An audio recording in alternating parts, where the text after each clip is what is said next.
Меня зовут Юрий Львович Аверба. Мне 97,5 лет. По профессии я гроссмейстер, старейший гроссмейстер мира. Когда мне было 12 лет, я прочел всего Шекспира. И это мне доставило большое удовольствие. Я считал, что английский язык – это язык будущего. И не ошибся. Огромную роль шахматы приносят детям, которые начинают изучать иностранный язык. В результате они овладевают языком и одновременно овладевают шахматами.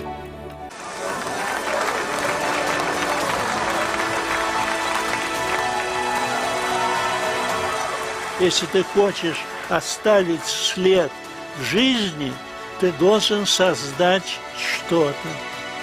И надеюсь дожить до 100 лет и издать еще 2 книги.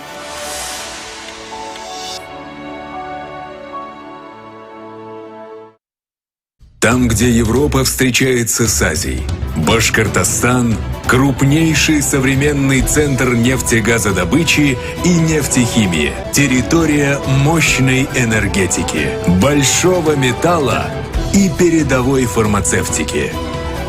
Мы поднимаем в небо лучшие в мире самолеты и вертолеты. Столица Башкортостана – город Уфа. Мы стремимся к победам и побеждаем. Башкортостан. Республика на все 100.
Aeroflot, Russian Airlines.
Hello everyone and welcome to the last round of Russian Chess Championships Superfinals, round 11, and we still don't know the names of the champions yet.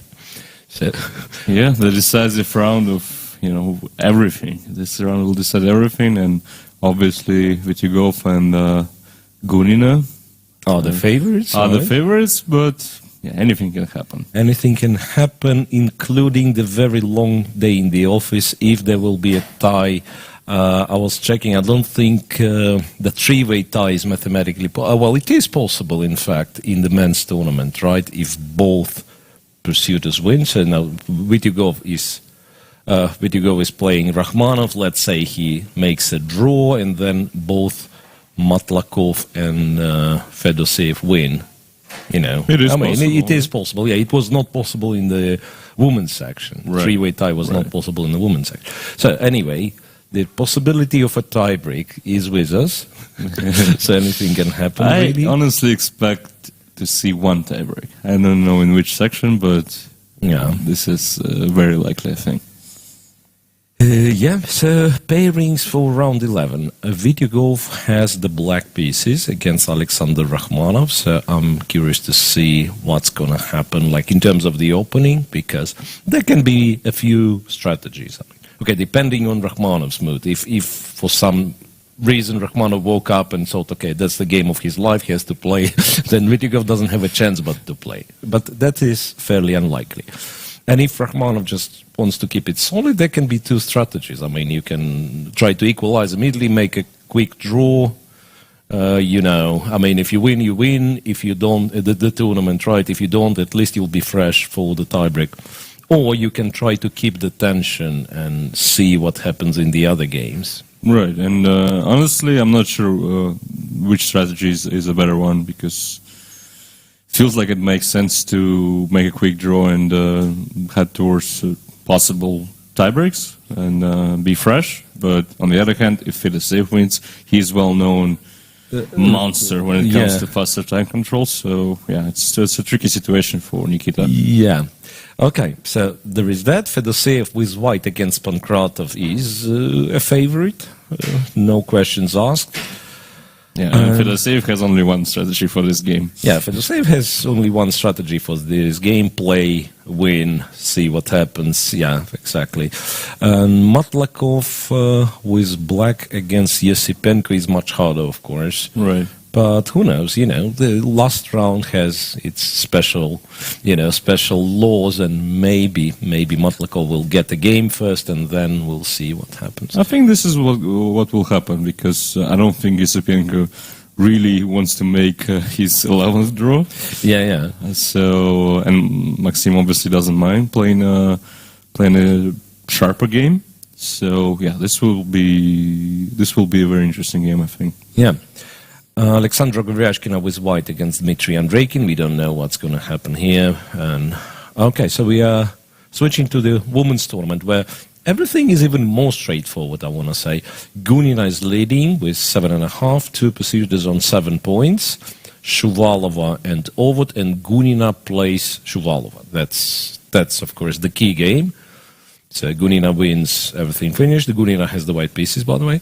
Yeah, if she doesn't, then in case of a draw, she holds Shuvalova back, but Ovod, who has a relatively easy opponent, if she wins, it's a tie, it's a tiebreak. Yeah, but she's black against Alina Bivol.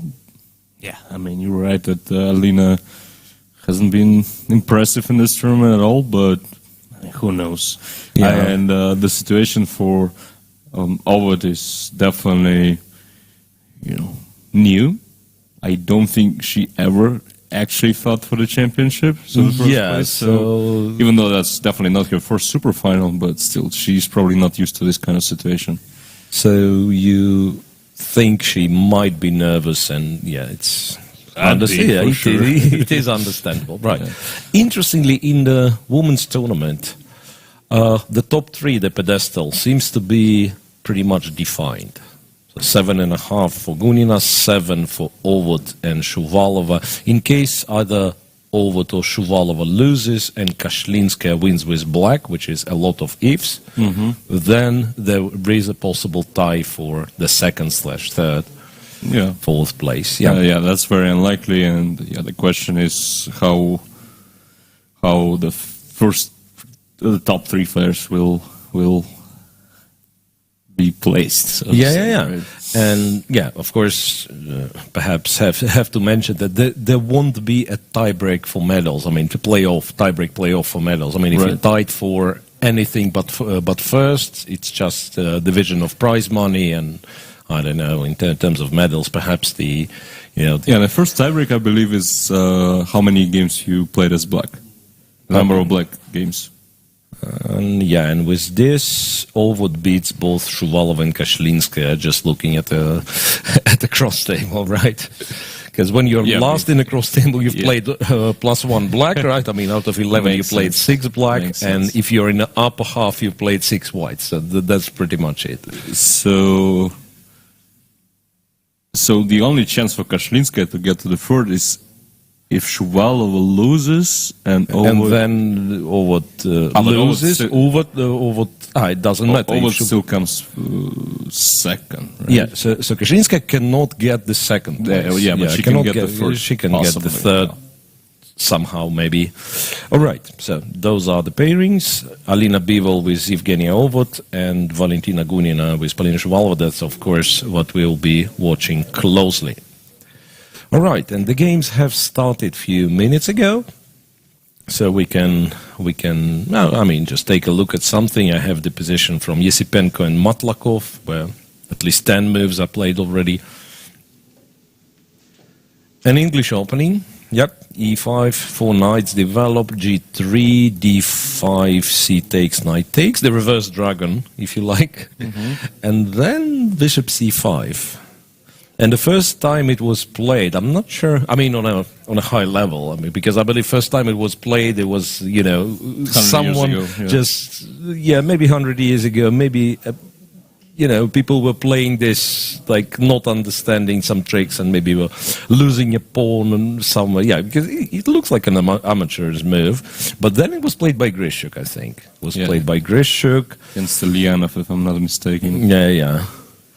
And all of a sudden it became one of the trendy lines and still is played from time to time. Yeah, I mean, if not the main, I believe Fabi played it against Magnus in the match. Yep. Okay, so castles. A d3. Is that how it's played? I'm wondering. I don't think so. Like knight takes.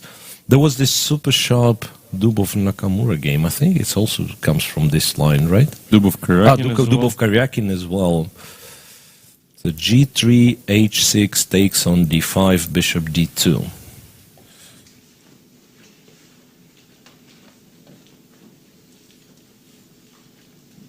Yeah, honestly, don't remember all the nuances, but I think h6 is sort of fresh idea. Because I remember there was some bishop g5. For some reason, we want to probe this one f6. Yeah, I remember that. You're absolutely right. Like possibly bishop. You have to actually be aware of this knight e5 captures, right? But maybe bishop b6 was the move. I don't remember. I remember, like somebody is playing bishop g5. Right. And then f6 looked so natural to me, and the guy, he spent a lot of time and moved the queen. Like say, it might as well. It quite possibly was this, like bishop g5 and then queen d6. Who knows? Okay, so d3, h7, h6, just stopping bishop g5 for good. White exchanges on d5 because bishop d2. Yeah, so that's a game already. That's right? a game, yeah. That's a game. It's not like black immediately gets chances to win, but you would not expect it against 2700 player anyway. And also, it's not Madlokov style. I mean, he obviously wants to play, but draw is not a tragedy for him, right? Yeah, and he's there's a feeling. I mean, there's a certain feeling to Matlakov's play, what he can do and what he likes to do, what he doesn't. Like not capable of, but doesn't feel comfortable doing. Like playing all in with black is certainly not his style. So he needs something like more fundamental. Yeah, so build the position slowly and then see what happens. Okay, so moving on. Rakhmanov with Vityugov. And Aleksandr Rakhmanov went for the London system. Knight to c6. here, I'm always confused. I mean, when capturing on c5 is actually a good idea. Not here. Not here. I think it's kind of the moves order, like the fact that you've played knight f3 already kind of stops all the dc5 things, yeah? Because here, I think it used to be the move. I mean, it is a move, dc5, but then lately... It also doesn't really lead anywhere, so... Lately, black found his way, and it's not much you can do. Okay, so knight f3, blah, blah, knight b to d2. So far, just nothing new.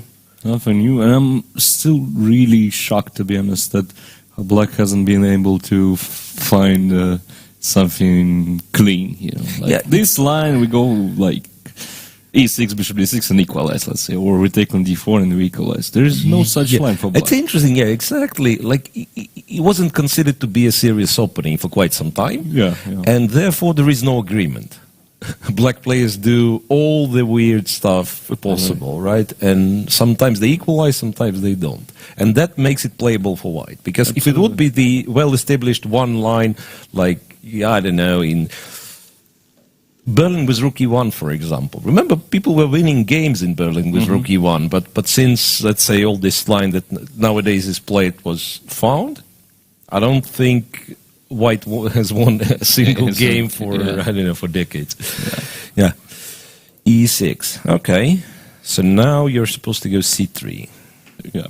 And, I mean, the funny thing is that already the move e6 by today's standards is not that standard. I mean, black usually either goes, let's say, bishop f4, move 3. Yeah, black usually either goes e6, bishop d6 first, or e6, c5, bishop d6, and then he wants to play like queen c7, knight bd7. Yeah, so the placement of a knight on c6 in combination with e6 is... I mean, that's what people always played like 5 years ago, thinking that this is totally fine. I mean, of course it's still fine, but this is not the most popular setup nowadays, at least at the higher level for sure. c3, and now bishop d6, bishop will go to g3. And after castles, you go bishop b5, I guess, right? That was... Not really. I mean, bishop b5 is a move as well, but still, even after bishop d3, I'm not... I don't really know the easiest... It's kind of the exact way to equalize, To equalize. Yeah, I think bishop b5 was played a lot of times by Kamsky, right? In fact, there was a game Shimanov-Kamsky as well, where Gata couldn't equalize as well. Against bishop d5, interesting, yeah. And surprisingly, once again, I didn't check it for ages, but surprisingly, bishop e7 is one of the moves here. Yep. You just move the bishop. So white's point to bishop b5 is, I mean, if you're absolutely naive and you just play a6, I go here, and I want to play queen a3 using the fact that the c-pawn is pinned. Maybe swap on d6 first, then go queen a3 and enjoy a slight positional edge. Knight e7 is also a move after bishop b5, and then bishop d3 is actually the main response. Yeah. No, but I mean, already here, so bishop d6 is the main move by far, but after with this move, where black just doesn't have that many options. Like bishop e7 is a move as well.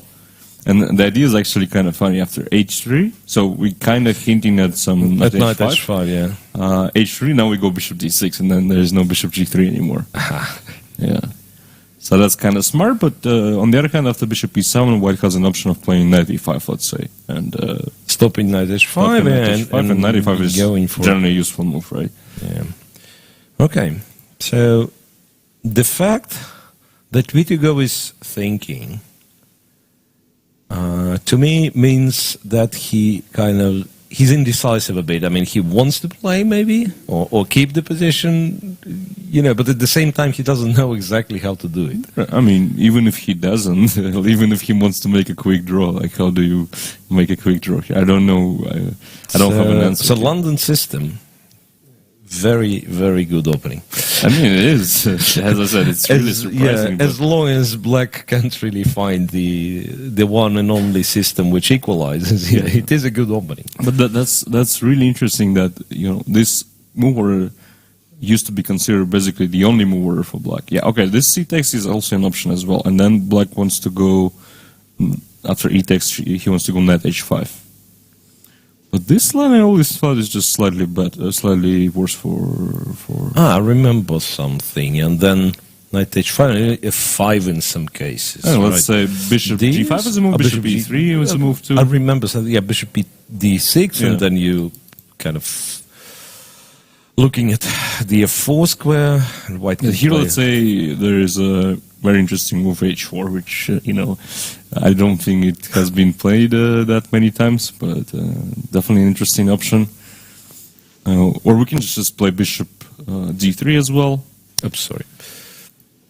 Bishop d3 in case of knight f4, just take. Play g3, and then if you move the bishop back, then the king side is a bit same thing. Yeah, like takes g3, bishop goes, and kind of queen in e2, a schematic way. Yeah, queen e2, maybe not even castling, but playing h4, king f1, rook e1, and knight e5, all this stuff.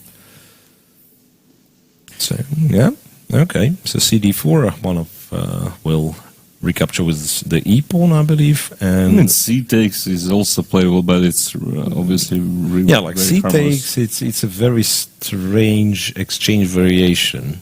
Yeah, Slav exchange, right? Because black kind of forgotten to develop the bishop on f5, and white for some reason put the knight on g2. But remember, Rachmanov is a big expert on the exchange Slav. Yeah, and the funny thing is, he played this line against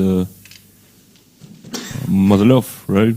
And you were the one who told me that he actually wrote a book on this. So Motilev just informed me a couple of days ago that after the game with Rachmanov, that they, first of all, you were absolutely right, Alex, on air, stating that there is a specific moves order, and they've confused it both during the game, and especially that was it was surprising for Rachmanov, who actually did a book on exchange Slav. Okay, we move on. Chigayev with Aleksandr, a very sharp Sicilian, bishop g5, poison pawn variation. If nobody spends too much time, usually means one thing, has to be said, Strongly suspect this game will not last for long. Yeah, so bishop e2, now bishop e7, castles, queen c5, bishop e3, queen e5, I think queen a5. Some stupid repetition. Yeah, bishop f4, queen c5, something like that, Some stupid repetition. Okay, so makes sense. Chigayev really had a very bad tournament. Yeah, he's on the last place. Aleksandr, he has no chance of even getting the third place, I think. Yeah, so these guys don't really have motivation to fight in the last round. Predkev is Motilev. Predke, however, found his play, it seems, and he's only getting started. So yeah, he needs 5 more rounds. He would definitely fight for the top 3 and maybe even for the championship. Right. Yeah, same can be said for Motilev. They're both on 50%. Yeah, and they were both at -2 at some point. Yeah. So here, interestingly, I'm not sure, but I think we might expect a bit of fight.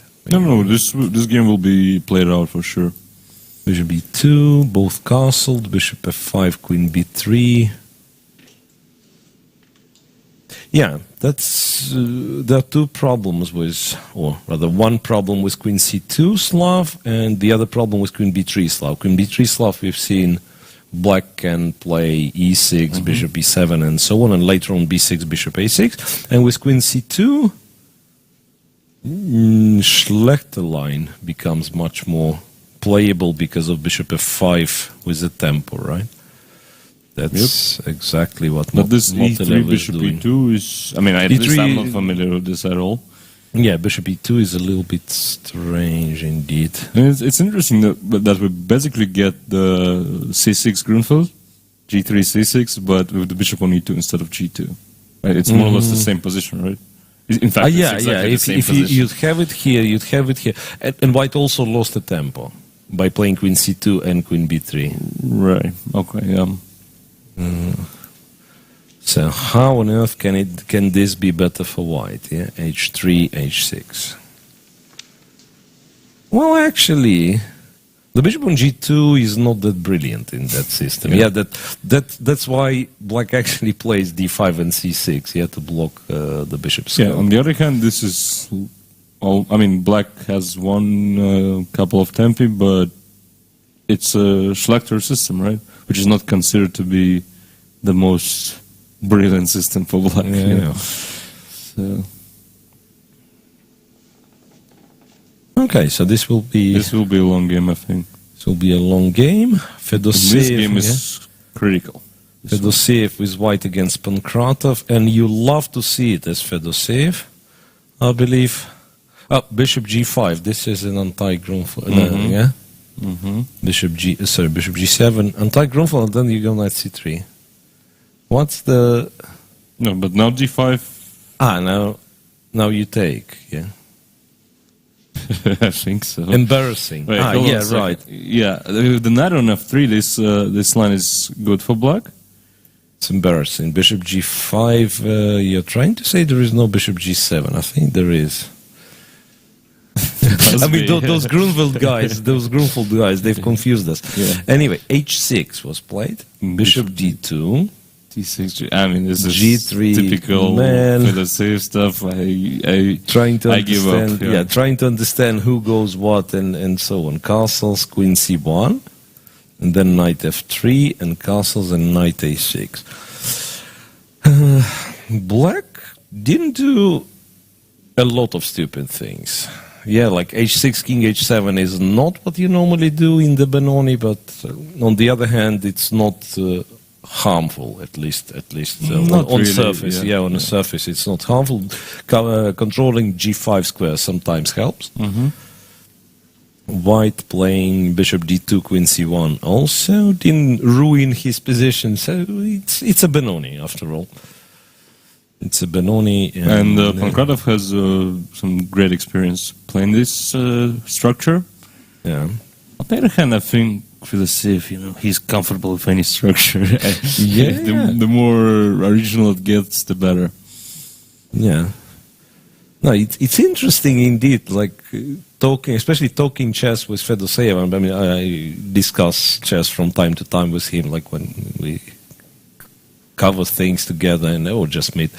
And he seems to have like special vision, special opinion on not on specific lines, but the chess as the game overall. Yeah. I mean, I also have some experience, obviously, talking about chess with him, and usually I kind of understand what people mean, when we discuss chess, but with him, it's usually not the case, and it keeps amazing me all the time. Okay, so last round has its own, own patterns, and one of those patterns is that some games will be quick draws. So we already have a draw for Chigayev and In fact, I've seen this one in the Women's World Cup. I think it was the game Muzychuk-Zagnidze. Exactly this line. Right, so Fedosiev's game, knight a6, and Fedosiev thinking. I'm actually curious what's next move's going to be. Something flexible, perhaps, because Rook e1, I think, is the move. like technically you can play e4 at once, but knight b4, and how do you guard d3? I'm not sure. Or c4. Since black didn't play a6, b5 yet, like a6, b5 is considered to be a good thing. But what's not so good about a6, b5, that when you play c4 later, that knight d4, knight c6, right? And here I'm thinking, like, since the pawn is still on b7, cover c6, maybe c4 is not a bad idea here. And then knight c5, hitting two squares. So e4, it's too early for e4. Rook e1, rook e1, or sometimes h3 is also a move. You know what? Now I realize that after rook e1, I mean, sometimes they would play knight e4, but not here, because the king is on h7, right? remember all those lines, like when you take, they take, and you go knight d2, and some crazy people would go rook b4 on you. Yeah, this is not possible, of course, because knight g5 just wins an exchange in the game. I mean, I just realized, so this is move 12 of a very original line. I mean, I think the novelty happened on move 6 or something. Yeah. And they just keep blitzing it out. Like, are they putting to put some additional like psychological pressure on each other? Yeah, perhaps. I don't really believe that it's like known analyzed. I mean, how on earth you analyze h6 bishop d2 in the opening? D6 right? g3. Right? D6 g3 and then switching it exactly to the Benoni, right? This is something. I mean, maybe bishop d2 is already annulled. I wouldn't be surprised. Yeah. Okay, and there is one more game in the open section. Goryachkina with white against Andreikin. So g6, bishop g7, c4, e6. No quick draw for me. I guess it means, that Andreikin is, I mean, he wants to fight. He wants to fight, absolutely. But, you know, I've seen this many times already when really strong GMs do this against Goryachkina.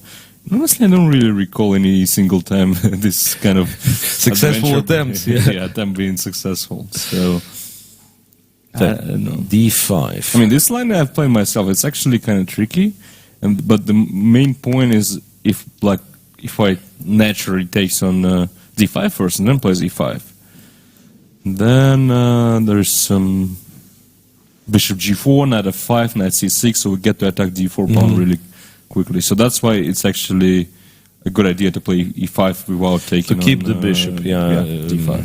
Castles, bishop g5, and Andreikin takes. And it looks like he's still prepared.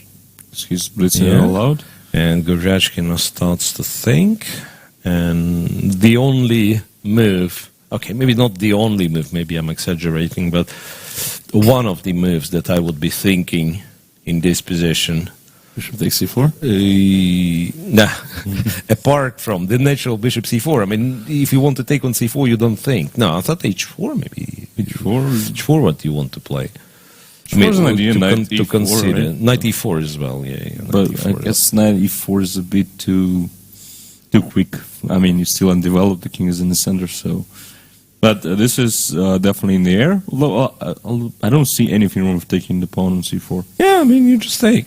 And I'm not really sure. I guess c5 is the idea, but... That's a big question, like c5. Let's not forget d5 is possible. d5 is possible too. Pawn takes, knight takes, queen a5 check, b4. So you cannot take. Well, if you cannot take, you cannot continue the game. C5, then c5 is, I mean, maybe h6 here, but I'm afraid I will somehow... Takes d6 should be... And then h4, h5 quickly. Yeah? Maybe h6 immediately, instead of c5. Maybe h6 immediately, bishop c4, h6, But then you think, then you can... The funny thing is that if we take on e7 in this structure, let's say it takes and then h6, don't we get just a standard... we do. We do. Not anti, but Moscow variation. Okay. So that's the line we are talking about. Knight c6, bishop g5, h6, and then you take, and he takes, and whatever. This, knight d7, bishop d3, g6, castles, takes.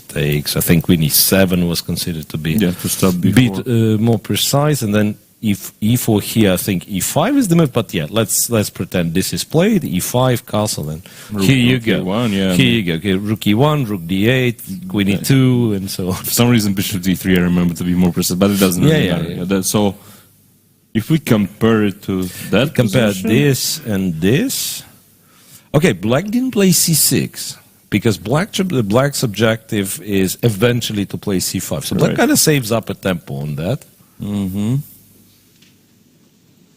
Apart from that, bishop captures, in our line, white bishop captures on c4 in one go, though. No, but then the promise you take on e7, and so black doesn't have to waste time on queen f6, queen e7. Yeah. I think that's So the thing. this one tempo saved. This one tempo saved for No, but white. if we just yeah? go to our position, so Yeah, after yeah. queen e7, castles, knight d7, rook e1. It's exactly the same position with no D7, pawn on rook c7. E1. No, right? no pawn on C6. C6, right, And who favors that? I guess black, right? It is exactly the same position. D5 is possible, but I don't think you play D5 with the pawn on C7. On the other right? hand, you know, in that, maybe you don't need knight D7 here. Maybe That you could like be the play case. rook D8, and then if queen moves, who knows? Maybe you'll be able to play C5 faster. well, c5 feels like there's always d5, but yeah, maybe. That. One more argument: B6, bishop B7, because with the pawn on C6, very often it'd be some knight E4, knight D6, and so on. Yeah, so I think the pawn on C7 is Yeah, I actually, mean, that's actually probably- beneficial for black. That's probably something Andreikin wants to get here. Yeah. On the other hand, So- white's not forced to take on Not E7. forced, yeah, as you said, h4, but h4 maybe h6 still. So maybe queen g2 to stop Yeah. h6? Ah, yeah, well, actually. Yeah, so in fact, like on the surface it looks, yeah, just take the pawn, press the clock and see. But maybe that's a right moment to think for Well, I white. mean, and this is try to- amazing that she actually figured out that this is sort of critical, right? Because, I mean, taking on c4 is just so automatic. Looks here, right? natural, yeah, I mean, and she she eventually takes. No, but still deserves the praise to stop here. And Yeah.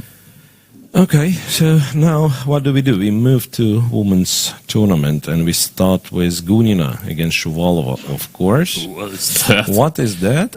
You just want to be solid with white, Yeah. don't you understand? That's I a mean, decisive game, right? yeah, you Draw just is want, fine. just want to be solid at first play. Okay, so that's the Benko, right? Or Volga Gambit. Oh, but that is just a E4. straightforward blunder from Gunina, I believe. I mean, let's move on. Bishop G7, E4. Actually, now to me it kind of seems surprising that they no longer take on A6 with the bishop. No, but that's exactly the trick. What happened in the game. Knight F3, Queen goes, Bishop D3, and Knight takes D5. And that's the game Gelfin Carlsen, by the way. Takes, test, castles, Queen G7. So Gunina just blundered, she's an exchange down. Right. I mean, She'll win. Maybe she's She'll win. She's still fine. Yeah. But I mean, she'll probably win this. that's basically the whole trick here of this system. So if we go back after Queen A5, Bishop D2 is the main move. In fact, there is also a very interesting move A7, kind of misplacing. Yeah, I remember black pieces. A7. Yeah, there was a little bit surprising. I think here the move A7 can A7 be or played. even on the previous move. So Yeah. basically, the point is after A7, let's say if you take with the rook, I think I played Bishop D2, and now Knight B5 is a real threat. Yeah, and not only that, it's like you're planning to play Bishop A6 anyway, right? So it's the only difference will be if the rook is on A8 and A7, and yeah, on A7 is always going to be Knight B5. Yeah. Okay, so that's a twist, I have to say. I mean, That's a twist. that was It's a bit such an early unexpected, stage. yeah. Queen G7. Yeah, was Queen G7 forced, by the way? That's a good question. that I don't know, but Yeah, I understand it's a little bit scary. This Bishop B2 thing. But on the yeah, okay, Queen G7. I No, can no, still but- see White getting some initiative. Yeah, to absolutely. be honest. I mean, Yeah. there is some I don't know. compensation. Rook E1 first, and then Bishop B2 and D6 thrown in the right moment. Yeah, anything can happen. There is some It is. compensation, Yeah, I but, believe. Yeah, especially in practical terms, right? I mean, yeah. But this was a blunder. It wasn't a sacrifice. yeah. Remember yesterday, Gunina could take the Bishop on E3, Mm-hmm. and she didn't. And I don't think she decided to sacrifice like The half exchange of her this way, pieces in this game. Yeah. All right. So if Shuvalova wins, then Ovod as well is, can hope to. Well, what do you know about this position? Do you know anything about this position? E4, E5, F4. How about that? How is it called? It's called There was- Nepomniachtchi Gambit because all of this was covered in his course on the King's Gambit. Yeah. I've heard of some grandmaster who played it against Gata Kamsky in the World Cup. Right, there was one I mean, crazy dude. you can check, guys. I mean, Shima won a brilliant game against Kamsky. Okay, not sure if by quality, but the entertainment It was was there. an exciting game, yeah, for Yeah. sure. Okay, so it turns out nowadays you just play d5 and knight f6. I mean, it's so boring. Where are those people who were playing g5, g4? Right, but I played bishop c4 move 3, which I at the time I thought that this is a bit more precise. In fact, I think it is more precise, and the best for black is to play d5 on the second move, e takes, and then e takes f4. Uh-huh. I think this is the most precise. Okay. Well, there should be 5 c6, knight takes c6, so Nepa covers this in his course. Check, knight d4 In castles. fact, he just had a game against Alireza, I think, in one of these Armageddons in Norway chess. b3, king h8, bishop b2. That's sneaky. You're castling long, because when they were playing King's Gambit, they were saying f7 is weak, right? So I'm playing f4, then bishop c4, knight f3, quickly castling short, and checkmate But on now f7. we're playing positionally, right? We're playing against the weak e6, weak c6, e4 square is ours, so... Yeah, in fact, positional. positional benefits are obvious, right? It's just that the question is if black can do something kind of fast, which he doesn't seem to be able to. It's material equal, right? Yeah. 6 pawns each, pieces, same. I mean, this is amazing, but those chess-able courses are, really an important part of everyone's preparation nowadays. Yeah, exactly. It's once again we were talking Avruk book. Yeah, the first book published by Boris Avruk. I mean, this D4 Grandmaster Perpetual, blah blah. And back then it was perhaps, the analog of modern. Yeah. Okay, so that's and look, B-Wall is on 1 hour 34, so all prepared. 100% sure this is all prepped by Jan. So technically we could say that B-Wall in this decisive game is using Nepomniachtchi as your second. Okay. And Ovo doesn't seem to be aware of it. Probably not. She's old because school. that's not the position you're opting for with black, right? No. There are, of course, many more lines, many more better lines. Yeah, kind of better choices. Yeah. Okay, so there is that. There is Gunina, who's already in exchange down. Yeah, I mean that's exciting, man. That's exciting.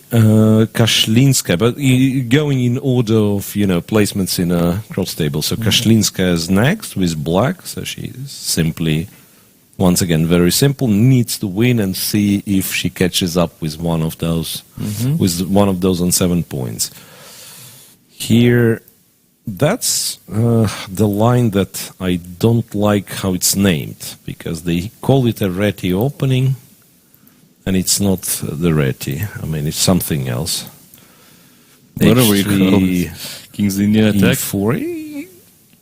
It's more of a King's Indian attack than the Reti, I would argue, because Reti, in my opinion at least, I mean, I think if you check the games of Richard Reti himself, he was always connected with C4 push, not the E4. Because here, well, you get some symmetrical position where for some reason why develop the bishop on G2. Yeah, I mean, this is what I play against this knight of 3G3 stuff quite often, and I think black is just very comfortable here. Yes.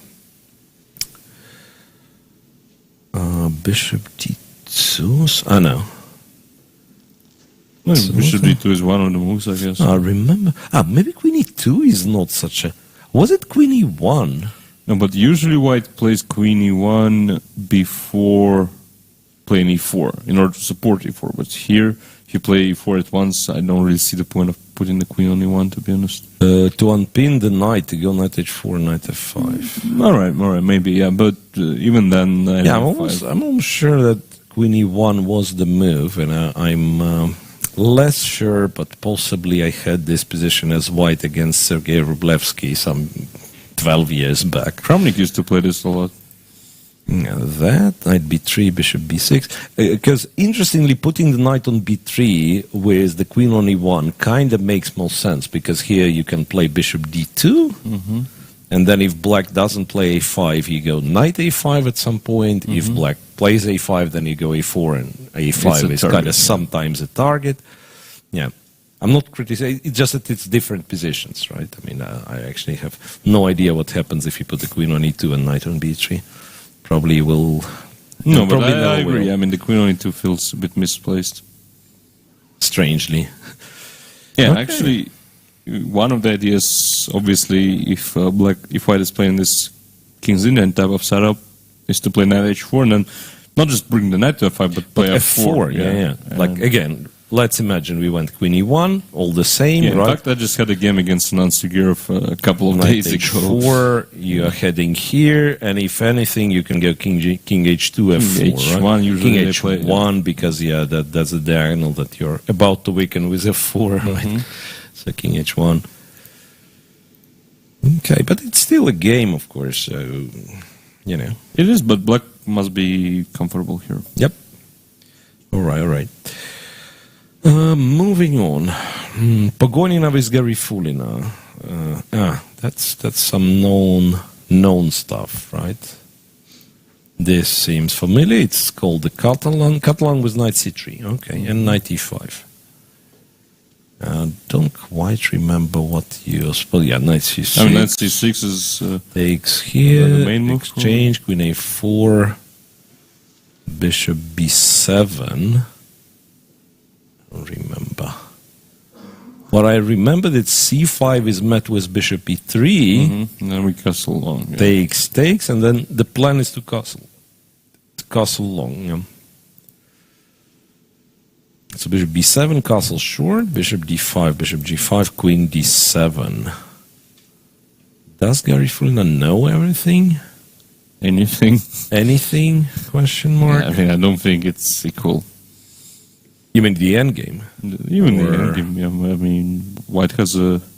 Wait, what's the material? It's an equal material, because I felt like I'm still obliged to win the pawn back. Right. But if it's an equal material, I'm taking here all day, every day, and then even like e4, f3, bishop e3, just a better... I mean, sometimes white plays such positions, pawn down. Yeah, exactly. I mean, which pawn would we be? Like, no d4 pawn, okay, not that position. I mean, that's perhaps too much, yeah. But, the structure itself, I mean, it can be that there is no d4 pawn or b2 pawn, and white still is kind of fine. Yeah. Right. And, you might as well just move. Yeah, maybe let's mention queen c2 to cover e4. Yeah, queen c2 might be just the strongest move, in fact. And then you want to take on f6, right? Yeah. I mean, looks really nice for white. But just to mention something like, let's say that.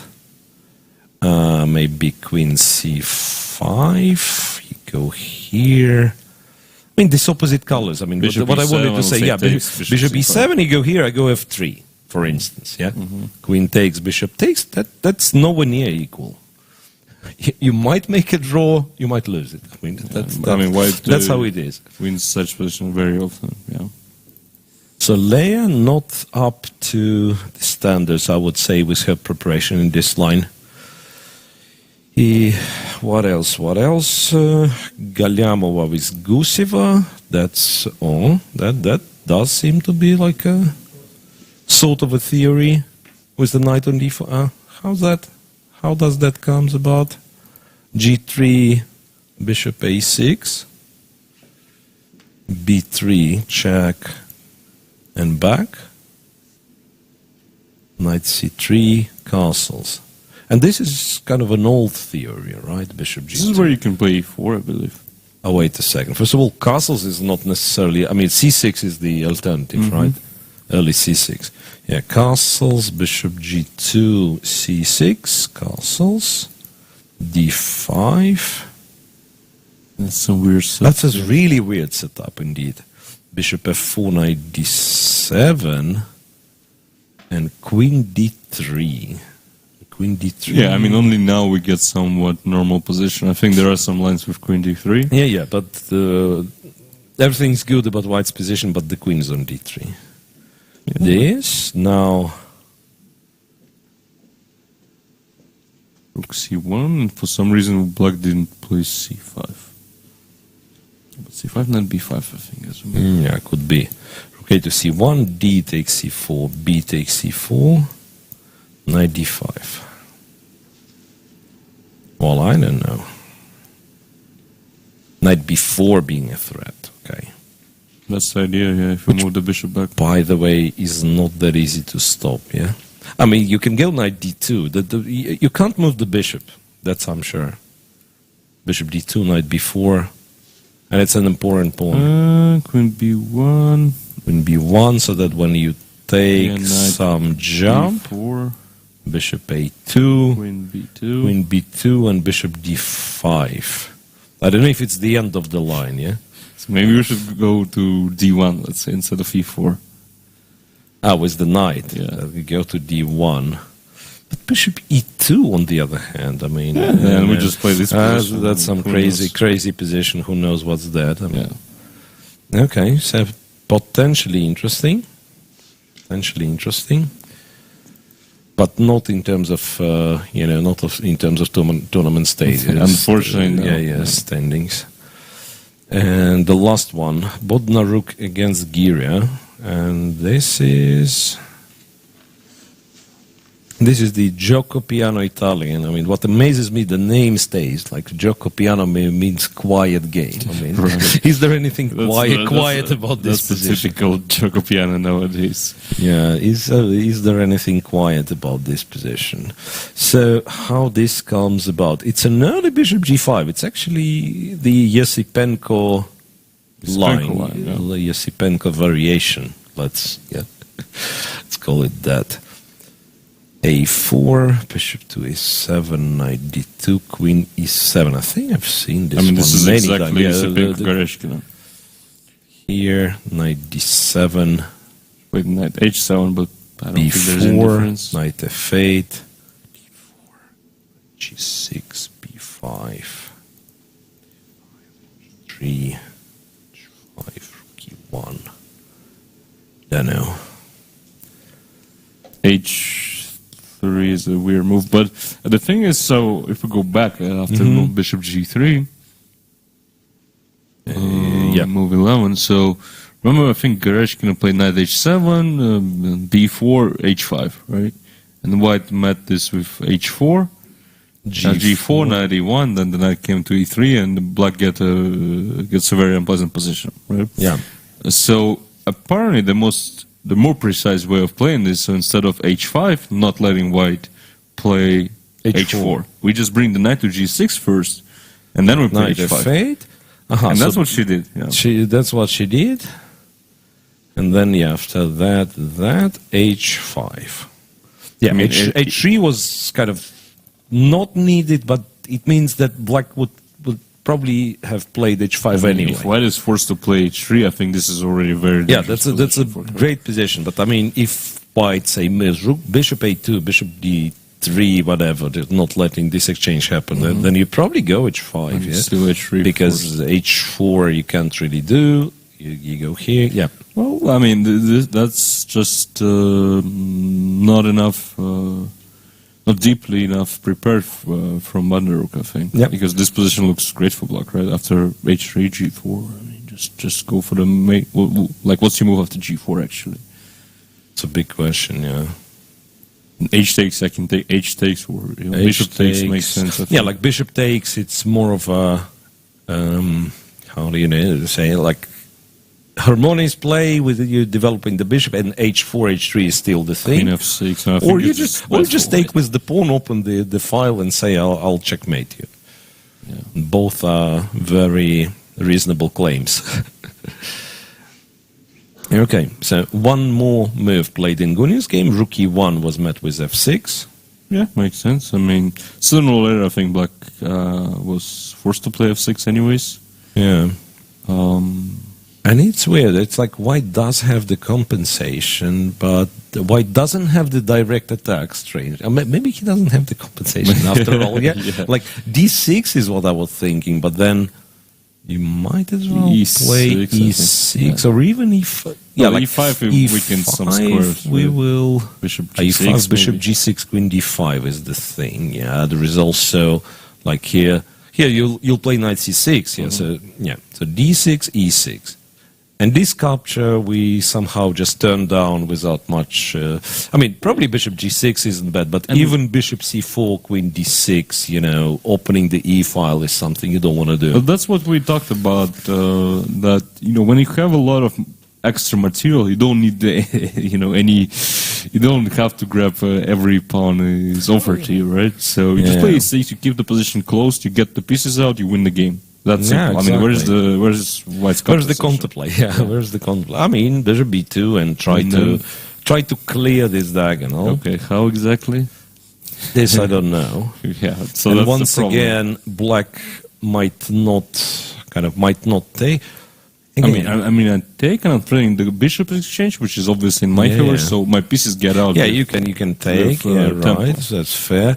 But this is also an option. You go knight c6 and e5 and knight d4, and then I think you everything is just winning for black here. Yeah. So let's count the material. I think that's what we need to do. So Important. we know that exchange. This is an exchange. that's an exchange plus the pawn, which is on a6, which will be taken. So it's an exchange in the pawn. And the pawn. Okay. Exchange in the And pawn. that's a big material disadvantage for white, right? And such minor things as terrible pawn structure potentially for white, we do not count just yet. But it's sort of a hint that imagine everything goes very well, but you still don't checkmate black, but you win back all the material. You end up in a really terrible endgame because d5 will be weak, a2 is very unlikely to become a strong passed pawn. But for now, it's not clear how you get the material back. Exactly. It's not clear how you get the material back. This looks really bad, and the thing is, you don't play d6. I suspect I play d6. We will be left with only one weakness on e6. I think bishop a6 is the Yeah, I don't have to hurry. But if I'm forced to play d6, I don't have anything against it. Yeah. So yes, Gunina, that'd be something really, really unusual for Gunina, because if we recall the championships she won, she would start with a loss, or in Kazan she started with 2 losses in first 2 rounds, and then she would win everything till the end. Right. And imagine her leading the entire tournament just to lose this game with white in 15 really moves. painful. Yeah. On the other hand, we see some blunders from Gunina from time to time, so that's not something really unusual. Yeah, but it's just that extremely unfortunate time to blunder. Exactly. Last round you've led the tournament, as I said, and look, now Owen doesn't seem to have a very good position. So Shuvalova, if she wins, she was like a point behind 2 rounds ago. 2 rounds ago, exactly. Okay, h4. The Shuvalova may be looks like she's the favorite to win the championship right now, right? As of now, yeah, like after, what's that? An hour into the round, yeah, Shuvalova. But Over is not doing great at all. Of course anything can happen, but she's not. On the other hand, how many times Gunina has saved 10 times worse positions? Won, yeah. Okay, so let's just spectate. Yeah, h4, h4, and here you go. Yeah, we attack. Yeah, we are attacker. So what? Go back to men. Check the games. C-takes. You were right, Alex. I'm talking about Rachmanov and Vityugov. You were right. So CD4, CD4, in fact, was played. And I think our team we've played it a couple of times, as well as with Kamsky. the knight on D2. Yeah. In this exact Kamsky position. played everything. Right. But if such gods of the London system have played this, then it's probably fine. He takes, knight h5. So I have a genuine question. Is knight h5 That like what you want to do in order to equalize, or you play it in order to complicate things? I mean, I'm trying to pick up Vitigov's mind, like if he wants to like, play for a win. No, I think he wants to play. I mean, knight h5 indicates that, and c takes d4 as well, that he wants to play. F6, G6. How is it different from the E3 Slav? I mean, pawns are exchanged, right? Again, we are talking transpositions on this broadcast a lot, so bear with us. Yeah, like E3. What I wanted to, I mean, random. Let's say random moves. Oops, not as random.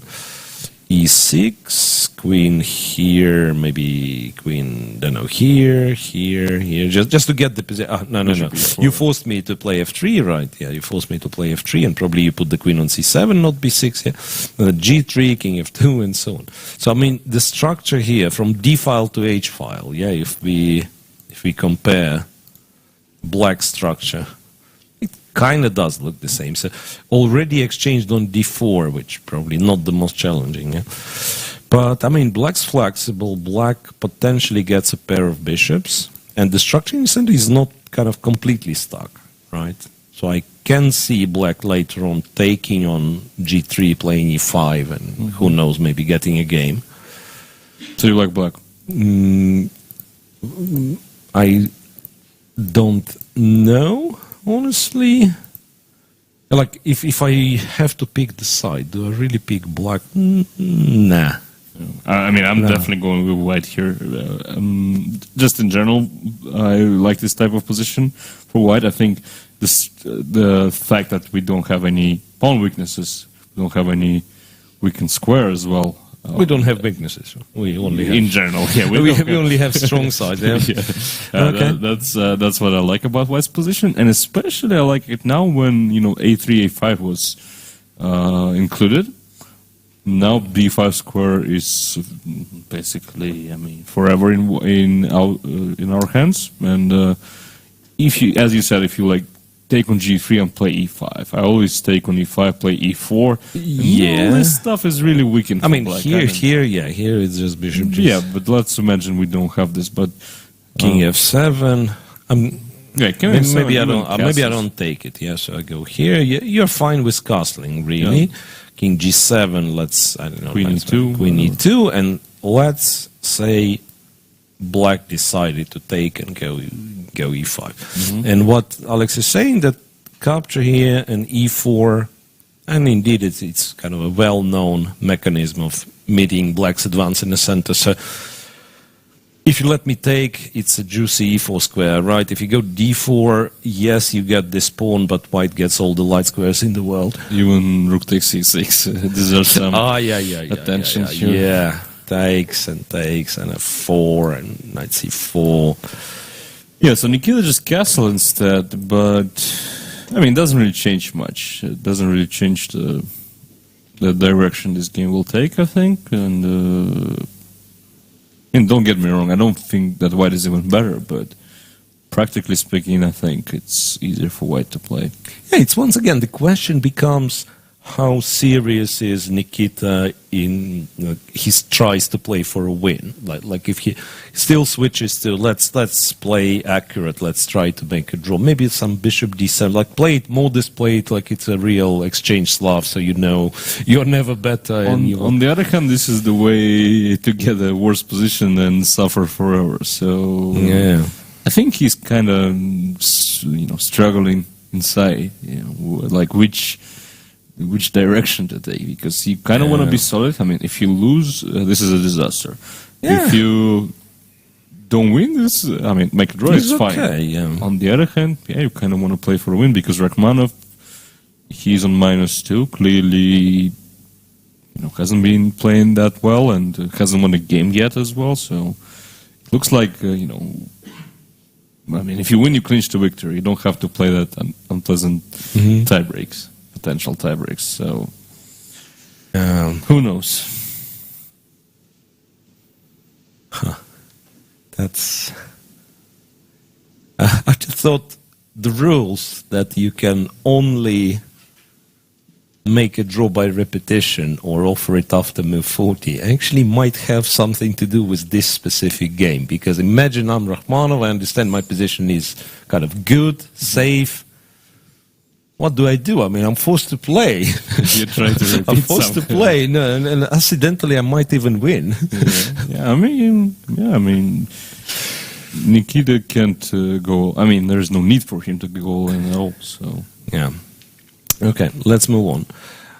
Yesipenko, Matlakov. Did we check? Actually, I don't know. Bishop d2, a5. This seems familiar, to be honest. Bishop d2, queen e6, a3, rook c1, rook d8, knight d2. I'm trying to recall. Maybe that's kind of a false memory. I don't know. I think it's Carlsen Geary, something very similar to that game. Like e3 and f4 is He played what f4 he at some ended point. up playing. Yeah, e3 and f4 is what he ended up playing. Dean with Grishuk was another. Dean Grishuk, World Cup Khanty-Mansiysk. I'm sure Dean Liren won the game with white, and quite possibly this position has actually happened in that game, but later it turned into something else. Okay, so knight d2, we'll see. Other games, yeah. Predke with Motor. Let's check Fedoseev. Because that's the second most important game, or the third one. Yeah. After knight a6, Fedoseev plays bishop f4, and bishop f5, and knight d2. So again, let's go. Let's check. go back. Let's check the Benoni. Yeah. Right. So that. I mean, sorry for. Moves order, but it's not that important. e6, castles, he takes, castles, knight c3. Okay, that certainly is a position, Yep. right? Rook e8 And then rook e8, is the main move, for and sure. then you have bishop f4. Right. And then, do you have bishop f5 really, or bishop f5 is played Bishop on the a5, previous move? not really, but knight a6 is a move, for sure. Knight a6 is a move, knight e4 is a move, which Yeah. might be just fine. Like exchange sacrifice taking on b2. Yeah, I mean, it's sharp. But, I mean, if we compare to what happened in the game, Yeah, so h6... exactly. I mean, I think Okay, let's which is go also- knight a6.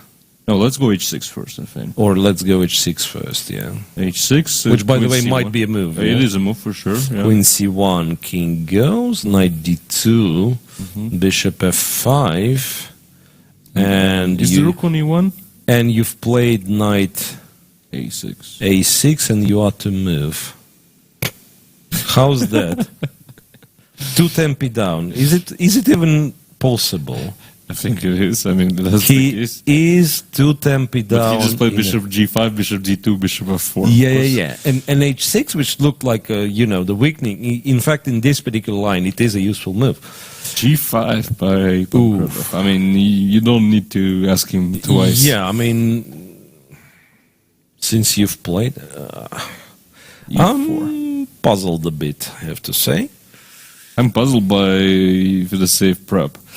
And now he has to move the bishop, knight g4, right? And why is... So bishop g6, right? Yeah, has been played. You go here, knight g4. I mean, by all standards, this is a great position for black, right? I mean, if I get to exchange the knight for this bishop. You take, he takes. Once again, it could be, like, we evaluated by some, By heart. general factors, and so on. And he says, but I'll play f4 next move. I don't care about those weaknesses. I'll just beat you in 20 moves. Maybe. That's sometimes how it works. With the so-called general chess understanding might be overrated sometimes when you cannot calculate a single line, Yeah, which it's is a pretty much the case with game. me. But, I mean, the funny thing is that I know for sure that Fedoseev works on his opening really hard. It's not like he just plays some random stuff. Yeah, so he's not this kind of a guy who would end up in a in a position tempo down and would not figure this one out. Yeah. I mean, this is just amazing because I know specifically that this game was in his mind in terms of, this is the key game. and he has some guys helping him, and they started to prepare against Pankratov like 2-3 days ago.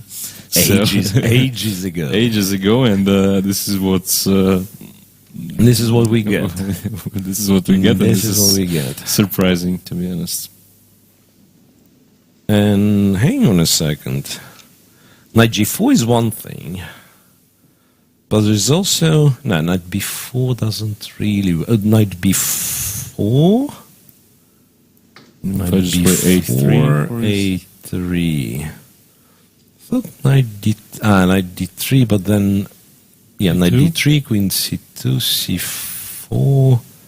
Takes. You take. For some reason I've hallucinated that I can take on e4. No. I don't think that's the case. No. Knight g4 sounds about right.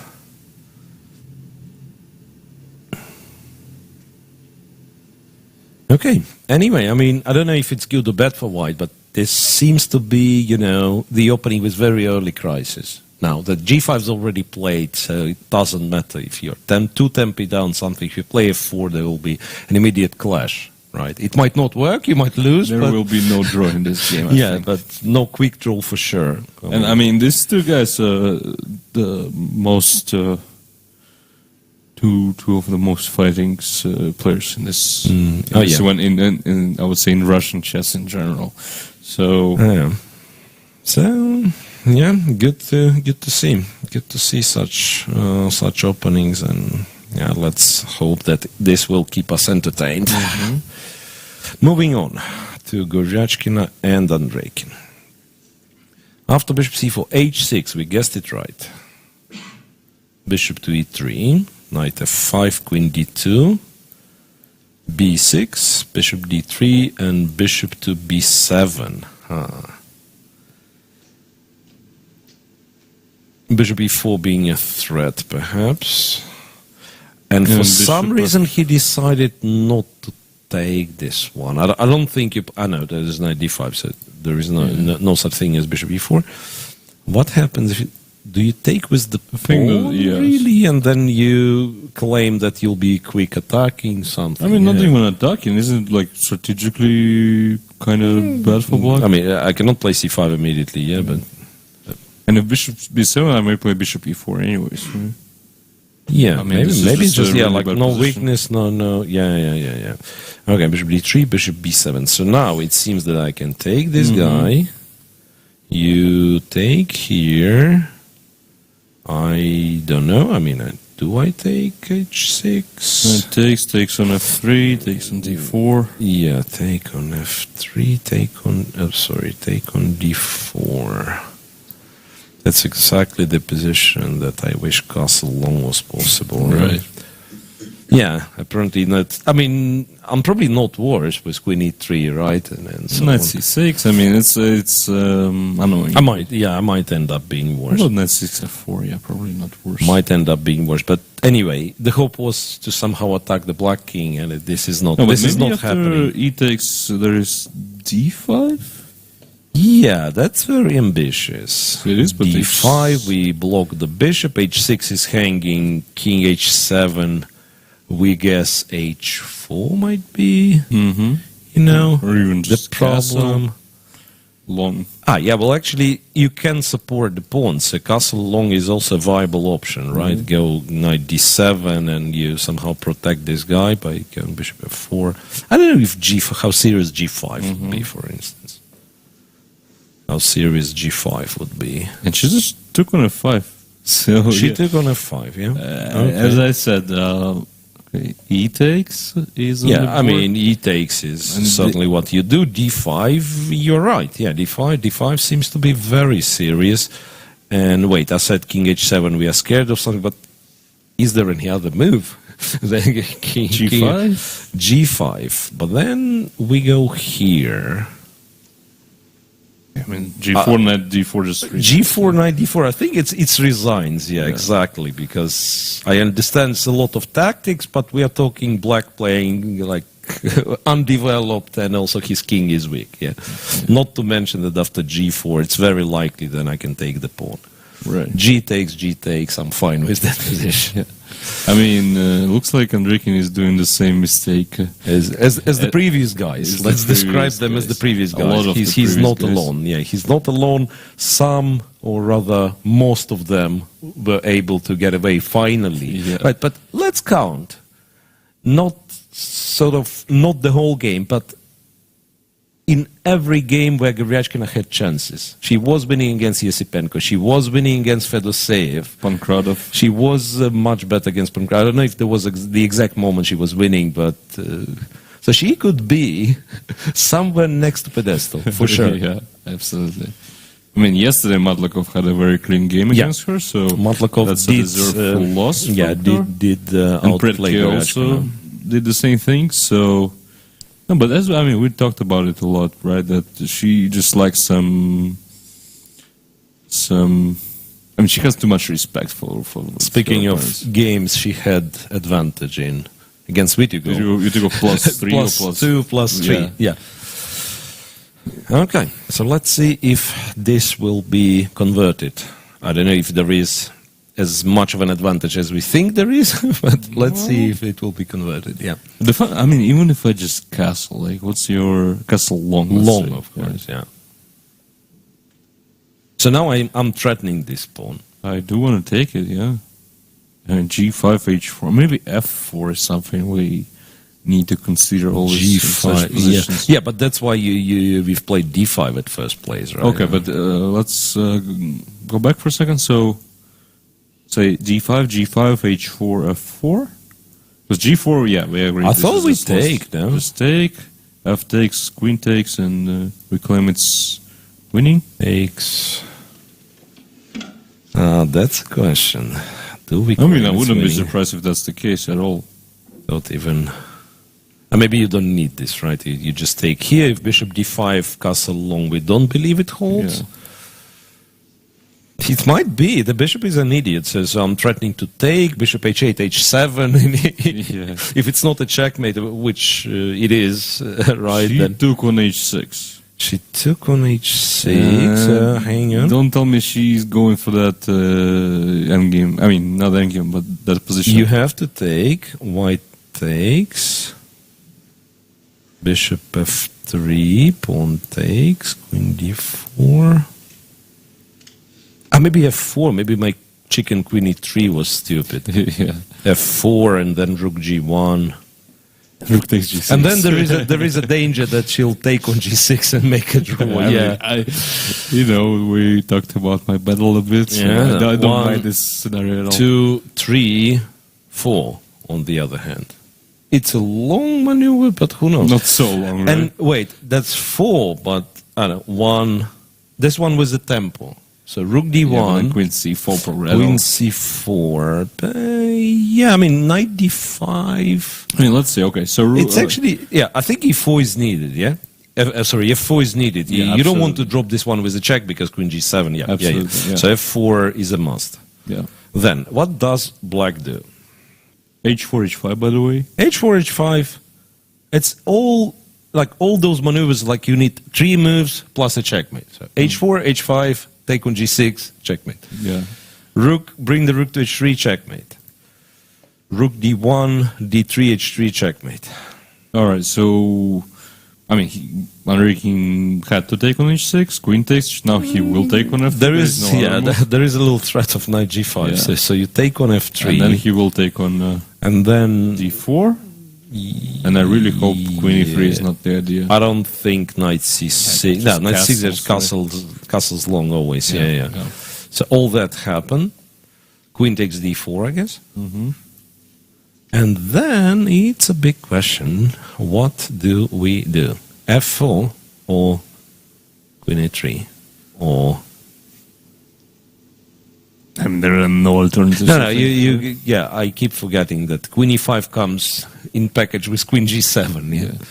No, but F4 has to be played. F4. Like Queen E3, you kind of fighting for a draw. No. F4 is good. Yeah. She will play this, of course. So now, Actually, rook d1, knight d5. How about that idea? For now, it's not that great. Yeah. I thought knight c6, yeah? Rook d1, queen c4. There is a check on e4 after Yeah, but knight I may d5. And play then rook g1 first. rook g1. And I'm kind of Asking questions. asking questions, right? Because are you sure it's only a perpetual after sacrificing rook And then d7? rook d7, Yeah.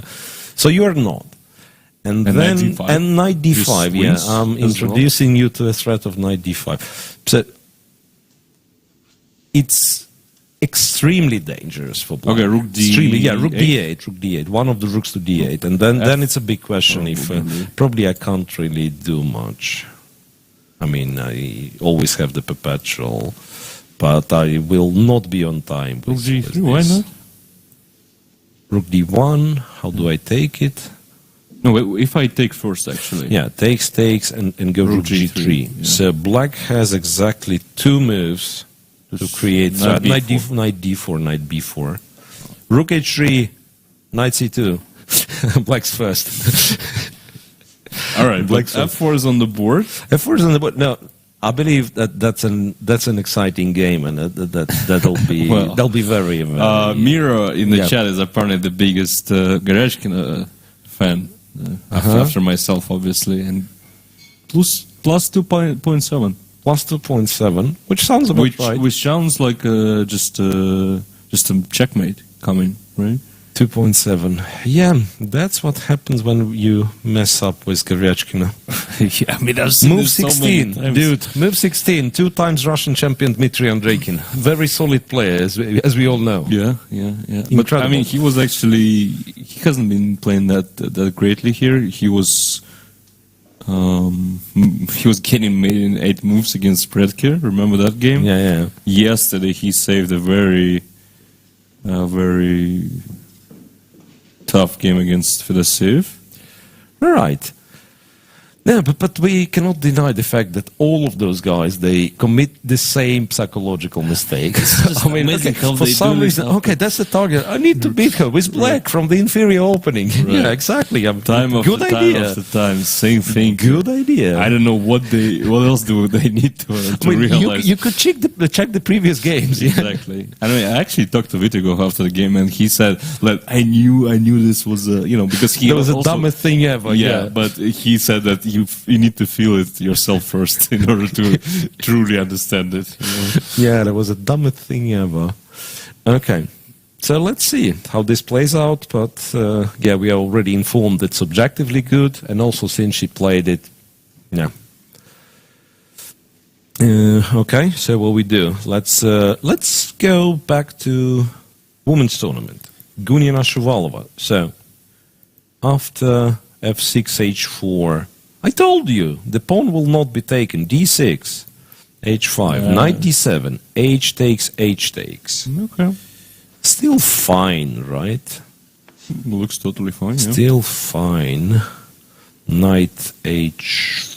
I don't even know. I mean, the bishop, you can't really use the bishop. Knight e5 is coming. Well, in the end of the day, white is like a piece down, right? I mean, an exchange and a pawn. And the pawn will be taken. It's not taken yet, but... Yeah, well... So what are we actually talking about? I mean, black is a piece up. Yeah, I understand, but it's like... If you're talking about the king side attack, there is no attack, but let's pretend there is. White actually kind of has all the remaining pieces participating this way or another. And my experience tells me that at least there should be a shot at creating threats. Like, I agree. There should be an attempt, a valid try. Yeah, it was Queen C2. All right, so Queen C2 attacks something. Yeah. Queen C2 attacks G6, which I don't think you care too much. Yeah, this to is be honest. actually... No, but why? So you don't think this is a pawn we... So King f7, for instance, Right, bishop so takes bishop g6, and okay, voila. This will not happen. King h7 runs into Queen same C4. bishop g6. Oh, same bishop. Okay. Same bishop g6. This may happen.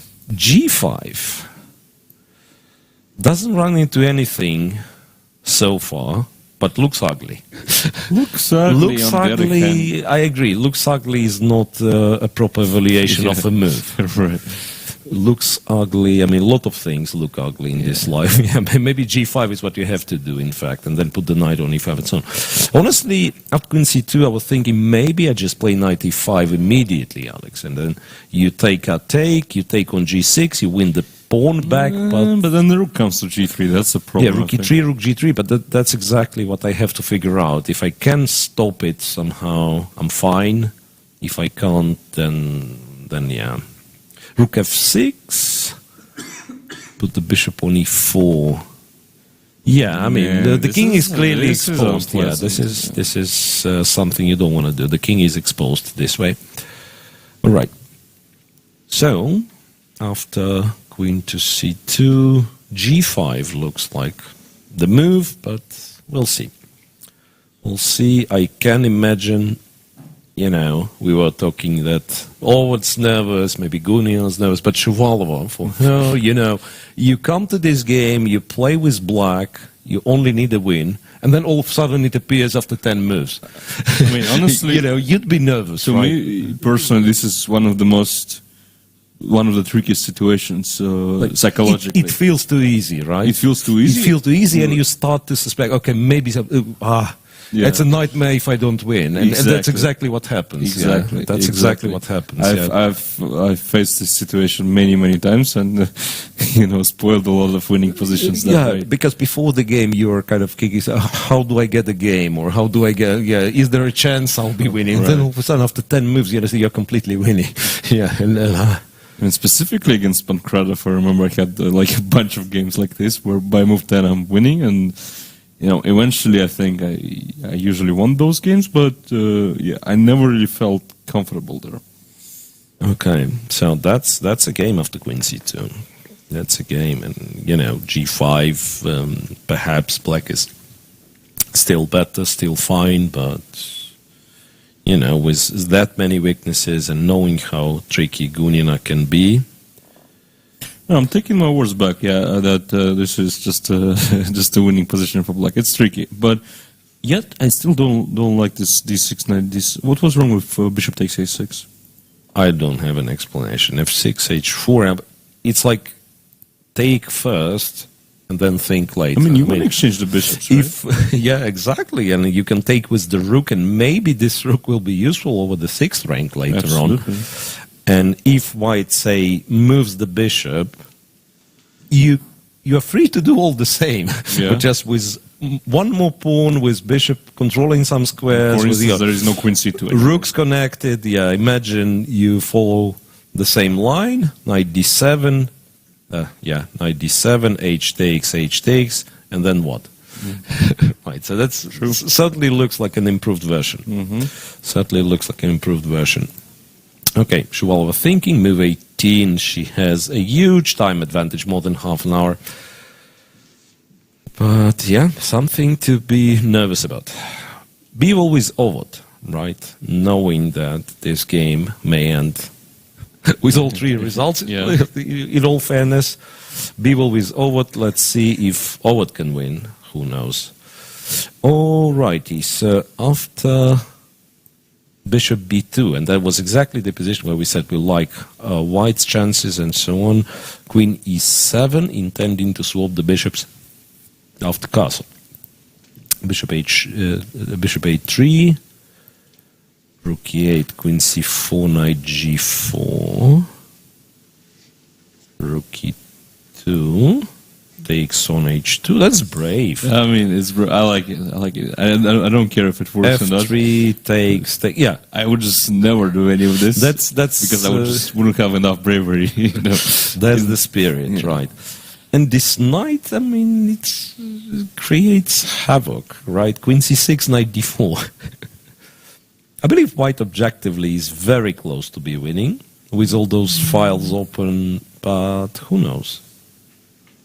That's kind of king safety, but yeah. But if white doesn't deliver any attack quickly, then I mean, at the end of the day, black is a pawn. You know what? There's a funny funny little setup. Okay, we exchange the bishops at some point, and you go g5. And then you protect h7 on the 7th rank, and you possibly support the knight with g4. I like it. In fact, it's far from being clear. Far from being clear. This is somewhat King's Indian type of play. You play g5. I mean everything is weakened. On the other hand, you have some advantage on the king's side. Yeah, you have a lot of pieces on the king's side, if you think. Yeah. So this. I would certainly not without a chance here. Yeah, so. I mean, I like this knight h2, f3, go after the h-pawn. This is really cool. So now the question becomes: who are you rooting for, Miro? Here, in this tournament. I don't know. I somehow root for Olet. Because Gunina will win her championship. She already has won a couple of times. Yeah, Shvala will win for sure. And for Olet, that's the tournament of her tournament. So her life. I think it's kind of, like something once in a lifetime opportunity. Something. Yeah. And also being the bottom seed to win the championship. Yeah, that maybe means the first time ever, right? Yeah. In 71 championships. Okay, wouldn't be fair to count all 71 because there were no ratings for quite some time. Yeah. 45. But really, I agree that will be a tremendous achievement. After all that excitement that we had about this game, okay, let's check the others. I mean, just briefly check the positions. Pagonina with Garifulina, I think exactly develops as we thought. So simply going for the end game makes a lot of sense. You are better and risk-free. A4. I don't like. You'd better have a specific plan after a5, right? Because you've created black kind of already has enough weaknesses. You don't need. You may argue, like a4 is weak and a5 is weak. No, but bishop c6. I just attacked. Yeah, but that's what I'm saying. I mean, first of all, bishop c6. You'll have to deal with the threat immediately, and overall, I would with white. I would be looking to kind of to dry down the position, not to make it sharper, because I know I'll win the c4 pawn later. I mean, just f3. F3. I mean, improve what needs improvement, like f3, king f2, bishop to c5, quite possibly. Maybe g4 then even. Anyway, a4, a5 is not played yet, but will be played. Who knows? But it's probably the most natural. On the other hand, maybe it's us pensioners not understanding chess, because I'm just looking at dynamic approach, going d5, doing things wrongly, and I like it. Kind of d5, let's pretend you take, I take. Rook e8. Rook e8, just takes, bishop f4 question mark, or bishop e3, or bishop f4. Both seem to be interesting. Rook e7. Yeah, I agree. I mean, bishop e3 maybe, so that I'm kind of threatening d6, not to capture, but d6. Okay, we'll find out, because a5 of course was played. You don't want to let white play a5. Later on we'll find out. I'm not sure if a4 was sound at all. Just feels wrong. I mean, that's not the side of the board you want to. Also the semi-open b file, like you move the pawn, black move the pawn, you have a backward pawn.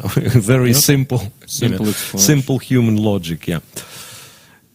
Okay, so there is that. Kashlinskaya with black against white. I think like all the normal moves were played so far. It's just that nothing's changed. It took Daria Voigt another half an hour to play 3 moves, if I'm not mistaken. Yeah, A to D1, not the most difficult F one, to E1. Yeah. So that's somewhat similar to what we were saying about Bodnar said.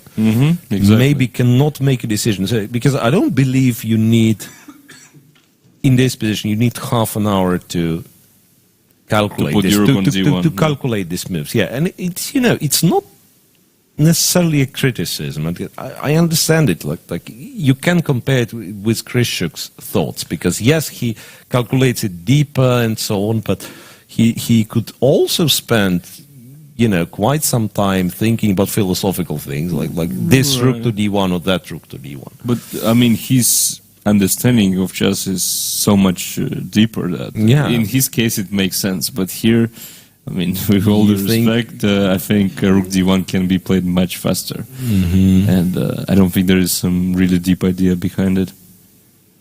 Yeah. Okay. So Galyamova and Guseva, after knight d5, quite some time spent, and bishop d2 is on the board. So now we are about to see all this tactical sequence with knight b4 that we were talking about. Knight b4, queen c1, bishop takes c4, and we'll see if this works for white, works for black. What happens? Yeah, as you said, I think knight d1. Yeah, I mean, it was one of the options. This isn't that great. Queen b2, right? So Queen bishop b2, takes, bishop takes. Yeah, black must be fine here, I think, but maybe it's just go forcing, like takes here. c5, yeah. Maybe even like start with c5, take on f1, bishop, king takes, bishop takes, bishop takes, yeah, knight c5. So black has a couple of pawns and a rook and no weaknesses against two knights, and also like the fact that two open files. Nothing. Yeah, probably slightly better for black. Black is probably better. Black is probably better. Okay, and Bodnar with Olga. Oh, some changes. Some changes here. Surprisingly, Bodnar on 1 hour 10. How's that? Well, I think she placed out all the opening moves. And then or maybe she just got tired. She was like, "No, whatever. Let's just play some quick game, and I'm done with this tournament because she's on the last place." So. BA6. I mean, what's that? Honestly, I will have difficulties believing that white is not getting checkmated somehow. But maybe I'm just wrong. I don't know. Yeah, that's one thing. And second thing, I mean, it's really unfortunate that this game doesn't decide anything, because I would be much more kind of inclined to analyze it in the depth, try to figure out what's going on. Yeah, because but here, I mean, really, this game doesn't decide anything. A lot of possibilities. It's a very exciting position, sure. but yeah. Probably white is getting made somehow. Let's move on, right? Yeah. No, I mean, okay, that was a quick overview. Back to men's section, Yesipenko with Matlakov. I don't think we should, concentrate on that too much, because that will be long maneuvers for quite a while. Knight d2, bishop to b6, knight c4, bishop to d4. And I'm afraid I will need some help understand. Okay. Here's my help understanding it. So you don't want to play bishop d4 here because bishop c6. Is that the right guess? Perhaps. Yeah. And after that, with the knight on c4, I cannot take with the queen. Hang on a second. Yeah. Because first I thought maybe just b takes. First I thought I can take with the queen, but then knight e5 attacking the queen, right? Knight e5 works, right? Does it? I think so. Yeah, bishop takes, queen d5, you take on c7. Yeah, on F4, bishop h3, and there was a 4 rook f2. Yeah, this doesn't work. But maybe b takes. Yeah, this structure is very interesting, actually. B takes. Yeah, bishop takes, e takes, and. And then the knight would have been better on d2, perhaps, so that white could start attacking c6 pawn a bit earlier. Yes. Okay, fair enough. White decided he doesn't want any of that and went queen c2. So that was the position. I said, maybe we do not pay too much of an attention till it gets clarified what's going on. Bishop d7. I mean, how does black plan to develop his stuff? Bishop d7, e3, I'm guessing. Yeah, take with the queen. Because I can see how white improves. Black, this queen on e6 is a bit awkward. Yeah, I like white. I mean, e3 is actually an unpleasant move to face because In both cases, even like b takes is an option. yeah, bishop c3, b3 is an option. Yeah, queen takes c3 is an option, and you were referring to this Carlsen's game, and okay, I mean, let's pretend that I don't know bishop a7 because I think Carlsen Geary was something like that in terms of a structure, like, and then later on. So basically, here you have a choice. You take on c3, white's very comfortable with both recaps. If you keep it on the diagonal, it's not great, and in addition to it, some f4 might happen. So bishop on c3 is actually better than the bishop dark g7, queen e6. I mean, black would love to change up pieces, right? Yeah. So queen here, bishop here, and preferably to h3 and swap the g2 bishop. Yeah, I think it's safe to say white got something out of the opening. It's just a question how much. Yeah, Vityugov with black, no big things happen. Rachmanov started to think. Queen b6 was met with rook c3, so apparently you can't take because rook b3. And I don't see how exactly white traps the queen, but you still don't take it, right? Queen a2. Maybe you do. Man, this is one of those pawns you just don't take because the queen will. Because you don't trapped take somehow. it, yeah. Because you don't take it. Even though it'd be, yeah, whatever. So rook c3. You probably take this guy sooner or later. You play bishop d7.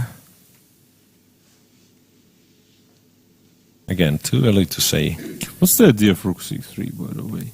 So we just want to triple Queen on the c2, maybe, yeah, queen c2, rook c1. Yeah, queen c2 is nice because you'd be, very likely you'd be threatening to take on g6, so black will have to spend one more move.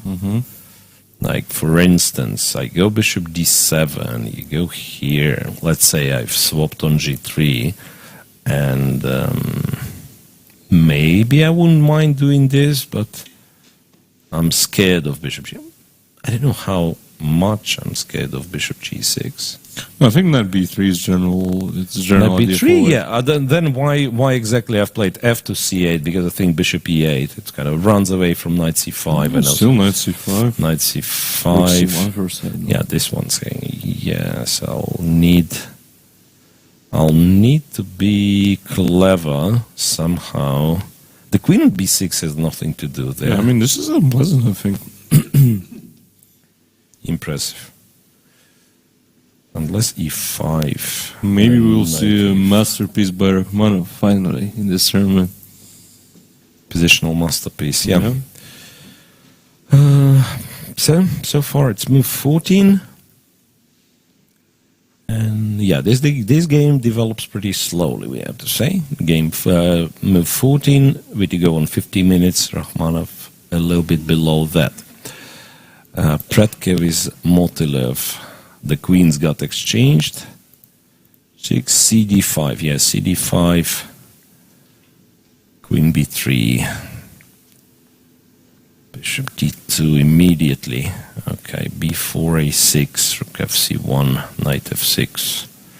Bishop e1. So bishop e1, you probably start moving the knight towards a5 or c5. I mean, I kind of feeling black should be fine, of course, but somehow, you know, there is a plan for white of this, and there is no obvious plan for black. Route of the knight to c5 or a5, and black should probably play for e5 at some point. On the other hand, I think he could have played e5 on the previous move, right? Yeah, why not e5 exactly? d5 is not a thing. e4, we just go back. d5 we take, right? No, wait, e4, d5, and maybe lose h6 at the end. Maybe that's the point. g5? No, wait. So we don't take, yeah? Maybe I take with the knight. Let's pretend I'm a smart person, so I take with the knight, Even this, G5, and even then g5, H4, and maybe h4. And you know. All right, maybe. It's still kind of far from being convincing because, the line goes on, but, at least there is an explanation why this didn't happen. Yeah, and Jolin in chat is saying that Andreikin is only surviving if he sacrifices the knight on e5. But that's we'll just a see. piece down position. We'll see. We'll see. Yeah, So first, I suggest we check Fedoseev. After bishop e3, indeed, knight g4, I guess it about right. Knight takes, and after c4, he went f4. Takes, knight c5, f5. Bishop to h5, knight takes c4. So white kind of burned bridges in terms of controlling the position, but he has won a pawn. Do we believe in this pawn? Honestly, I'm scared about Fedoseev's position. I'm worried. I'm worried for Fedoseev. I would think that Pankratov would beat anyone from this position. Seriously. Like if anyone can say this as white or even win the game, it's Fedoseev because he's also very comfortable playing this kind of mess. crazy messy positions. Yeah, okay. But any classical player, let's say like myself, I mean, I would be really surprised to survive here against Pankratov because that's what he does the best. Like the initiative is clearly in Black's hands, and Queen h4, Rook g8, knight comes to d3. You have so many options. I mean, the only danger I can see for Black is kind of not being able to figure out the best moves order. So Queen gets to h4 easily. Yeah, Rook g8. This bishop we don't know yet. Yeah, Bishop d4, Bishop e5 if the knight is driven away. So. I was even thinking of starting with Rook c8, strangely, because, react to this first, and then I'll figure out what to do next. This is just a terrible position for Black. I think it's just good for Black. It's just good for Black, and yeah. So, imagine Matlakov not winning, Fedoseev losing, or, well, at least not winning, and then Vitigov losing because he decided not to be safe and try to play, losing to Rachmanov. I mean, that will be a drama.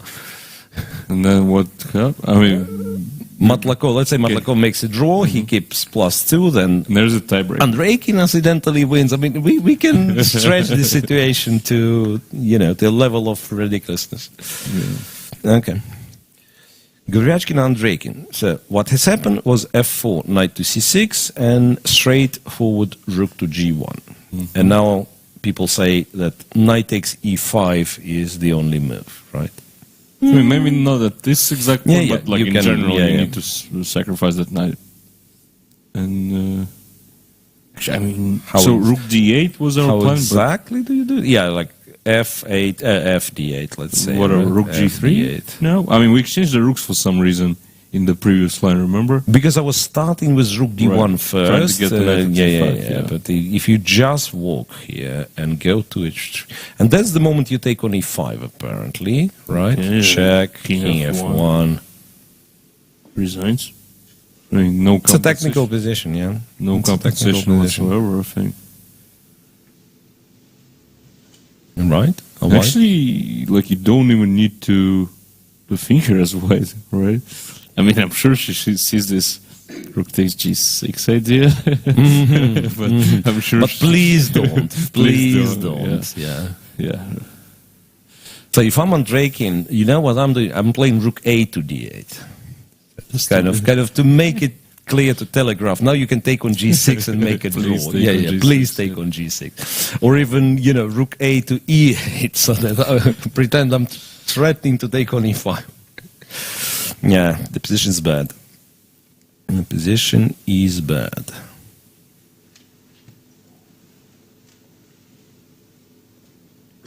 For some reason, I think Aleksandr will. I don't know if she will win, but she won't take. I mean, I think she will win. She will win because rook g3 is an obvious idea, and it's a massive, right? If Black has to give up the knight, I mean, piece up, she will win, right? I mean, okay, let's see. So knight takes, pawn takes, queen takes. You go to f1. I want to claim... She is a very, very strong GM. How can we expect a very strong GM not to win this position? Yeah, I mean, I have a whole move before I'm forced to go Queen G7. I'm not even forced to go Queen G7, right? So I'm thinking, could it be that, the end game itself is not that simple? I don't think so. And Rook F D8 has been played, so Rook Andrei is F D8, playing yeah. for a win. No, so we can still take right? There is still a perpetual. No, hold on a second. There is King F8. F8. I mean, if you take okay, nobody's gonna take. Yeah, nobody's gonna take. Danger. We can take, and then take it. And then you'll take on F4 and it'll be perpetual. I mean, we're only looking at this line because something like this has happened previously, in this obviously, term. Against Vitugov, against I agree. Filasev, it was something similar as well. So sure. But I mean, this time I believe she will play Rook G3. This time is different, as they always say. This time is different. It has to be said that Rook G3... Again, it's not moving. Rook to G3, Queen D2 check, King F1.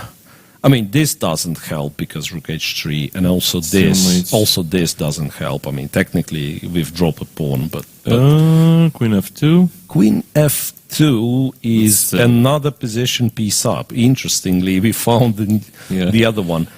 And you know what? This one, I'd better be with the Rook on F8.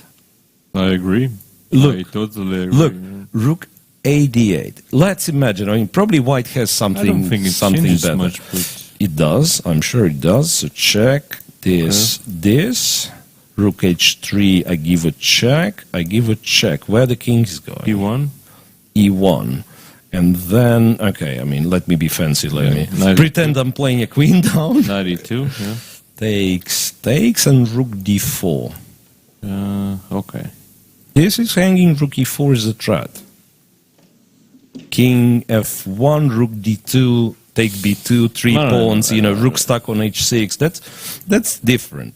Here, though, you can seemingly go to E1, E2, E1. Yeah, so I have knight E2. Takes, and after this check, it's kind of the same position. Maybe still Rook E4, King F2, Rook D8. I mean, still, maybe it's the best chance.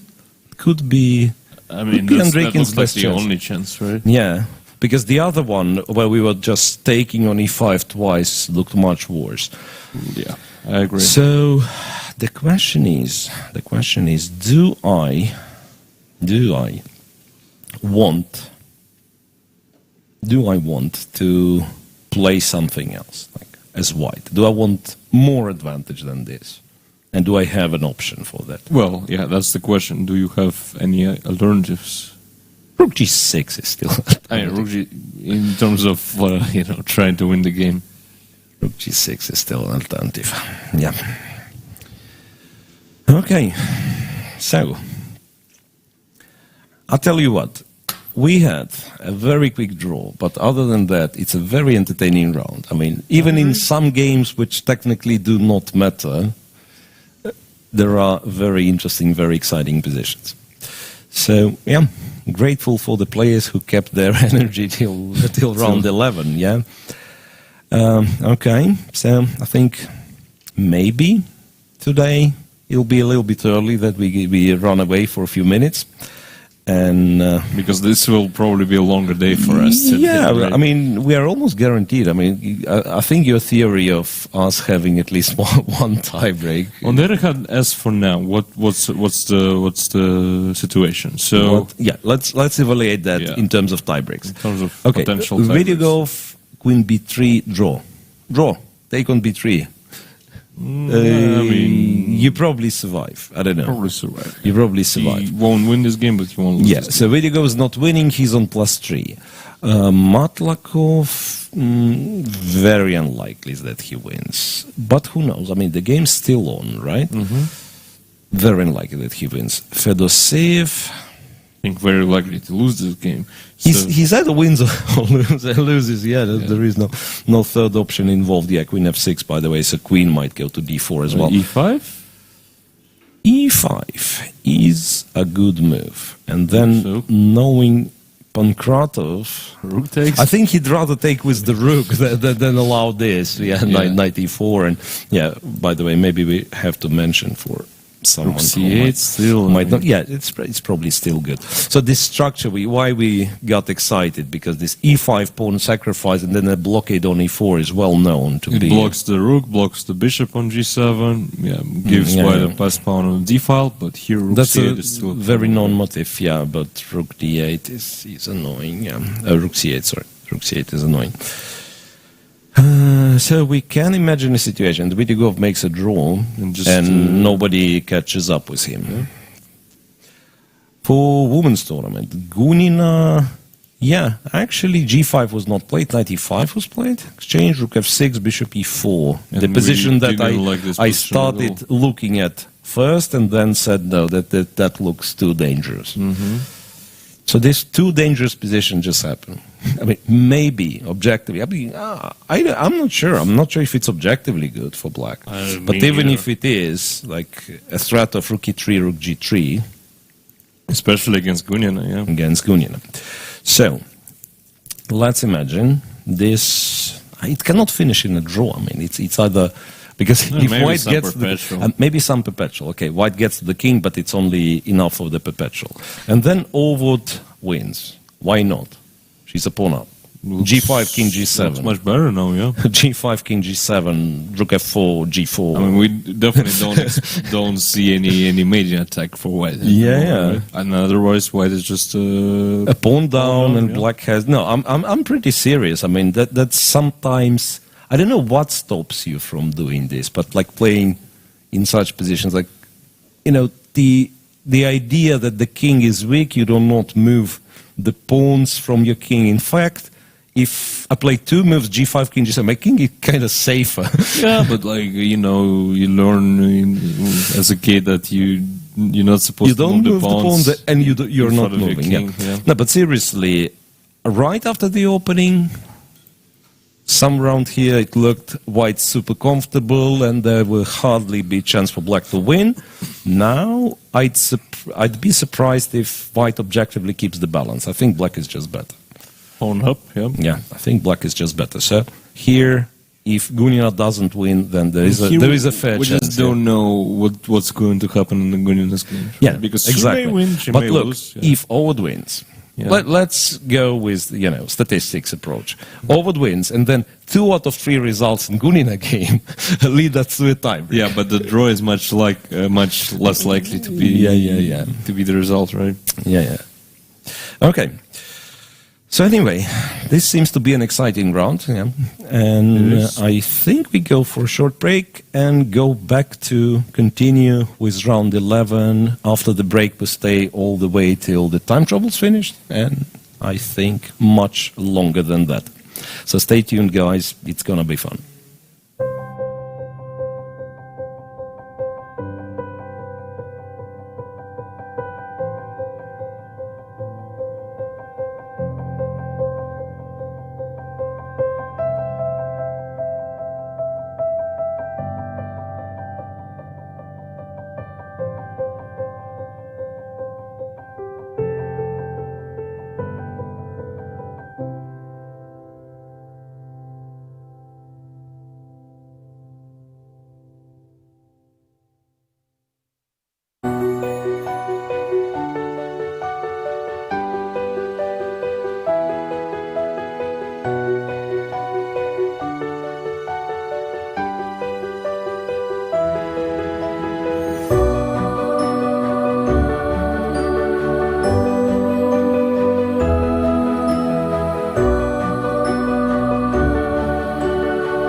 Меня зовут Юрий Львович Аверба. Мне 97,5 лет. По профессии я гроссмейстер, старейший гроссмейстер мира. Когда мне было 12 лет, я прочел всего Шекспира. И это мне доставило большое удовольствие. Я считал, что английский язык – это язык будущего. И не ошибся. Огромную роль шахматы приносят детям, которые начинают изучать иностранный язык. В результате они овладевают языком и одновременно овладевают шахматами.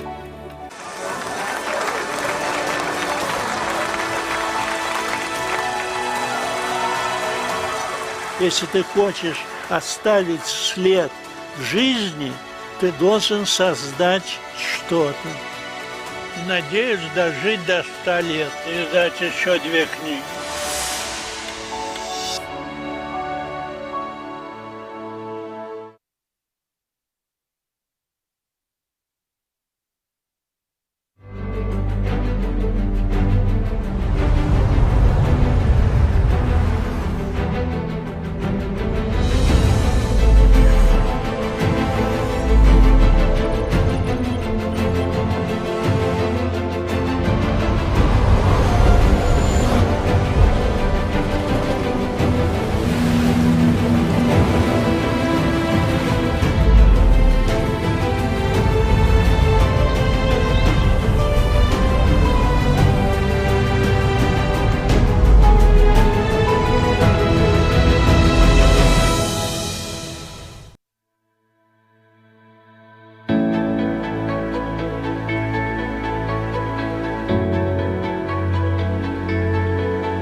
Там, где Европа встречается с Азией. Башкортостан – крупнейший современный центр нефтегазодобычи и нефтехимии. Территория мощной энергетики, большого металла и передовой фармацевтики. Мы поднимаем в небо лучшие в мире самолеты и вертолеты. Столица Башкортостана – город Уфа. Мы стремимся к победам и побеждаем. Башкортостан. Республика на все 100.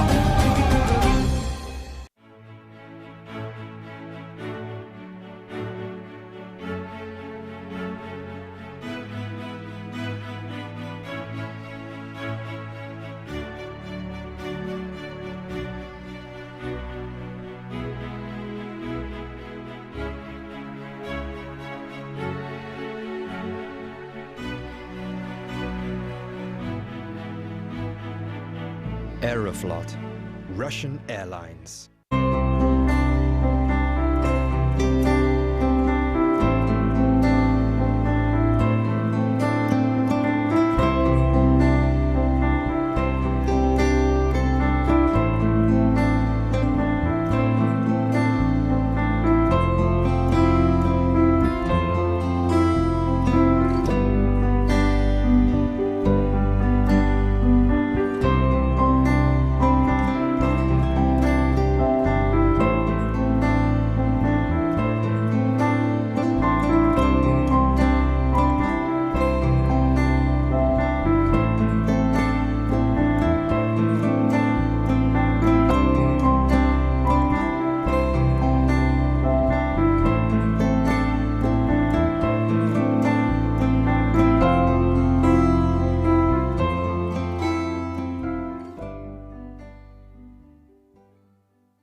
And we are back, and the reminder, it's the last round. It's the last round, guys, of Russian Superfinals.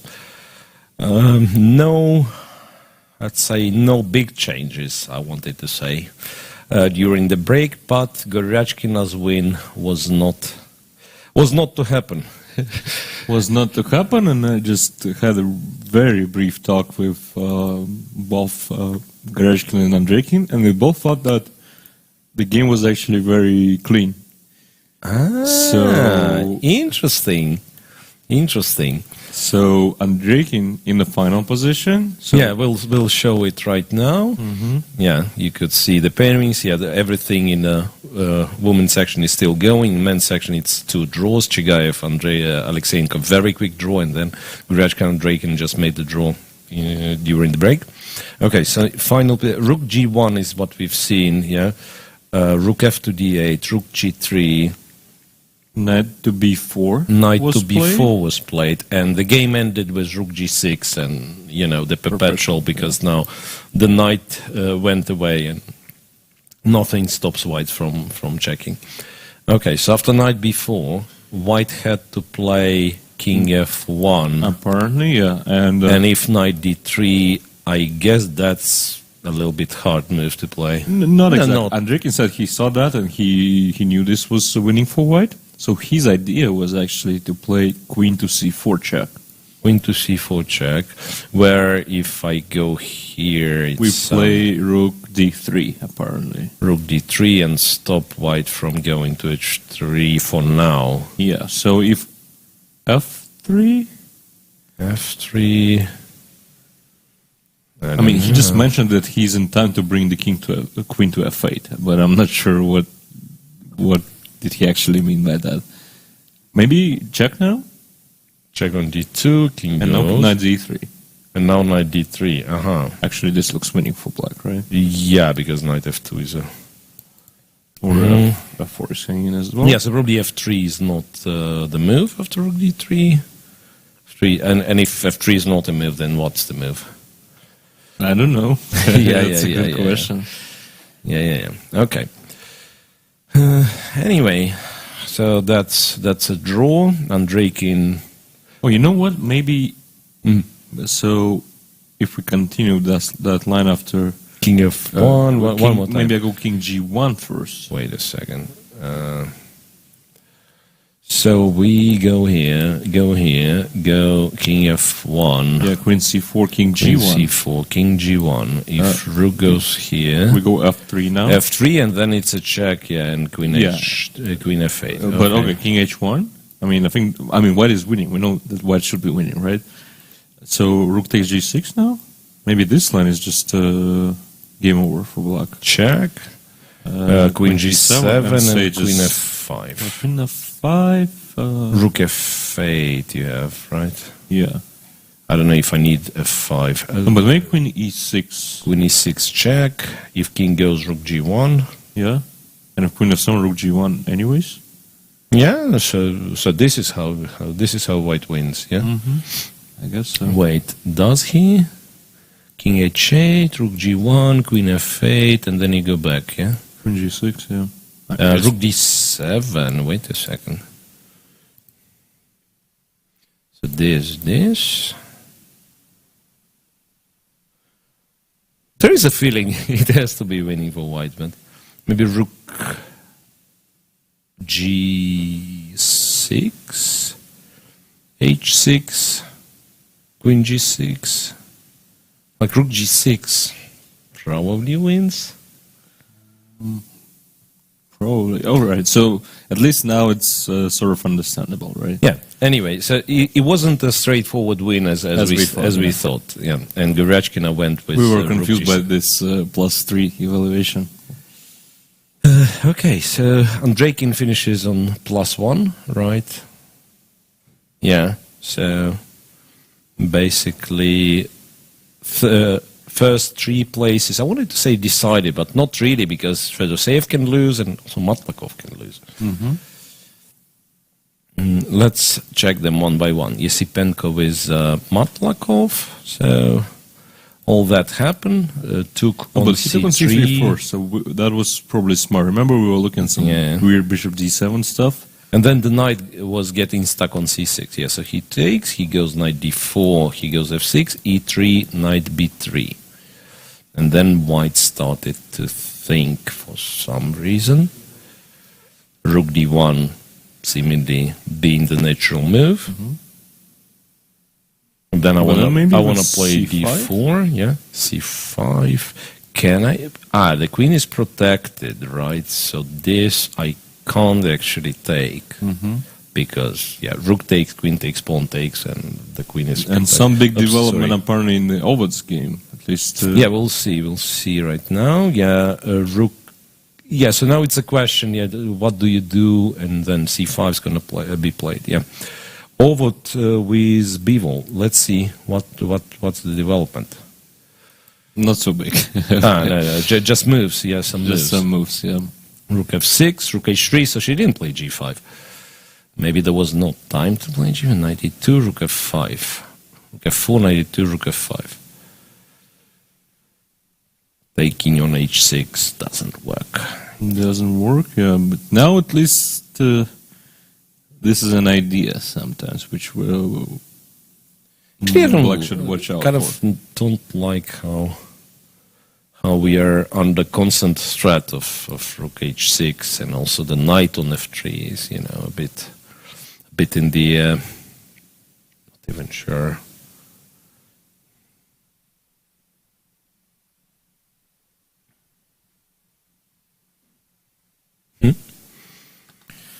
Oh, it's down to 23 minutes, Yeah. but they've also played 27 moves, unlike other games. Yeah, No, but most of the games at least cross the 20 moves mark. 20 so- moves more. Yeah.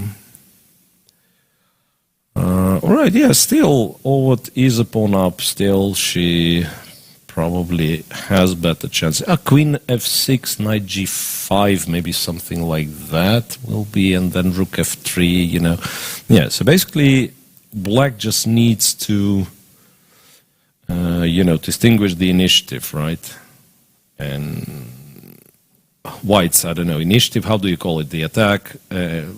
Exchange a couple of pieces, preferably the queens, then you win. Yeah, easy. Then you win because there's two passed pawns here. Even like if white manages to grab a pawn in the process, still very likely H and G pawn will decide. Gunina, okay, this is where the development can happen. Let's check. Let's check Gunina. Yeah. Rook f6, bishop e4, king f7, rook e3, rook f4, rook b3, and rook g4. I don't know. Scary. I don't know what happens. What does this rook do here? I mean, you can give a check. King g8 then, right? Regrettably, I cannot protect this guy. Can I... Wait a second. Can I do this? Rook takes, yes. Do this. And then? And then I don't know. Bishop d7, I mean, yeah? Yep. This is useless, strangely. This guy is useless. Can't really do much. This guy is useless. And remember we were talking about structure and how black structure is so much better, yeah? So I'm thinking at some point if things not going my way, I might come up with rook a2, rook e4, simplify, and then quite possibly win the endgame, but yeah, it's not... Yeah, it's unlikely to happen. Yeah. What's the time situation? Shuvalova down to not a time trouble just yet. Yeah, not a time trouble just yet, and we are still shown Bivol versus Ovot. Rook f5. Bivol was about to make a move. But that's one of the important games, of course, but probably not the one we want to be focused at right now. I think the saves game is Let's critical. move to men's section back. Yeah, we were checking Matlakov and I at least almost forgotten about how exciting Fedoseev's game is. After knight c4, queen f6, queen d4 was clearly a threat. So king went here. Rook here, queen e3, b5, knight a5, b4, knight b5. I mean, those guys. Those guys. Those guys. That's the right comment right here. Yeah. The moment bishop from h5 creates a threat is the end of the game. Yeah, but this moment might not never come at happen. all. Yeah, might not come at all. I'm honestly very tempted to take on e4. I don't know why and what does it do, but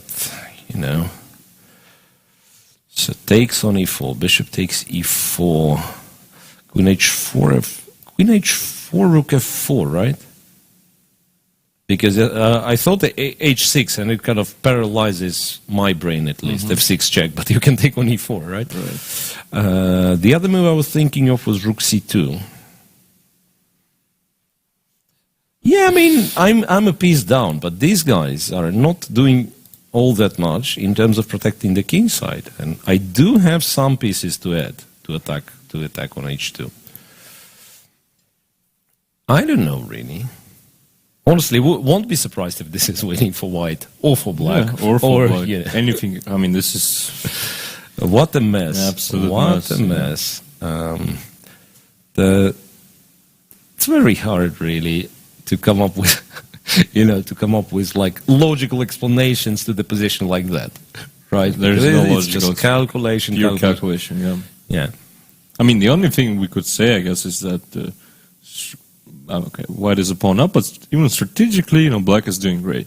Yeah, because of like all the, especially e5, b2 being hanging. So it's, I don't see 5 is nice. Rook on e8 is nice. So, I mean, intuitively, I feel like black should be at least completely fine. But what's the concrete follow-up? How you do it? Yeah, if you do it.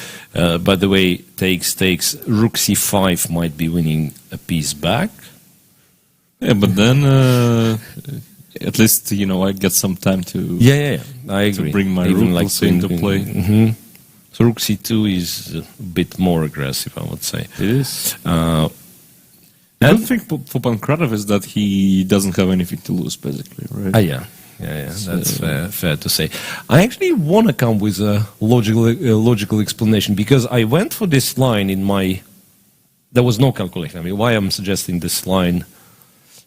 so I went for that without much calculation, if at all, because if you don't do something quickly, knight c6 will block the c file. Okay, that's a clumsy explanation. You are not going for such sacrifices just because of knight c6 blocking, but that's... I mean, if I give you a move to play as white, I mean, it's 99% that you put knight takes a7. Knight a7, bravo. Yeah.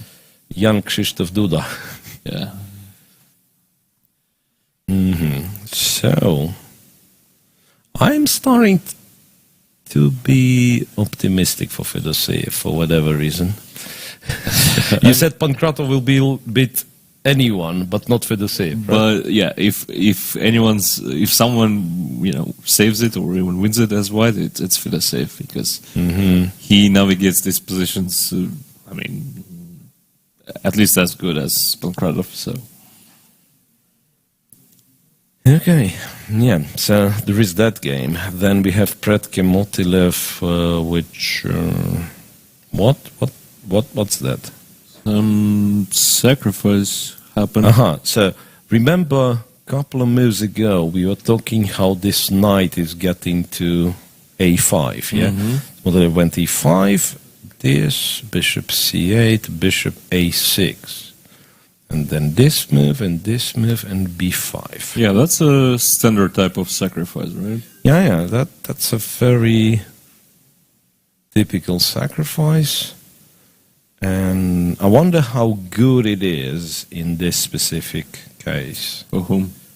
For white, obviously. Yeah, I thought, white wasn't forced, right? So that means, okay, saying white wasn't forced. If white doesn't have anything, then black is okay, and possibly more than okay. Right. Yeah. In the end of the day, b4 is a potential weakness, so... Yeah, so b5. Sense. I probably take... don't see the reason not to. You probably take back.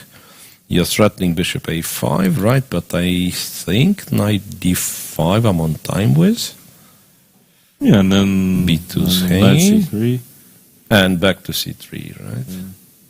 Knight b4, d1. So I guess we're happy with the rooks exchange, right? So now the question is like, okay, what happens, like, let's look at the primitive case. If I just take, play some bishop e6, white's clearly better, right? Yeah, we don't know, or we do know that it's winning, yeah? You think maybe not winning, but looks bad for black. Yeah, agree.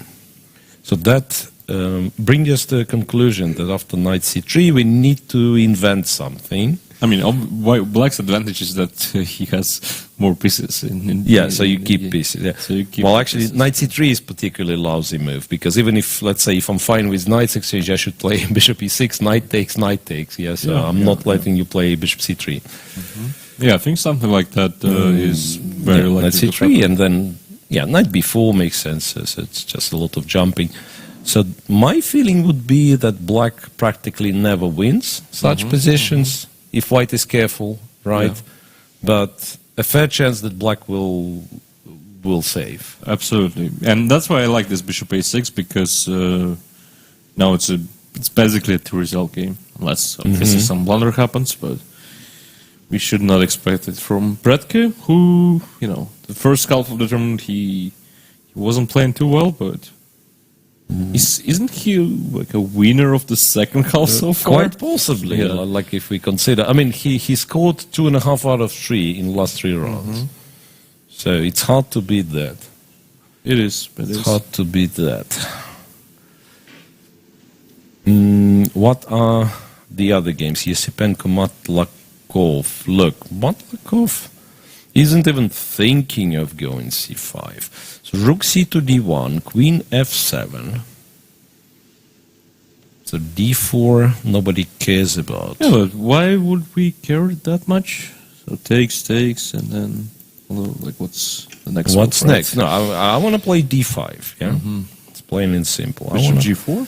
I want to play d5. Bishop g4. In some cases, I would argue that taking on b7, maybe I can, in fact, maybe I can. Bishop b7, rook. I was just hoping you wouldn't take, obviously. Okay. That was the whole idea. That, and regrettably I don't have bishop f3, so, but bishop c6, who knows? I mean, what is this position exchange up? Because the knight is kind of stuck on b3 a little bit. Light squares are weak. I do have some squares. Like This feels like mean, compensation. That's exactly like full compensation. Don't know, but some compensation for sure. Like practically, it's not very easy to play. Okay, h3. So perhaps trying with all the comfort in the world, like no bishop g4 for you. Queen h5, and now you don't want to play king h2 really, right? This allows bishop g4. Yeah, this allows bishop g4 and stuff, but g4, once again, it's quite double-edged. This is a clear provocative move from Maxim. Yeah, queen So I think h5. his idea is to play queen g6 now and then try to Then play h5 and so on. Yeah. Very likely. And let's not forget, we can forget by now. The leader of the tournament, I wanted to say, after queen b3, indeed, as I said, swap on b3 and just, just make a draw. And Rachmanov was totally supportive of this idea. Black making a draw, b6, takes on g3, knight e7, then they just keep swapping This rooks. game won't last for long. It can, I mean, till move 40 or till threefold repetition. It's only move 22, but yeah. Nobody's winning this one. So Vidygov stays on +3, and then both Matlakov and Fedoseev, it's unlikely, not unlikely, but no guarantee that any of them wins. No guarantee at all. Although, I mean, Pankratov has been thinking for a long time that, like, this 26 minutes isn't correct for sure. I think he's down to like 16 minutes more likely. Yeah, so Pankratov is thinking, so perhaps he had some plan, and No, maybe he wants to take on e4. figured out that the plan might not And work. it's an easy move for us to play, right? Yeah. And when you actually play the game, you want to make sure it works, because otherwise. On the other hand, you take and say white does this. Queen b2. Oh, f6. F6. I mean, King G8. that's what was stopping me from King g8. King G8. Queen G3. Wait a second. That's a rook. This guy is That's a hanging, rook. That's a crook. rook g1 would have been nice, but it's a checkmate on h2. No, I mean, I give up. I give up for both. Let them figure out For what's both, going on yeah, I here. give up for both. But that's one crazy position, I have to say. Absolutely crazy position. And to be perfectly honest, after knight e4, there might be the case. It's unlikely there is a case that I'm not taking. I thought knight c6, but you know that. But then it's the same, but even the material is equal, right? Can't be serious. Yeah. Yeah. That can't be serious. Like really crucial moment for Pankratov for this game, for Pankratov, for Fedoseev as well.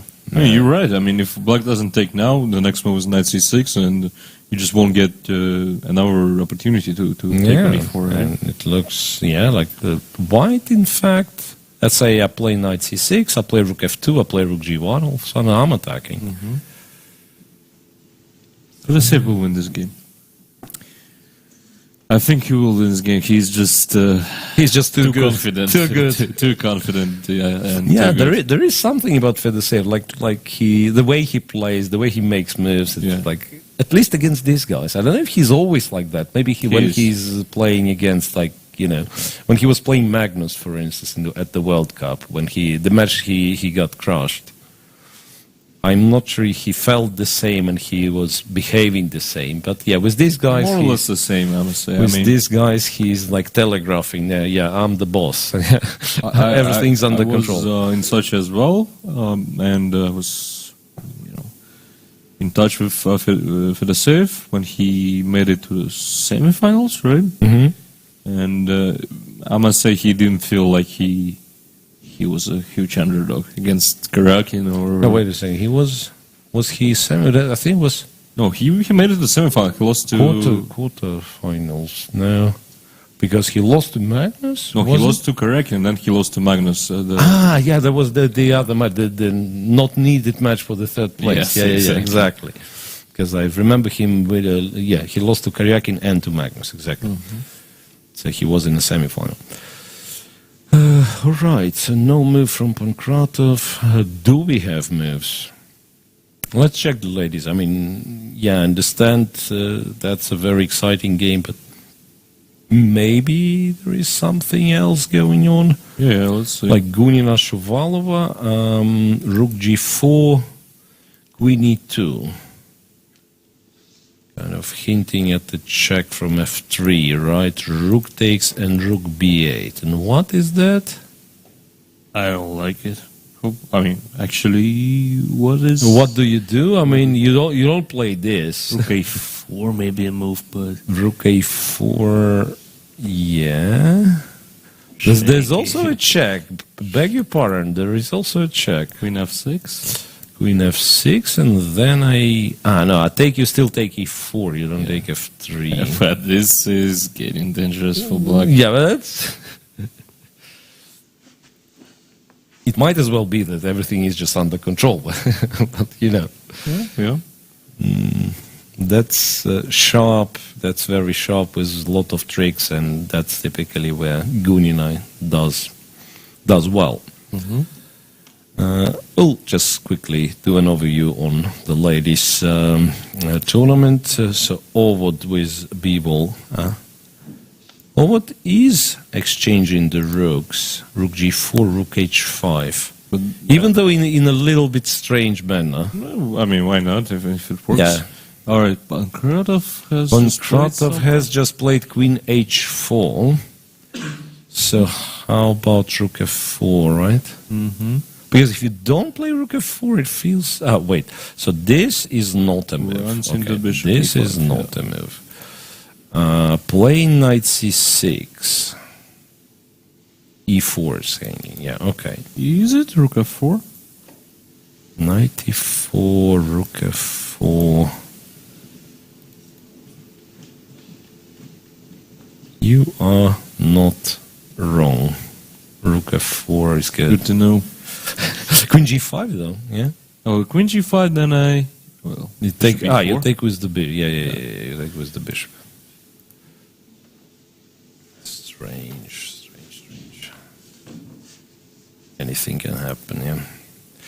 But rook knight c6 also threatens knight takes d6. So black needs to react somehow.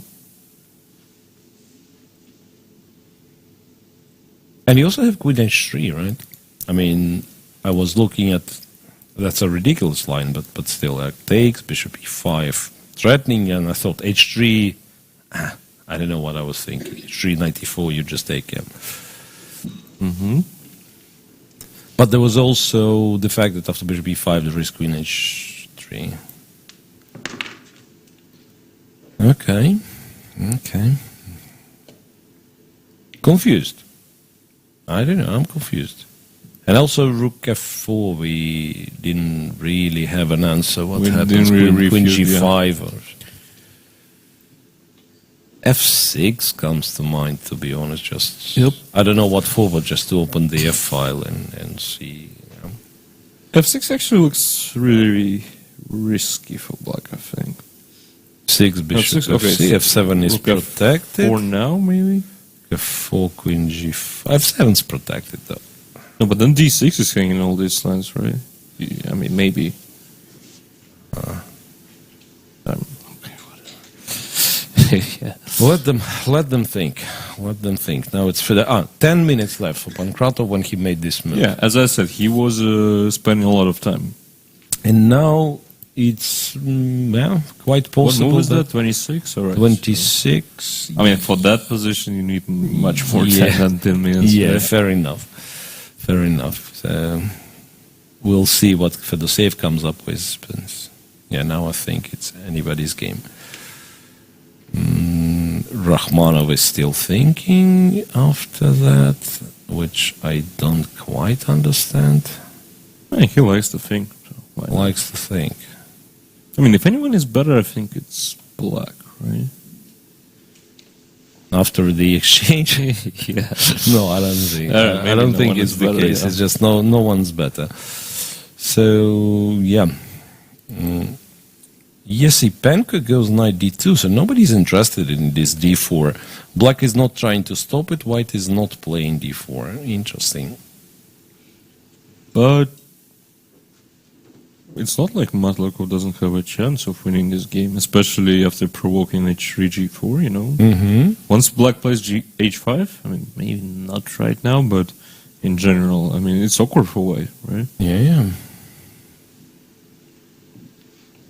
It's just getting a little bit too simplified, it seems. But yeah, still anything's possible. So what do we have? We have two draws. We have this game. We have Rachmanov Vityugov, which I'm honestly really surprised. You know what? Many more moves were played. It's just that the board disconnected. I mean, if you look at the analysis board, the rooks are still there. If you look at the camera view, no rooks, white king on e2. Yeah. So, I mean, You may rook takes guess eight, like knight takes capture eight, has king F1. happened, knight takes, king f1, knight d6, king e2. Yeah. Is black really playing for a win, this one? King g7, yeah, why not? People in the chat are saying that Grechkin is the most beautiful in the men's tournament. That's fair. That's fair for sure. King g7.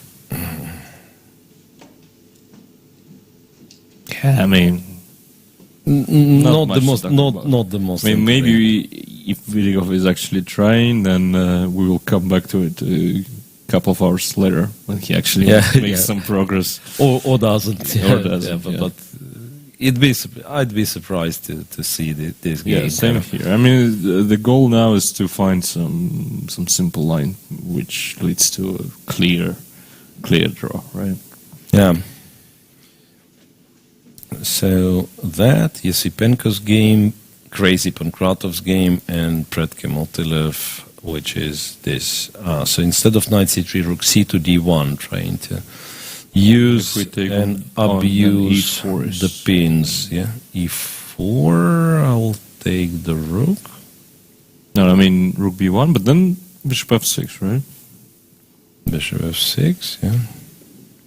Then you do something like this. Rook e8. I don't know if Rook e8, knight Rook d6. 8, knight d6 though, yeah.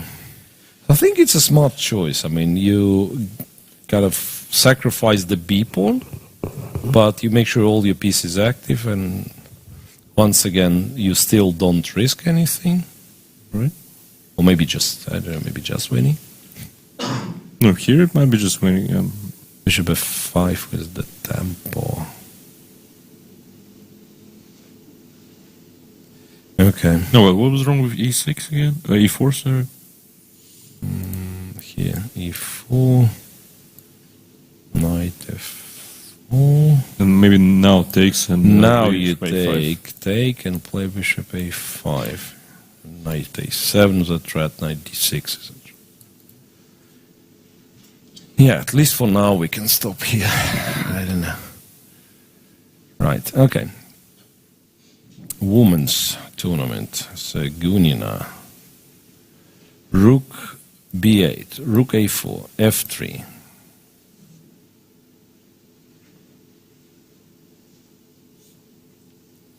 What is going on? What is this?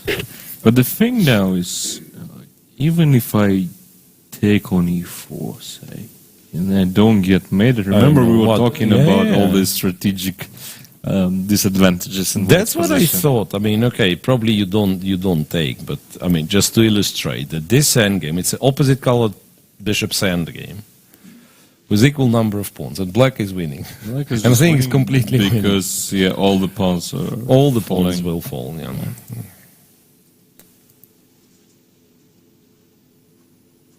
It's sad though. I mean, imagine playing this positioning. No, but I mean, obviously Gunina won't exchange the queens, and then Yeah. there's some queen f2 check, for instance. If I have to go to e8, there's some bishop h6. There is bishop a6. Bishop a6, queen to somewhere. f2. F2 maybe, because now the rook is trapped. And if you take e4, fe4 comes with Rook the check. rook g3, king h2. Is that your idea? Maybe bishop h6. Okay. I mean, I start having ideas. Yep. Absolutely. Having ideas. And Shuvalov is down to 13 minutes. I mean, remember how comfortable the time situation was? That'd be... How many moves left? All right. So Still a minute a move, you know, and you are worried and you understand you are no longer winning that big. Okay, for Ovod and B, well, actually this kind of sharpens up. Look, after the exchange, okay, the explanation for rook going to G4 is given, that the rook goes to A4 now. And G6, and takes, and H5, and Queen C5, and let's go. let's go. I mean, whatever happens, I like this game. Yeah, Because then this- A pawn this can will be start fun, running, yeah. But the white is a bit slower, right? Because, I mean, my pawn is already in h5. And there is a rook on A7 on its way, on You the can way. stopping the a pawn. Yeah, so white basically cannot participate in the race, right? White will at some point will have to switch to stopping the H pawn, which isn't easy to do. So rook F6 played. Check, king just goes to H7, right? And then H pawn marches. Queen C4, I mean, or check and Queen C4.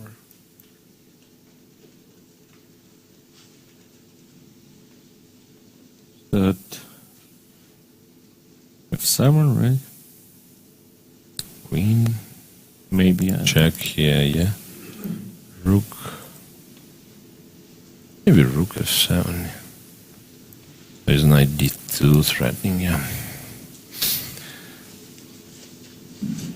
So it's tense, once again. It's very tense. Move 32, so these at least are making it to a time control. Yeah, it's a cool position. But I think it's all about nerves at the moment. Right? If Ovod will handle herself well, then She wins. She should win, yeah. Okay, just we'll click through the games just to see if anything out of this world happens. Whoa. I mean, Kind I of. don't know. So A4, A5 was the last moment. A4, A5, yeah, bishop E7, and then bishop to C5, and bishop to A3, and bishop to C5, and to A7. No, and knight B5. Okay, so Pogona clearly wants to win this game. C6, knight B6. Badly wants to win it, but is she? Is she doing the right thing, yeah? Now, takes on B7, black takes the bishop on... What does black take? If I take on B7, because if you take back, it's bishop D4, right? But why would I take this bishop? I mean, as white. Why would I it's take on white. B7? So bishop D6 or bishop D4 at once? Bishop B6, I don't know that. When D takes, isn't it like DE. or DE? Yeah. F4. Why isn't this completely winning? C4. Yeah. F4 here, E5, Yeah. knight D6, rook D6. And black isn't safe in this position. What was that was Gary Shulin. Yeah. Wojtka Szlinskaya. Something has changed. Pawn has been taken. Pawn. Where the pawn On is? A7. Okay. So How did the pawn get to C4? That's the question as well, because it How was did- doing a lot of stuff on C6. That bishop B3. Remember, okay, takes C5. Weird move. Okay, C4. What white did makes more sense to me. Much more sense. I mean, I think this is a great lesson why you shouldn't Pawns are not moving backward. push your pawns without, triple checking everything. Queen C4? What's going on? Takes and check on F3, or you're fine with it. I think, that No, angle Queen C4, I'm smart. I'm giving check Ooh, first. all right. And then King F1, Knight D2. Yeah. Okay. No, but maybe you just go King G2 on the Then other B5. then B5 is annoying. Queen A6 and you take... And as always, only 7 minutes left for Yeah. It's kind of sharp. Galima Gusiva. That's the We position. guessed the line, yeah. And even the move knight D1.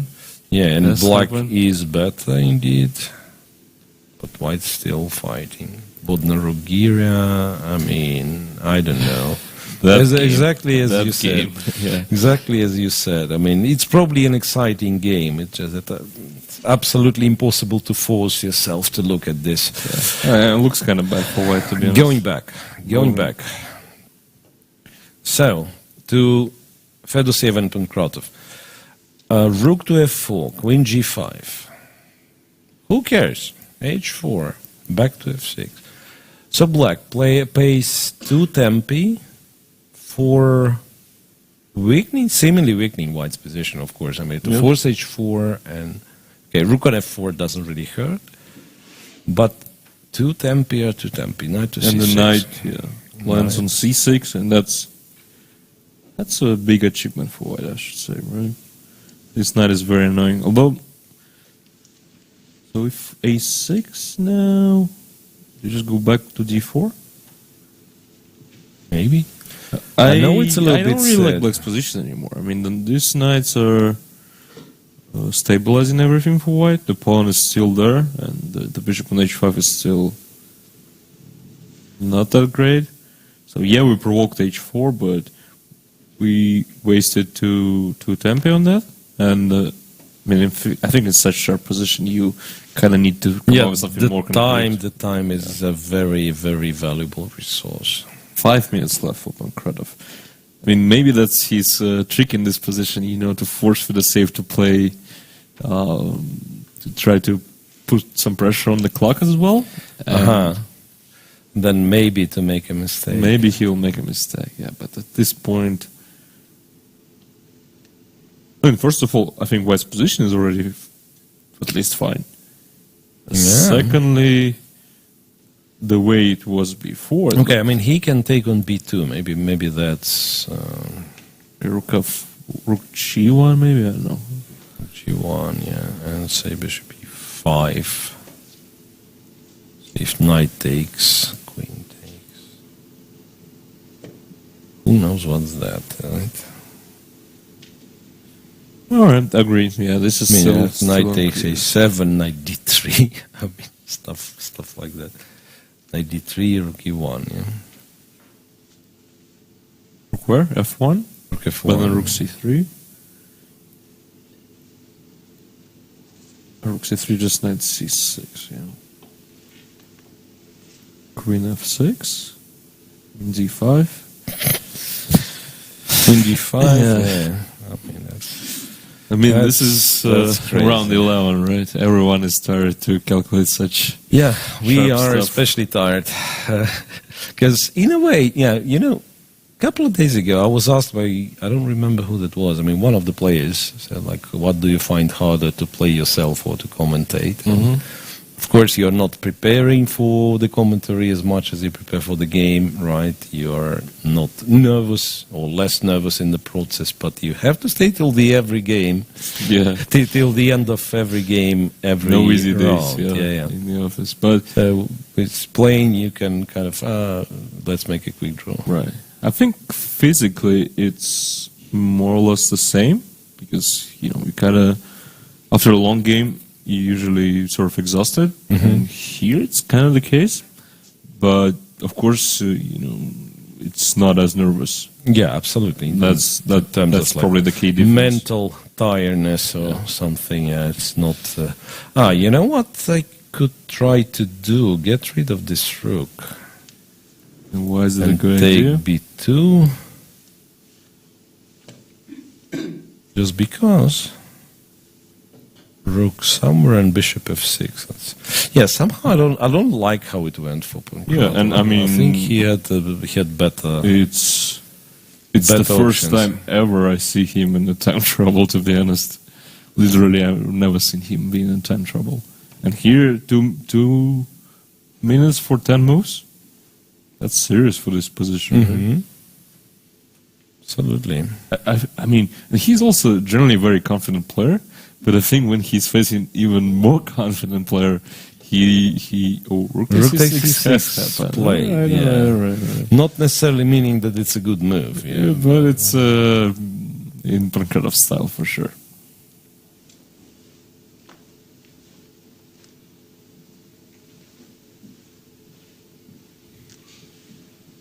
Okay, stuff happens. As soon as the saves back, knight c6 will be played. Will be played, yeah. And okay, so how's Matlakov doing? Because he's also How's he wins the Matlakov game. doing? He's also in the tie, most likely, right? Knight d2, swapped c6, d4. Changed everything. Bishop e6, rook d1, and f5.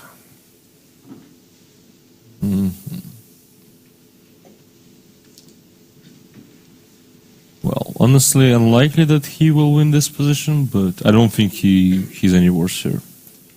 Right, so here, I mean, on this structure, if not for g4, I think it's perhaps important to mention that the one who controls the d file is kind of superior, usually, the better.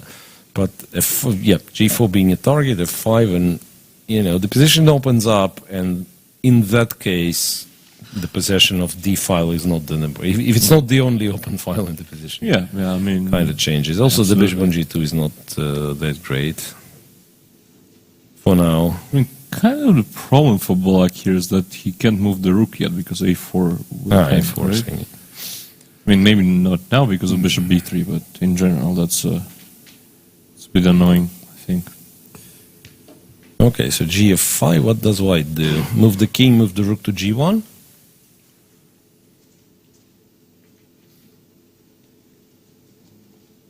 I don't think G7 is a real target. I think something like...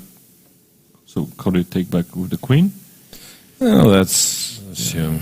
Maybe just F4. King H2, something like that. And eventually I want to, push the E-pawn. Yeah, okay. This Claim this, I have some majority in the center. Yeah, I mean, this may get unpleasant for black. Also the time situation. Okay, here this move 29, but still, Matlakov on 12 minutes, Ispenko on 18, so something can happen even here. So predictions. Fedoseev wins? I think so. Rachmanov, Vityugov, let's check it quickly. I mean, it's a draw. I think Vityugov will try, actually. But how do you try? H5, let's see. It's kind of trying to see some space. Yeah. If I go G4 here, okay, he went F3. Yeah. It's black to move H5. Yeah, fair enough. Then, but interestingly, he could go G4, right? Mm-hmm. E5. I don't think E5 is such a big problem. E5, F3. Probably not. I mean, but if I get, let's say, H5, and then I play Bishop B5, for instance. I mean, this may having the space, having the space already kind of helps. Bishop C6. Okay. Just leave it, right? Right. Okay, here something happens. Yesipenko G5 indeed. Motilev Queen takes B. Fedoseev has to deal with Queen takes B2.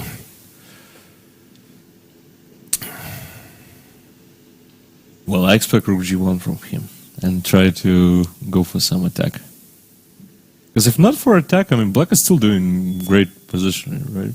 Yeah, I mean, especially after he grabbed the pawn on B2, then if he grabs the one on A2 as well, then any endgame is just probably bad for white.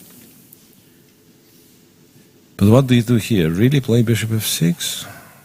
Or Queen F6? Queen at Bishop F6. This is not E5.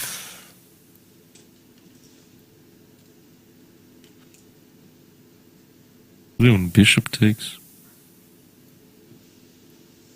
Rook takes. And Queen G3. Mm-hmm. And then, well, for now I'm threatening Bishop E4, right? Overall, the G file is like. Maybe I should take Queen takes instead. But the Queen takes B4 falls, right? Yeah. So I think if you take with the Queen, swap the Queens. I take B4. No, without the Queens, you're not not too dangerous. Yeah. At least I'm glad to see Fedoseev taking his time, so he doesn't fall into that trap of trying to play. Let's play against opponents Zugzwang. Yeah, so why do I keep calling it Zugzwang? I'm just wondering. I know the word. I mean, it's Zeitnot, time trouble. Yeah, Zeitnot. No Zeit. No Zeit. Exactly. So the rest is kind of less crazy, less entertaining, if you like, yeah? And less critical in terms of the standings as well. Yeah, absolutely, right? Because so this is the game we want to focus on, right? Because in Matlakov's game, I don't think a lot will happen in the next 5-10 moves. Yeah, he could win potentially Matlakov, but that would take us. He won't win quickly, that's for sure. All the way to the end game and so on. Yeah, here practically on every move, sudden hidden resource, and it can be winning for white, winning for black. Yeah, yeah, exactly. Who knows? Maybe you go Rook F1 in order to threaten F6.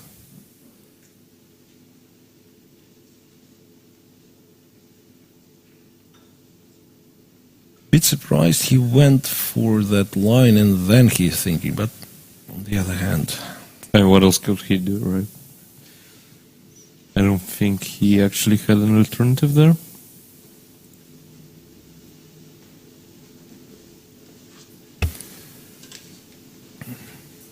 He almost moved, but then went back again. I'm sure it will be a rook move. A rook move. Rook to e1, not g1. So he's actually aiming for e5 break, not some mating ideas. Wait a sec. How does the rook on e1 help you? So now, I mean, pass. You go e5, bishop e5, knight takes, rook takes. I mean, what for do you have the rook? I don't know. Okay, but how do you pass? Queen c3. Queen c3, that's how you pass. You're actually listening to one of the commentators, Grandmaster Shimanov, who just mentioned that black, even though he lost an exchange, positionally does okay, and sometimes more than okay. So the endgame is... What? You know, I'm thinking, okay, let's swap. Let's pretend, okay, this happens, I don't know. Rook goes, and goes to g1. And then you do not want to win immediately with moves like knight d3, possibly. I mean, you play f6, just look at the position. Is white an exchange up? Yes. Is he... No. Does he look lost? I mean, very, very close to looking lost. Yeah. So that's the point. So Queen c3 might be a very good resource. And it does look like it, yeah. And what do you do? I mean, maybe that's the moment you play e5, though. Maybe that's exactly the moment you play e5. And resign after knight d3? After knight d3, you do not resign. You pretend that everything is planned. And only when you show me the next move. So I take knight takes e1? Knight takes e1, yeah. And then you resign. Okay, that's fine. Then you resign. Knight e1, no, you never resign. You never resign. I mean, there should be something. Bishop e4, king g8, right? Is it that bad? Bishop e4, king g8, knight to e7. Still have... Alright, maybe. Funny, knight e7, rook e7, I actually take the rook. Certainly not the position for... No, but then queen takes? Queen takes what? e3? Queen takes queen? I thought I'm winning. Yeah. Why? Queen takes queen, it's a queen. Bishop f8. Bishop f8, check. No, I take... Why can't I take the rook? Hallucinated. Sorry. Yeah. Sorry. Yeah. For some reason thought... was trying to trick you. It didn't work. It didn't work. Just finish your game in a draw. Yes? That's a surprise. It's, yeah, as you said, perhaps nerves had something to do with that. Yeah. Queen c4, h4 is okay. Check and back. And she went to h7. Oh, rook h8. Well, rook h8 is not a mate, right? H8 is kind of not a threat. But if that, she gives up all the hopes for the championship, for the first place, right? With a draw, yeah, With absolutely, a draw, yeah. Absolutely. So she equals with Gunina, and Gunina doesn't score anything to be equal with Ovot only in case she loses, but then Shuvalova wins the tournament. Right.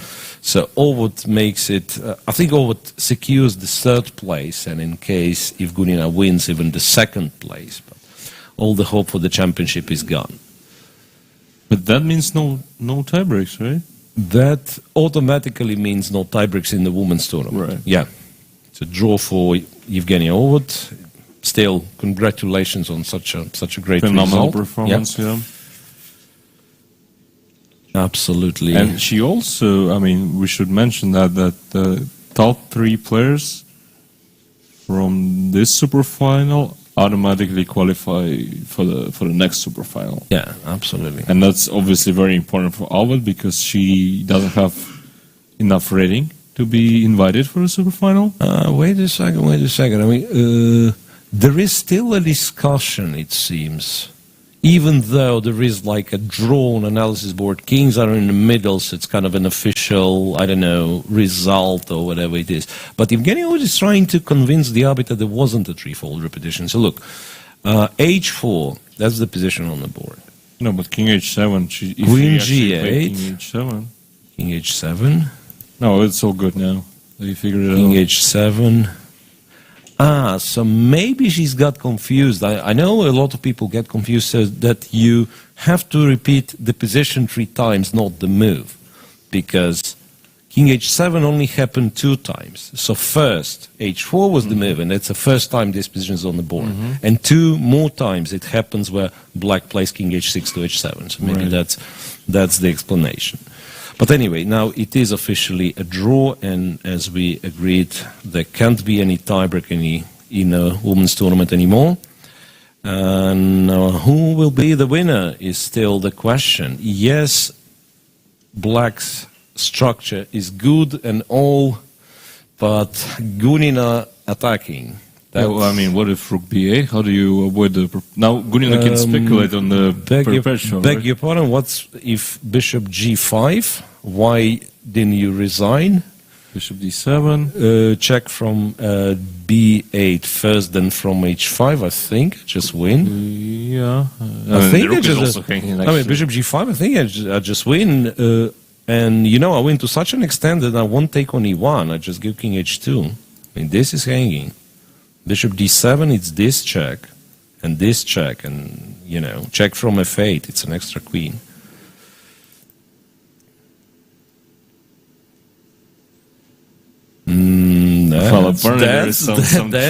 That's dramatic. Wait a second. So there is a trick, you said? Yeah, after Bishop G5, there is a move Bishop to F3. Wait a second. So that after Bishop G5. Yeah, I'm an idiot. Sorry. So that. So White doesn't win. Okay. Does White make a draw? Question mark. But I mean, what if we just play Rook B8 instead of Bishop G5? Can Black actually avoid the repetition? I think goes here, right? Checks. Check on B7 goes here. Then you probably can go Bishop G5. No, I thought like the only way to avoid is to go to C7, right? Yeah, okay, maybe. Maybe still you no, Bishop G5, Bishop F3, yeah, blundered this one, fair enough. And this is not enough. This is not enough. It's actually a funny position where White has 2 passed pawns and Black has 3 connected passed pawns. But lost, yeah, right? but White is. I mean, 3 connected passers usually good. I mean, like if the pawns would be a bit further advanced, so that I would make sure that you really need like a bishop to control the A pawn and the king to control the G pawn. It'd be maybe whatever. Yeah, It's not happening. It's not happening. Just not happening at all. Yeah, Bishop F3 is a nice trick. Nicely spotted. Yeah. Anything else I could do? Queen G5. Nah. Queen G5. She doesn't even if you take and go Rook D4, it's not yet a draw. Yeah. And Bishop to G5 is on the board. Bishop to G5. I mean, even fighting Bishop F3 is not that easy, to be honest. Bishop F3, and can there be... Especially with 3 minutes on the clock. Can there be more tricks? Can there be more tricks? Like Queen H3? Nah. Why not? I don't know if I'm threatening anything. Bishop G4. Rook B8 and the Queen E6 made in 2. No, Bishop G4. Queen H4. Yeah, that's not that far away from the previous position. You're right. So Queen H3, under the circumstances, a very annoying move. Exactly. And Rook E7 is okay. Queen G5. Just tell me you have something after Queen. Rook B8. Yeah. It's a check, and it's a check, and it's a check, and it takes the. I mean, it's made. It's probably made G8, with Queen F7. Yeah. But I mean, after Rook G8, you start to enjoy yourself anyway. I mean, you might as well. You might as well take on G5.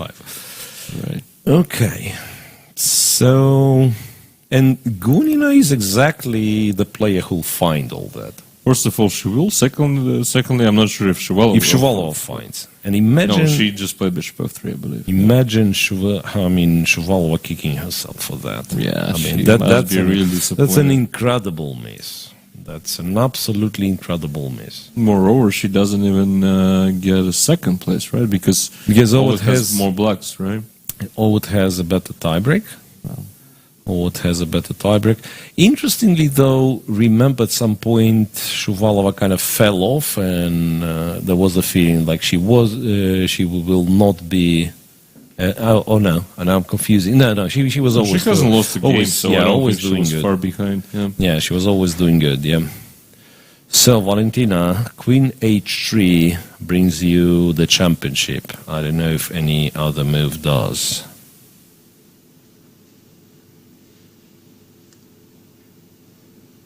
I have a feeling some.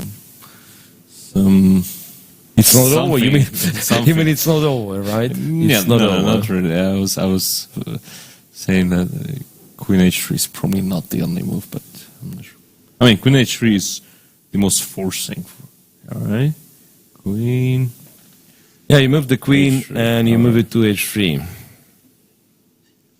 Does she Well- know the result of the Ovid game yet? I think she should. I don't know. She has 15 minutes, so To figure it out. she can. I mean, being in this situation, I would check. Yeah, honestly. absolutely, yeah, I mean, especially if maybe you're kind of nervous and stuff, but then when you understand that there is a possibility of threefold repetition, you just check. Yeah. Agreed.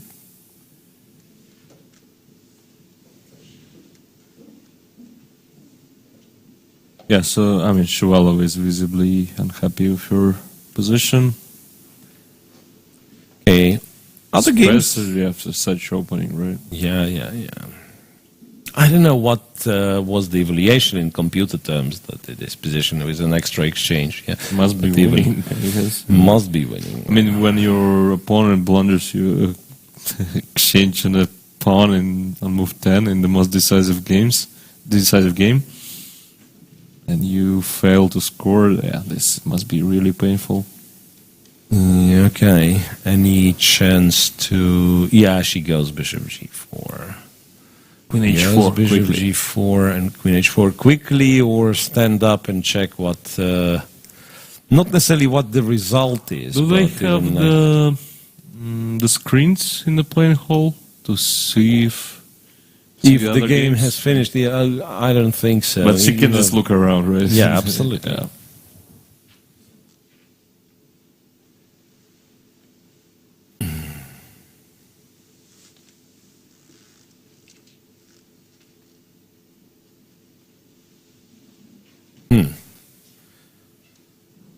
Could it be that she's looking for a win? She doesn't like to make a draw. She Right? doesn't like me. But in this case, please just play Queen H4. There's no need to win this game at all. As for now. Absolutely.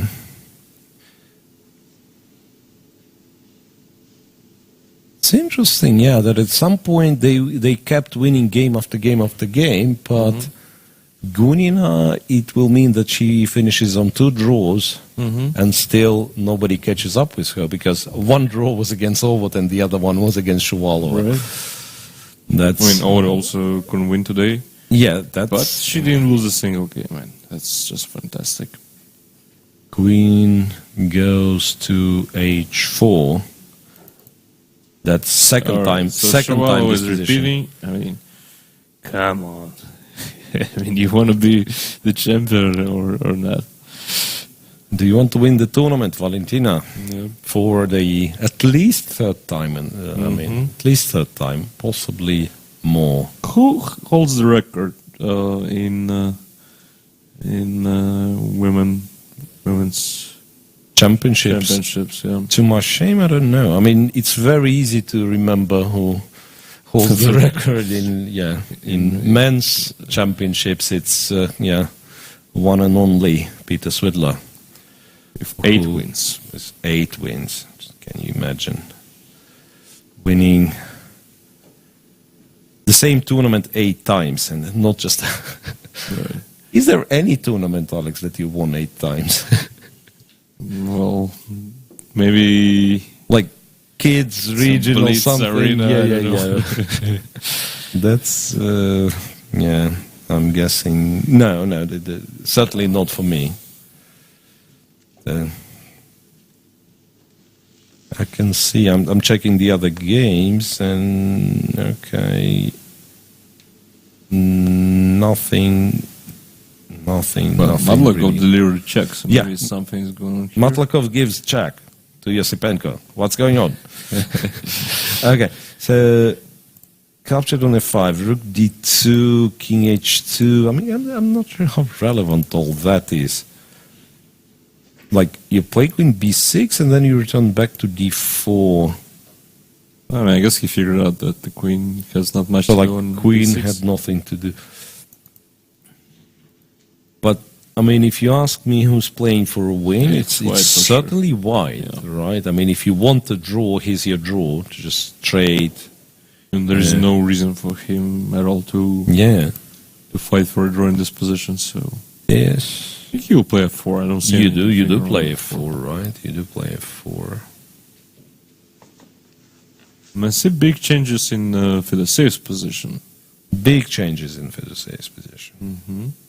Okay, here at least, once again, we will repeat the same thing again and again, so that's very unlikely to finish quickly, This will be a long game, yeah. and especially in a result that matters in terms To of... us, yeah. So the only way kind of it interferes with Vidyugov's first place is when Matlakov wins. And No, but if Isipenko wins, he's on +1. Yeah, but that's a tie for And first. that'll be a huge tie for third. You're right, because it'd be Matlakov who loses to Yesipenko. It'll be Yesipenko himself. It'll be Andreikin who drew, and it'll be the winner Possibly if Predke. such is produced right from Predke vs. Motolev. So all of a sudden we could have a huge tie for third. There won't be any tie break for this matter, but. Yeah, anyway. Okay, so there's that. There is this game still going, and at some point might get interesting. Or Is not. it already Or not. interesting? I think d5 is what's planned, and it's not interesting. Then it's not interesting. Yeah, f takes, and then you probably just Knight takes. take with the piece, with the bishop, then win the knight, and you've by that point you've calculated that king and pawn endgame is a draw. I mean, because you're right. I mean, if I have to take on e4, it's maybe not interesting. Maybe it's just bad. I'm a pawn down. I guess. I'm a pawn down. But how this came about? e5 and Oh, but Rachmanov. wait, hold on a second. So Rachmanov played e4. Why do you need to play e4? I don't know. But okay, so why d6? doesn't he? I don't understand the thing. Why doesn't he take on d4? d4. I want to take on e5. Yeah, and if I take on d3, Take on d6. take on d6, king f7. Meanwhile, draw in the Predke Motolev game. Predke Motolev reached move 40, draw immediately. Exactly the scenario we've described, right? So white loses the pawn, but never really risks And in anything. trouble, yeah. Okay, so here the leader might have a chance. Yeah, you're right. So takes, king f7. It's Yeah. king e3. I mean, unless some knight c4 stuff works. Yeah, that's exactly what I was planning to start. But bishop doing. b5. Bishop b5, but I'll take the Take on pawn. d6. Take on d6, but do I care? I mean, I want to trap your knight somehow. I don't know. E- I mean, there's also d2 bishop f1. So, I mean, yeah, but it's the same. It's kind of equal material, right? Either bishop. no, I get it, but I mean, I've seen this many Check times that there, yes. all this symmetrical. Similarly, drawish-looking things. Yeah, I mean, end Okay. up badly for the knight. So the bishop Yeah. is actually much stronger in such positions. Fair point. You have the a pawn and the bishop, the wrong bishop. So white will save. Probably, in 80 yeah. moves. But In 80 moves. No, fair point. I mean, the game will go on. The game will go on. surprisingly, yeah. Surprisingly, yeah. And What if you just play f4 instead of? instead of all that, All that, like yeah. e5, why don't you play f4? Yeah. We don't know. Looks simple. e4, d e4, bishop e4.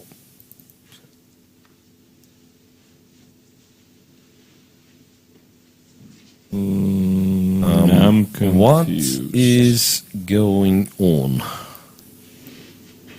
The funny thing is, it's just so unnecessary. Like, maybe he makes a draw here, but why? Why would he go for this? Man, why? Yeah. Now, maybe a pawn game, really? King e2? Yeah, maybe the explanation is simple, in fact. But, I mean, you fighting for a draw here with an opportunity of just overlooking something. And meanwhile, we have our champion. We have a champion. Yeah, congratulations to Valentina Gunina. It was, I mean, we were able to identify it. What? No official confirmation? What? I mean, they repeat like 5 times from what I can see. It's official, yeah. I think it's a little bit strange that 2 grandmasters, pardon me, have to wait in such situation. I agree. But the rules are the rules. Yeah, the rules are the rules. But we have a digital boards, and digital means that the board should be able to. You can't even cheat in this situation. Yeah, right? you can't even like confuse. Yeah, because I can easily imagine an arbiter getting confused, right? Absolutely. And especially if it's like some endgame positions where this repetition is not straightforward. I see this all the time. That's been a lot of examples, right? Okay, But actually, anyway, we had a funny discussion with one of my friends. So we played in some big rapid tournament. And there are like 10 digital boards, and the rest are like the regular ones. So, and let's say they play, 2 players fighting on board 15 with no digital pieces of board. Yep. And they finish their game, and one of them claims I won the game, and the second one claims I won the game. What happens? You can't do much. You can't do much. Can't do much. So they're not. No, it's a rapid tournament. It's a rapid or blitz, whatever. And no witnesses because they finished. They finished too late, and right. I mean, this could happen. I've never seen anything like that. Yeah, Vitigov plays bishop b5. I don't get it. plays bishop b5. Still kind of hinting at him wanting to play, right? No, but why not knight takes e4? I don't know. How do you get to the pawn and game there? Like knight takes e4, f takes knight takes e4. Oh, wait. We took with the bishop, but what if knight takes? If knight takes, I'm utterly confused. This is some really bizarre stuff. No, really. I mean, okay, pawn takes, you just take. Knight. There's no b3. There is no Knight c4, I thought, but I'm pawn down, man. Yeah, I mean, black isn't risky then if you're right. Okay. Let's be a bit more serious. So knight takes, you take on d4, you go knight d6, claiming that this is a fork. Still, it's a bishop against the knight. I mean, any of those positions, right? Any of those positions. I mean, I don't know, go a4, check, go king f7, go bishop d7. How can you? I mean, maybe you're not winning. This is actually unpleasant. I mean, if the king's on d5, I think it might as well be like winning. So somewhat mysterious. What's very going on. strange stuff. Right, white plays g4. Why no one plays takes the pawn on g4? d4? It's been. Are we sure the position is? Are we sure? Actually, we need to make sure that's. Yeah, can we zoom in on the board, because I don't believe it.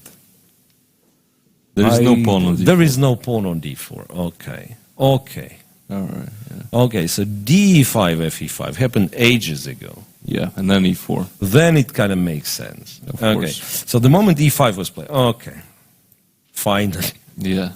Man, it was confusing for quite really some time. confusing, Yeah, bishop b5, g4, h6, king e3. Now all of a sudden it starts making a lot of sense. Perfect play. Perfect play.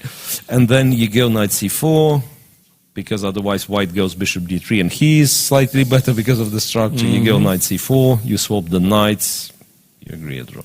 Yeah. All right. Makes sense. Figured out, finally. Yispenko Matlakov still in the time trouble for Matlakov. Vitigov, though, reached move 40 in a crazy position. You mean Pankratov? Pankratov, why Vitigov? Yeah, Pankratov and Fedoseev. I met Fedoseev and then, yeah. Queen, where was that? Queen C3, F6, of course. Knight D3. Of course. E to F1. I mean, that's the move I suggested, if you remember. Rook E F1. No, I mean, that's a crazy game. Takes, forcing the bishop to F8. King H2. Plain and simple. Queen G4. Queen D7, Rook A8. Queen B7, Queen D7. So White, we assume White has the repetition. Does he need it, though?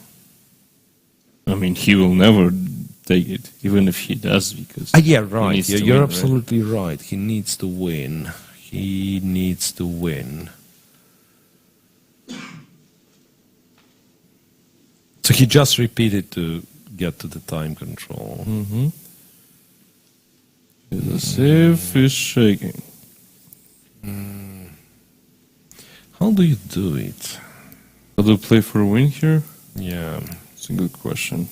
not like the king is too big. Is E5 a move? E5.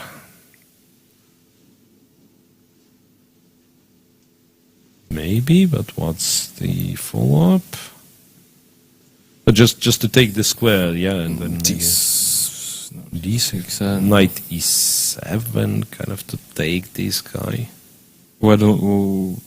Yeah, Why don't because we if we play play knight it, then Queen E5. Right? Yeah. So that's if knight E7 immediately. I don't know how bad Queen E5 is, but it feels like allowing Queen E5 is not something which is in You our want to do? interest. Yeah, exactly. Okay, I think you're absolutely right. So Fedoseev will never accept the Never the in this fold. game. Yeah. And therefore, I think we leave them for now, because there are still 3 times troubles if I didn't mess up anything. Okay, technically more, but Romanov Vidigo we just checked. Ysipenko Matlakov, I just want to see what's the position here. Matlakov provoked E4, which is a bit of a surprise, to be honest. But now he's kind of on time to go Rook D8, right? You don't have Rook D2 because this is hanging. But A4 is hanging. Yeah, you're right. But what do I do? Wait a second. F5? Just F5. In F5, next move is E5. Goes here. I mean, you kind of provoked me to push my pawns, and This way, I can even go Rook D2, which I don't need because I go E5 and I go Queen F6, Queen F4, F6, I think and also so dangerous. Queen F4 and so on. So it's a little bit weird what Matlakov's doing. Mm-hmm. Will it be first win for Ysipenko? And imagine he wins this, the king comes first. On third, yeah. So it'll be a funny outcome. Bishop F1. Okay. Knowing the fact that that the pawn is kind of hanging. Does he want to trade the bishops, or what's the idea? I don't know. Bishop F1. We presume Bishop B3 is still. Yeah.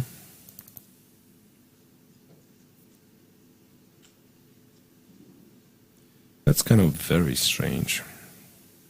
So today, surprisingly, 3 draws in the women's section already. As well as in men. 6 draws so 6 far. draws, not a single result. There should be some. What's going on in that crazy Badner Gira game? Yeah. It actually got Settled down, right? quieter, yeah. Funny pawn structure. It is a funny pawn structure. You know what? There's also a funny line that I've spotted. I mean, you take c5, and after this check, you'd better make sure that knight f1 works. Mm-hmm. Because if you go here, I think you lose rook e1. rook c3, rook e3, right? And knight c4, it's check, and it's not very usual, even though familiar. Checkmate pattern, checkmate pattern, yeah. Not that it's forced, this line. Move 38. But move 38, so it's about enough time to take on b8 and on c5 for move 40. No, just play rook c7. Which will not happen, rook c7. Well, most likely this game will finish in a draw, so... And unfortunately, these two players, they not really fighting for anything. Yep, avoid with Kashlinskaya, I don't know. Is Kashlinskaya winning? Is she losing? Well, definitely not losing anything. Definitely not losing. Yeah, let's go back. Yeah, thanks for showing us the camera. Okay, we switched to the girls. Yeah, let's watch this. Let's watch Isipenko and Matlakov, because it is really, really important. Wait, I think Fedoseev actually went for our line. Might as well be. Yeah, well, okay, let's finish the time trouble here. Two more moves. C5 is C5 is something that should be done with care. Should not be done. Should not be done, period. Yeah. Queen c3, he kind of forces the queen from the fourth rank, freeing the rook. Maybe that's the point. Yeah, I mean, that's the whole point, but, I mean, my pawns are running really fast now. F5, E5. I don't know where it's going. Yeah, I'll say B3. Let's say B3, E5. E5, maybe this. I mean, just to make use of... wait a second. Queen c3. Maybe this is what I want to try. No, but rook d8 has... Rook d8 is already there, yeah? Yeah, really, just play f5. It's kind of forcing. I mean, maybe it's double. Maybe Matlakov actually provoked Isipenko to... so he now creates some weaknesses in his position. At least his king is really exposed now. So in this way he wants to try to play for a win, to get some winning chances at least. But it's move 40 for white. After rook d8, he needs to play only one move. Well, as well as Maxim, right? So f5 will probably be played. There's also rook d2. I mean, I keep insisting on kind of keeping the d file control. Maybe you don't need it, but... I don't like rook d2 because, I mean, you exchange the rooks, like, how are you playing for the win? The king is just too exposed, I think. So we want... One f5 and then start thinking. We want, Still think it's most likely a draw. Yeah. And Fedoseev in the other game indeed went for e5 and knight e7, and who knows, maybe it's a time to start preparing for the tie breaks. Maybe, or maybe not. Maybe not. Yeah, that's how it works. But he actually, I mean, he made his decision very quickly, so that's... Maybe it's a strong decision, who knows? Maybe. Look, this is not an option, right? The e-pawn combined with the d-pawn. So even if you say stop e8 queen for now, this pawn will queen. That's not an option. So what do you do? What's an option then at all? Yeah. Like if you go as a bishop d3, any bishop move, I think knight f5 just wins. Or there is no... Knight f5. I was very happy with my knight. Queen h5. Check. There is no win. Knight e6. Oh, queen g6, knight h6, I think also wins. No, but that's a forced checkmate, right? Knight e7, queen g6, this. Oof. You're right. Then it means knight f5 wins because there is no way you'd be able to protect. Yeah. And if you go king g8, even something simple like rook f3 or g3, yeah. So you can't move the bishop. After knight you e7, can take on e7. And if there is a strong feeling that if white takes on g6, if white takes on g6, it's a win. So maybe that's why he made this decision, because it's a good decision. That's why he made it so quickly. Look, king h6. No? King h6. We are hiding on h6. You're not forced, of course, by any means. You're not forced to take on g6. And maybe you don't. Maybe you don't take one. Maybe you go knight g8 first, and then Repeat go back, it once, yeah. Rook f. I mean, I can think of a lot of crazy stuff. I don't know why you need rook f5. But that's exactly the game you want to see finishing last. I mean, where there is an intrigue and the position is exciting. Yep. The position is exciting. Shimanov and Matlakov made it to move 40. So f5 indeed, bishop b3, Shimanov will be thinking. This will be, I think this will be a long game. I don't expect a draw anytime soon. So it's just enough tension, right? Just enough tension, just right enough amount action. Of, just kind of enough tension so that it's not resolved immediately, like Fedosev's game, for instance. Yeah. We don't know, but it can be finished in 3-4 minutes, right? Or something boring that they understand no chance, it's a draw. That's once again not the case. So, do you want to see a three-way tie? Or two is enough? I don't know. Don't know. We don't mind. Here, reach the time control. This rook b4, check, king g6. Messed up. This all messed up. I'm not sure if this check on f1 is good. Not sure of anything. What I know, e4 is a target. The knight seems better than its I mean, probably counterpart. rook f4. Rook f4 gives black even more time. Yeah? c4, why not? There's also always this check, right? And okay, you're lucky you have rook f1, but maybe then rook b3 because it's kind of awkward. Wait. Fedoshev Pankratov, bishop d3 has been played. Fedoshev Pankratov, bishop d3. So we call that a losing move. In our humble opinion, knight f5 should win. Knight f5 should win. Here we found. Look at Fedoshev. I mean, he sees it like the way he sits at the board. Yeah, it immediately changes. Predator. Yeah. Okay, knight f5. Yeah. What can you do? That's a threat, right? No, I don't see anything. I think it's just winning. I mean, bishop. Nah, come on. It's check.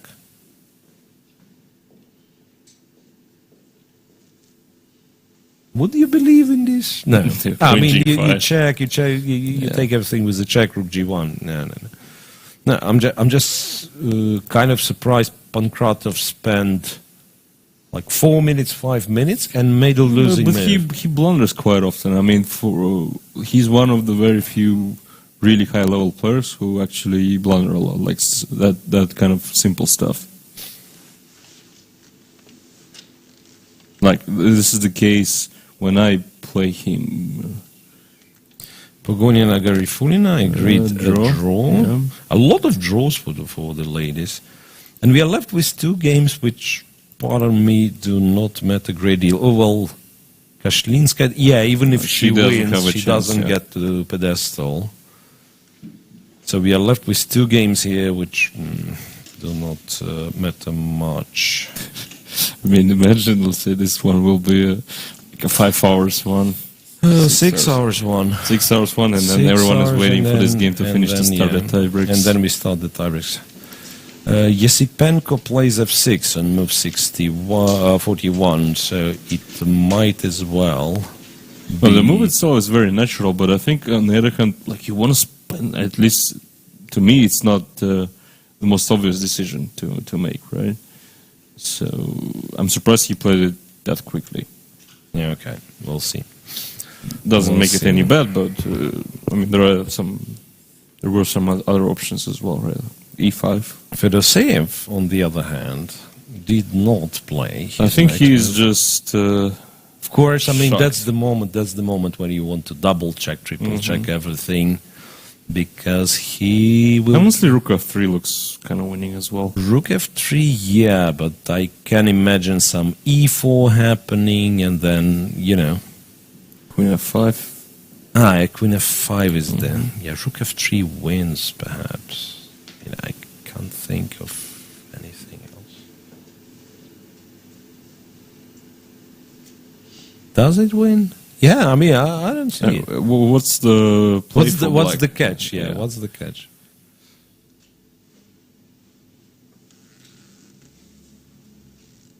So we found two. Maybe it's some typical Pankratov stuff, like knight f5, king g6.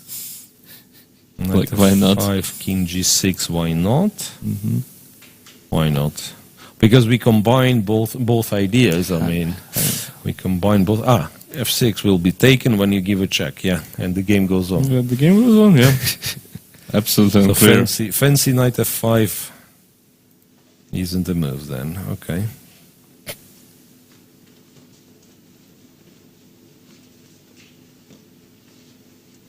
Okay, so 2 games in each section. Rachmanov Etigov is officially a draw, right? It finished in a draw. I mean, I don't know why. There must be something wrong with this. Because F takes E5, D takes E5, F takes E5 was not played, and that's why, that's why perhaps the relay of moves stopped at some point. Because, An ideal scenario for Fedosseev if he wins this game, because it's not like, to go finish his game in half an hour and has a lot of time to rest. So if he wins this after knight f5, he wins quickly, we assume. So... what did you say? This, right? Yeah, king g6. Let's find a win. Rook f3, I play rook f3 and I ask you Rook what's your next move? I'm saying you don't have a threat. I'm saying I will you don't come have up a with threat. something. What my move is, however, is also not obvious. Right. Okay, queen c2, let's say. Queen c2. So you give a check, and this happens, right? Knight e3, followed by rook f3 check. Yeah, I mean, I really want to finish this in style for whatever reason, so I thought, let's do this. Of course, that's the not fun part that you don't have to take, but if you do, it's actually not a bad checkmate. Not a bad checkmate at all. Yeah. Not a bad checkmate, it seems. No, but with all seriousness, I don't believe the game lasts for long after knight f5. Knight f5 looks absolutely crushing, so... I'm surprised Fedosseev is taking that much time. Maybe, he sees something forcing after rook f3. Yeah, it could be that, like, rook f3 wins, knight f5 rook wins. f5. Rook f5. Because why not? Exactly, you're threatening, it's a threat, right? You're threatening a threat. Bishop h6. Immediately. Or After you take on h5. So, I have a couple of moves, right, to prep all this stuff. Rook f5 played. Okay. Let's think. No, but how do you not play knight f5? If there is technically even bishop e2. Rook g5 then, I think, is the idea.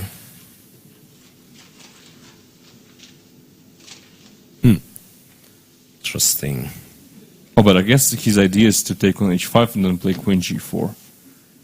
Try and queen g7 maybe. Like, I do, for instance, I do this, just but then bishop highlight g6. The bishop g6, but then you take. And then if queen takes, there is bishop e4. Okay. If pawn takes, there is still this check. I guess he wins. He must be winning. He did spend time. Well, Jolin in chat is saying that he threw away all of his advantage for this move, and knight f5 was completely winning. And rook f5 doesn't? Apparently, because of? I don't know. Maybe we control the g4 square with queen c4 or queen d4. No, not queen d4, but queen c4. Queen.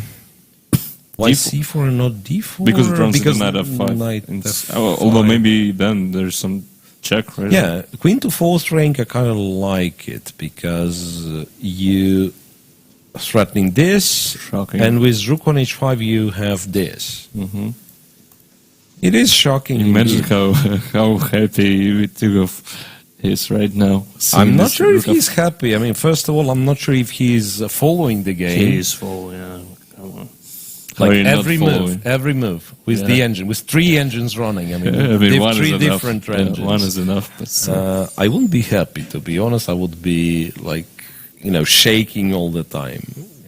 And Ruka fine. And now he's saying like, please find whatever the move which is but I guess you start with bishop h6 anyways, right? Because I mean, technically, yeah. If white, I mean, if we allow white to take, why don't we start with bishop h6? Yeah.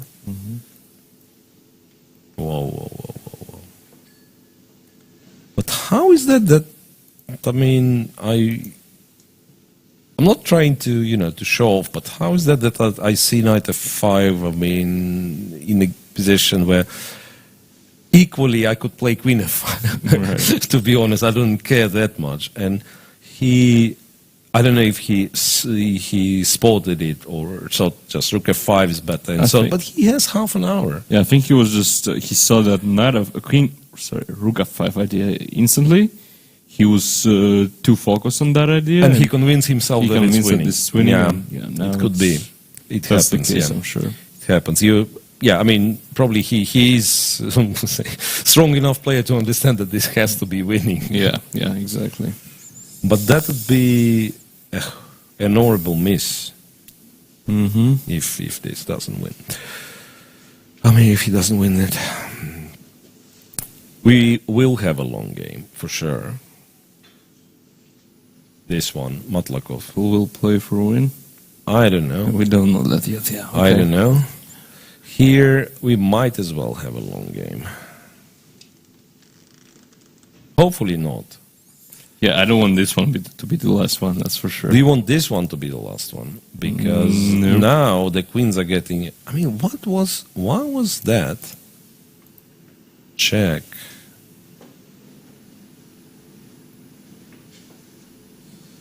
Some blunder from Krasnitsky. Come on. On move 40, right? Because this was... no, you can't play this even. H7. Rook e5, queen b7. And you have to exchange, right? With white, yeah, you have to trade. Oh, wait a second. No, could it be that it's technically more precise to give a check first to make sure that the king goes here, then you trade?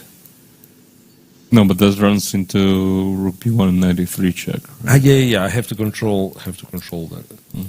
No, wait. Knight b3. Is it a check exactly? Oh, maybe. King h2. Actually, you might run into bishop d3. Oh wait. 91. 91. You threaten that, and then I go rook f5. Bishop d5 also. Yeah. No, I think white should be winning. White got a couple of pawns up. Yeah. White couple of pawns up. Oof. Okay, but I think this might be our last chance to run away from our viewers for just kind of few minutes because, I understand it's unpredictable. It can be, you know. I mean, I think Pankratov will find the defense here. Pankratov will find the defense, but on the other hand, we don't know if it's defense, and it's a draw immediately, right? Or maybe the game goes wrong. So if it's a draw immediately, the save will spend half an hour trying to avoid it. Yesipenko and Matlakov for sure they are playing, and ladies as well. Yeah, so I think the round will be going. Yep. Okay, so just sorry guys, but sometimes kind of you need a break of 5 minutes or so, right? I'm getting sleepy there. I don't know what for. I mean, the round is really exciting. The round itself is exciting. So you take over then. Okay, so 4 games are still in progress so far. What's unique about this round? Not a single result, but all draws. 8 draws so far. 8 draws. 4 in each tournament. believe it or And we not. can say that these quick, No. uneventful draws. The not at only all, the only draw was Chigayev Aleksandr, who basically repeated the theoretical line. All the rest was played, and I believe if you dig deeper, there are some misses, like in Guryachkina's case, and possibly in some other games that we could not identify. So it is an exciting round. It just everything finishes in a draw. All right, so we will make a quick break and we'll be back to cover it till the end. There is still a possibility that we will have a tie break after round 11.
Меня зовут Юрий Львович Аверба.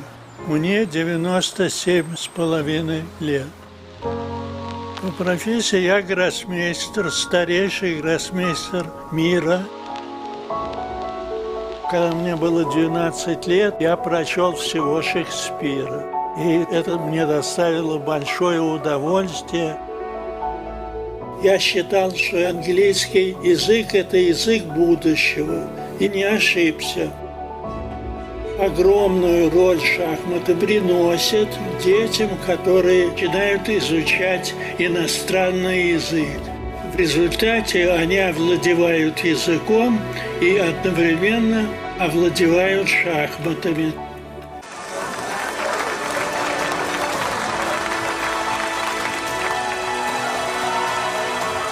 Если ты хочешь оставить след в жизни, ты должен создать что-то. И надеюсь дожить до 100 лет и издать еще 2 книги.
Там, где Европа встречается с Азией.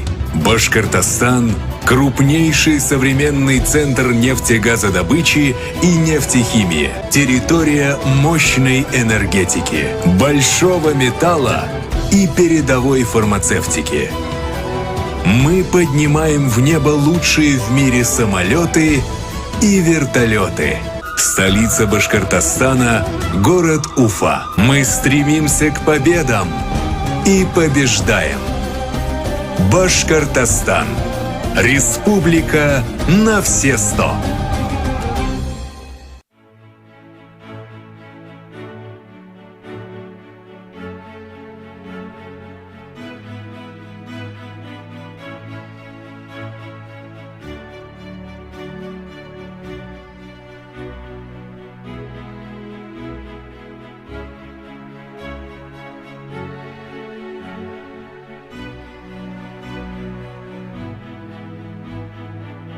Aeroflot, Russian Airlines.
Welcome back, guys, to the last round of Russian Superfinals. And while we were on a break, I think it's safe to say that drama has happened in Fedoseyev's game against Pankratov. Not only he's not winning immediately, he's not winning at all. Moreover, he is losing his game. Yes, you can see all the previous results are draws, and only two players who were who could possibly catch up with Vityugov were still playing his games. Their games, women's round, all draws, and the champions established, and so no intrigue there left. But for the open tournament, exactly, one more time. So that is move 43 past the time control, where knight f5 apparently was winning. Rook f5 was played, and rook takes h5, queen d2, knight f5. Looks like white's winning. Check, king h3. So you kind of run away from the perpetual. I wonder if king h1 would be a draw, not a loss. Because king h3 looks like white's winning completely, and rook a7 is apparently what Fedoseyev has blundered. He did play queen c8, ran into rook c7. When you take, it's a check. Check, you absolutely have to take it. Check. And I want bishop f4 perhaps. And just. Yeah, White is lucky if he doesn't get mated immediately, but even if he doesn't, this is still lost, right? And he just took on h6 instead. He has taken on h6. Queen takes h6, obviously. Yep. Is the move. Rook c7, Rook c7. Bishop takes f5. King what? King h2. Maybe. Oh, king g3, queen f4, right? Yeah. No. I thought maybe we don't resign. We do resign. Yeah. This and just queen f6, I guess. Right.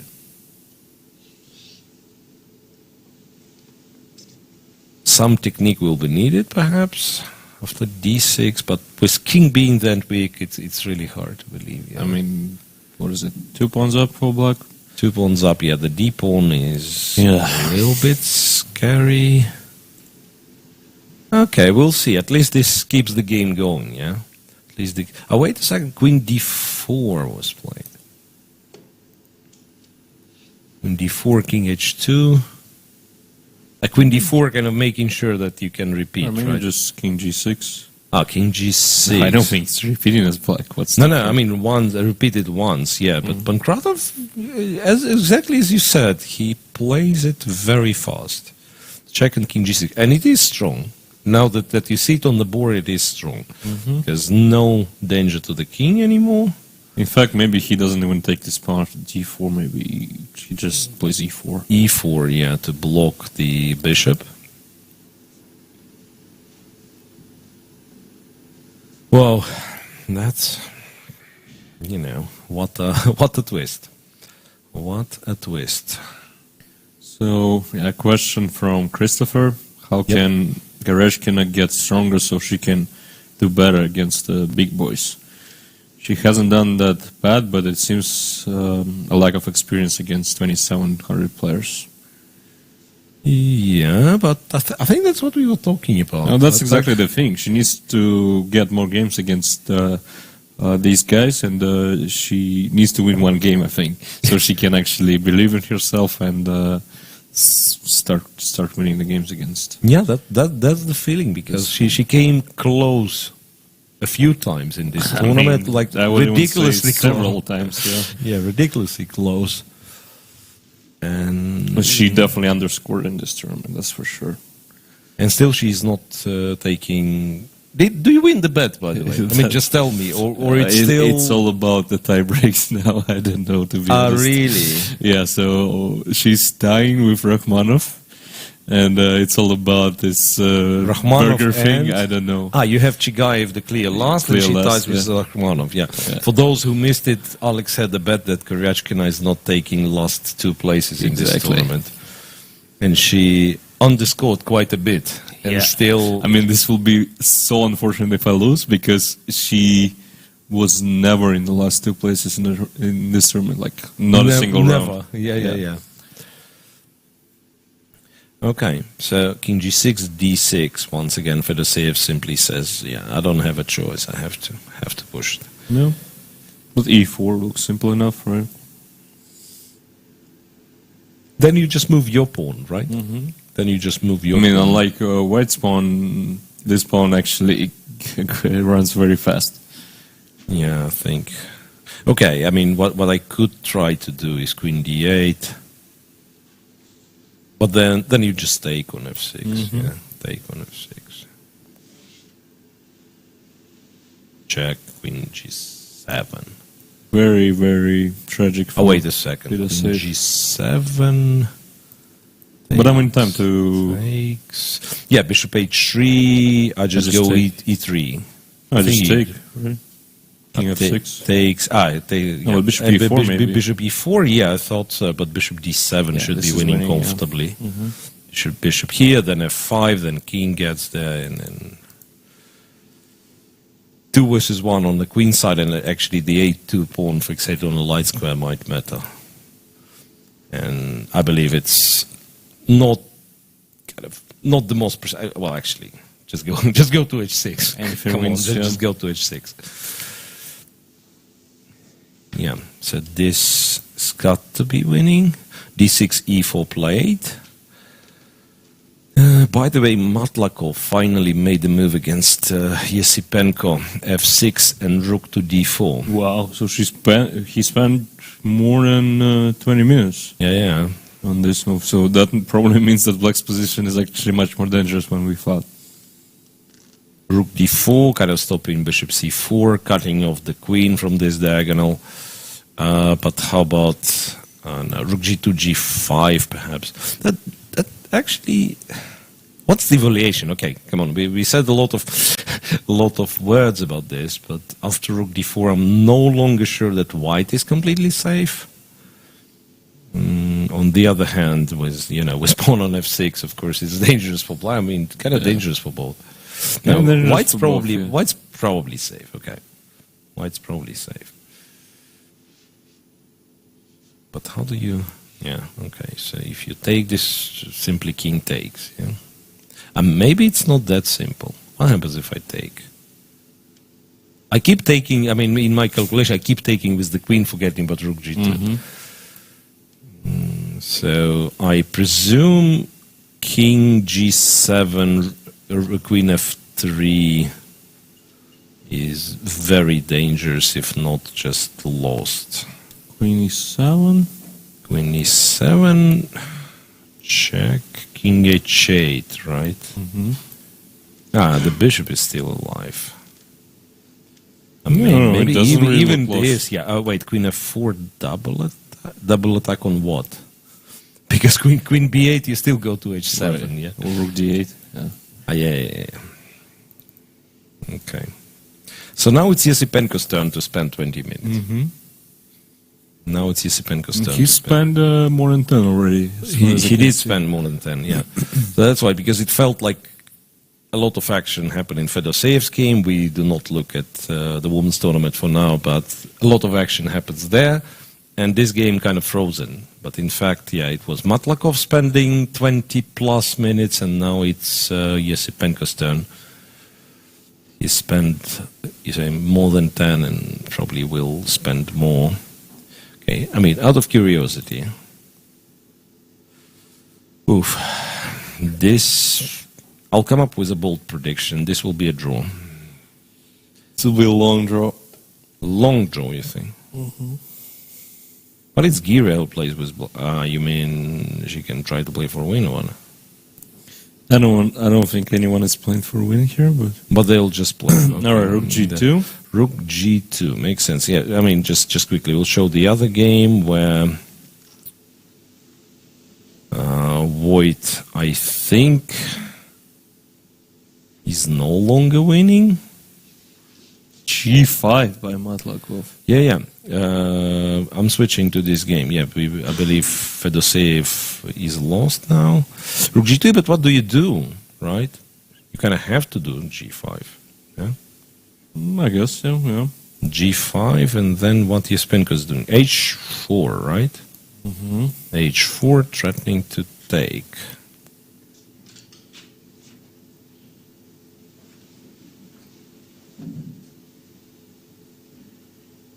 Some queen f4. There is also c5 hanging. Like, It's actually getting really, really sharp. yeah, because I mean, you see black queen on f4, you think, okay, maybe black is winning. Rook d1, and you know, and Queen everything. c5, Rook d1, exactly. I think is the... Queen c5, Rook d1. Okay, I mean, I could start with say this, right? And queen no, but then g5 is attack.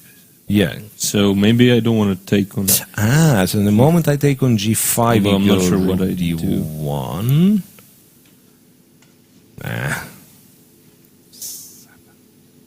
F7. Yeah, all right. That's too much for little me.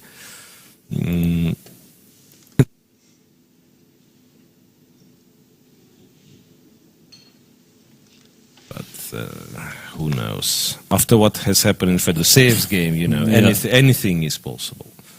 Anything is possible.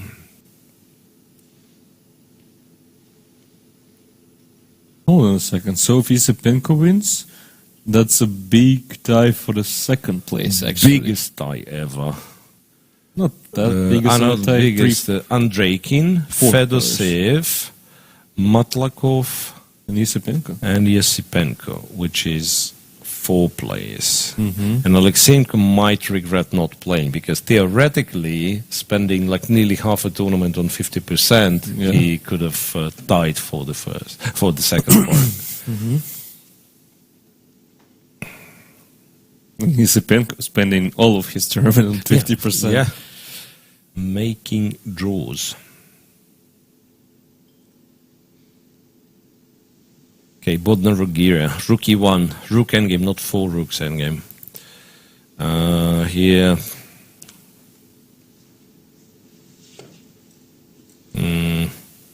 No perpetual? No perpetual. Like no perpetual. Take, what do you do? You probably take on C5 here, right? Probably take on C5. Wait, you take on c5, rook f7, king g8, and if bishop g6, here's your perpetual, and this. And it's in the box. Study. Bishop d3? Take the rook. Yeah, take the rook. This won't be found. I mean, I don't know if it's good, by the way. H4, he's thinking, okay, some more moves in Fedoseyev's game. I believe he's completely lost, but at least we can... Yeah, Queen G7 was played, by the way. Queen G7 was played. But yeah, indeed, it's, it's even easier. Remember, I said Bishop D7, Bishop E6, in fact. And then Bishop C6, King F8 or F6, just to be able to go to E7. Right. Then you take, then you win. Okay. So Queen B8, check on E5, King G1, check on D4. You can go E3. King G7. Okay, so here you can't do much really. So it's incredible. I mean, Fedosev's case, he has won quite a few brilliant games, and he lost 2 games by playing stupid mistakes after the time control. He lost to Vitigov on move 41, if I'm not mistaken, basically throwing away the drawish position in one move, and here it was a winning position that he threw away. Well, I mean, he's not the most stable player, and the nerves have played its cruel role here in this game. Yeah, that's fair to say. Motlakov still thinking. It still shows 9 minutes. It must be like 4 minutes left. Yeah, I mean, this 4 minutes is left, and still not easy to see what. I mean, he has Queen E5 as well, but then I'm swapping, going Queen E3 perhaps. Yeah. And again, it's interesting how Black's shelter. I mean, the King's shelter just got destroyed that quickly. Queen F4 played, okay, the principal. Queen F4. 4 minutes exactly, 16 minutes for Yosipenko. We are shown Kashlinskaya's game. Rook takes C5, first step in the right direction. In F7. G8, second step in the King right G8. direction. Honestly, it might be closer to a draw. I mean, Bishop G6 is a draw, as we figured out. And what else? I mean, you can play Rook F6. I'll go G5, yeah? Can you do the same thing? Yeah, with Rook on F6, I can do the same thing. Yeah? I thought probably there is some way. Yeah, like move the Rook here, let's say, and then check this. And if Rook F1, you go Rook A2, right? But I played G5, I don't know. I feel like I might be holding this one. Might not, though. No, this does feel closer to a draw than to White's win. What did she do? Bishop takes G6. Right. Wow. Will it be fun? I mean, that'd be, Rook C1 check is obvious. And King Rook F1 H2 will be played as well. If she plays Rook F1, that's beautiful.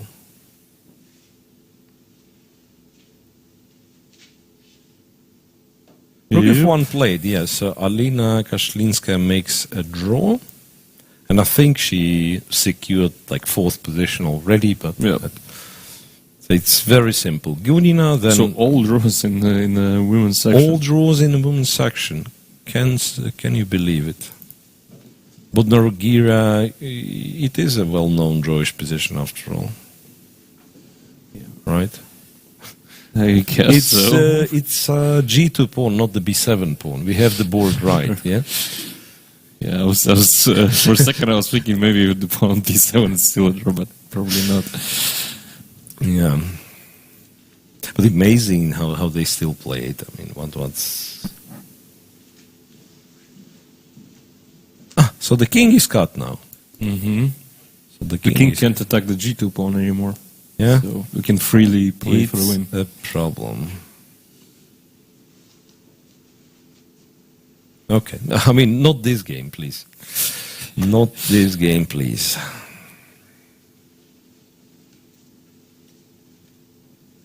Yeah, so then let's go back to Matlakov because he's in time trouble. Position looks very risky. That'd be, H takes. So he Allows Yes. queen takes c5. He's managed to find something after queen takes c5. What something could it be? I mean, technically rook d1. I don't see a checkmate yet. Rook G, wait. Rook g5. Oh, there is a rook g5, king h7, queen e7. No, there is. Queen f6. Rook takes, just king to h file. Yeah, rook f5 is. Yeah, rook f5 is the thing. Could it be that he blundered something? Maybe. Come on. Show us Matlakov, please. Something else. Yeah. Show us Matlakov. This, with all due respect, that this game makes no sense whatsoever. I mean, the fact that they continue this game makes no sense whatsoever. AG, wait. What do we miss? Queen e3, king. How do we run away by the way?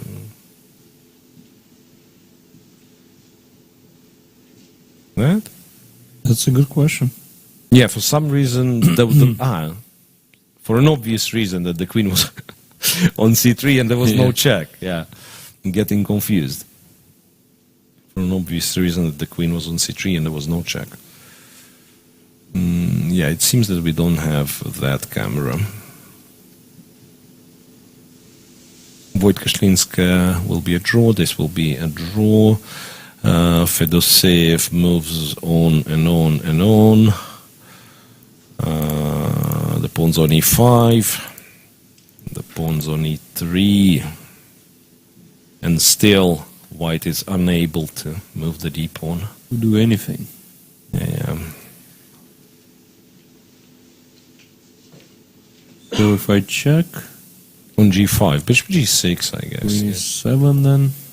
6, queen e7. I think Even e2. it's fair to say I go... Oh, wait. E2 taking the pawn on d6 is fine. Yeah, if I go d7... you take on d7 then. You take on d7 and queen d7, e1, queen. Okay.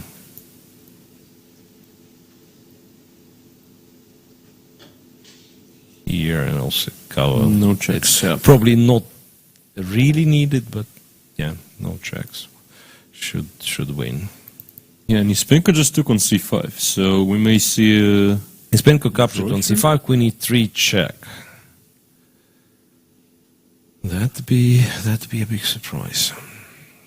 That'd be a big surprise. And how about Pankratov? What's his score? I've totally lost He's on minus track. one. He's still on, yeah. I mean, if he wins, he's on 50%. He's back to actually, 50%. Because, I mean, I'm not sure, but I think if we say Goryachkin underscored, so judging on bad positions, I think Pankratov kind of made a little bit more points that were available. Well, that's a normal But thing for him. Yeah, that's a normal thing for him, I know. Yeah, so Daria Boyd and Alina Koshlinska, yeah, exactly this mechanism of cornering the king on h2, h1, and then it's a perpetual, so that's finished. Bodnar Gira, of course, are playing. It's a very... That's Why not would something it- that I mean- will finish soon. I have a question. I mean, why would you try to stop white from advancing the pawn? I mean, what's the purpose of having just go to g8 with the king, a8 with the rook? I mean, it's a, you know, it's a knight pawn. Let white have all the fun, like bring the king to.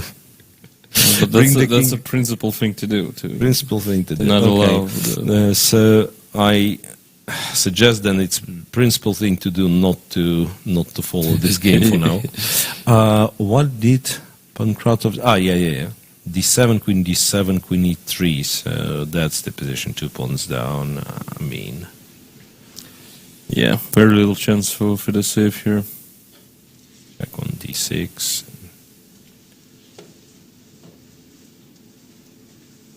Just a4, I guess. A4 is good.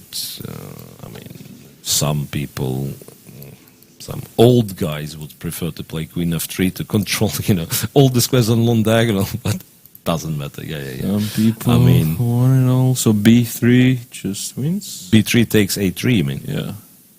Fair enough. But might be one of those cases where you don't want to sacrifice the pawn even temporarily. Well, it's the case for us, but not for Pankratov. I Yeah. think. You mean this, and really I can't stop it. Queen F2. And Queen F2, you go here then. Yeah, to And B2. here, and here, yeah. No, maybe Queen A7, Queen G3 also. No, B3 wins, yeah. B3 wins.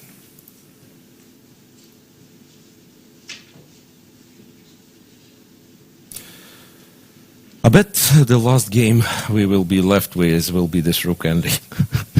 Bodnaruk versus Giria. I mean, that looks like the case because Yusupenko and Matlakov are... Yeah, it's very likely Repeating? it's just They're a just draw. repeating? They are repeating already, right? Checking H2, checking G1. Okay, let's figure it out. So Rook F2 kind of doesn't make all that much sense, G3, right? right? Queen G3 as well. Doesn't make sense at all. King H1, Queen H3. So it is just a perpetual, after all. It is just a perpetual. So this, I guess... Well, technically that is not, right? I mean, how's it? Bishop G2. Queen H4. Queen H4. Yeah. Come on. So it's a draw. This is a win for black. This is a draw, and this is going on. The pawn's on G4 already. So that's White is making progress. That's kind of good news. But white makes progress. And the technique, look, you first move it to G3, and then you push the king back, and then you... I mean, and then you get it to G4, then you do the same thing, you get it to G5. No, first It's really you hard have- to stop this play. First year, yeah, Gira is trying, by the way, so now she was keeping the 6th rank protected, but then it's a check from here. I mean, yes, I'm sorry, I'm full of sarcasm, right? But, okay, so, I mean... First things first, that's a Philidor's position, you keep it, yeah, whatever. You keep it here, check, yeah, king goes here. Keep it like this, G6, you go to first rank, you check endlessly. The other thing is, it's a knight pawn, so you are dumb. You have no clue about Philidor's position, you go to C8, yeah, and you are still unable to lose in this position. Just... Basically, don't blunder a checkmate. You keep it on those squares.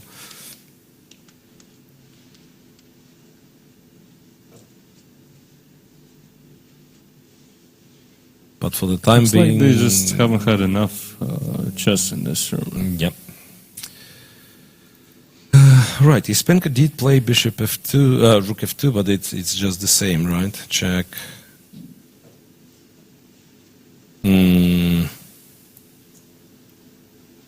Actually, after Rook F2, what's wrong with Rook takes E4? The pawn's protected. I mean, I'd be worried anyway. No, Bishop C4 is just Bishop C4. Check on Rook E8, yeah.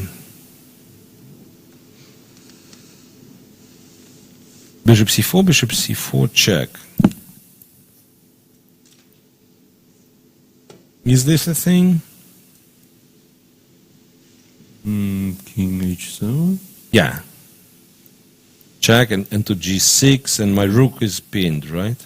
I mean, just a very This safe position. I for get you here to G4, and then I resign, apparently. Exactly. And then I resign. No, I don't resign. I have a perpetual check. I have a perpetual check. Yeah. No, he does play Queen G3. Queen G3, Bishop G2. Rook G2 is just a draw, right? Bishop G2, last try, kind of.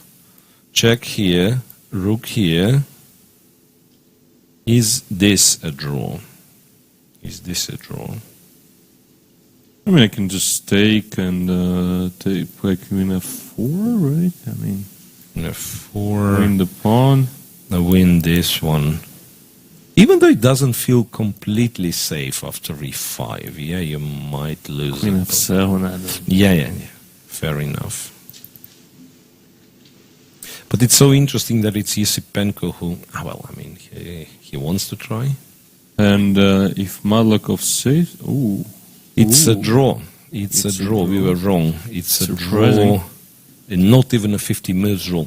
So really, very unusual, but all games were drawn in the women's 11th round, which did not change the situation in the cross table. Gunina becomes a champion. Yeah, a tie for the second place between Ovot and Shuvalov. I believe Ovot takes second. And yeah, that's it. Kashlinskaya fourth. I believe Pogonina must be fifth.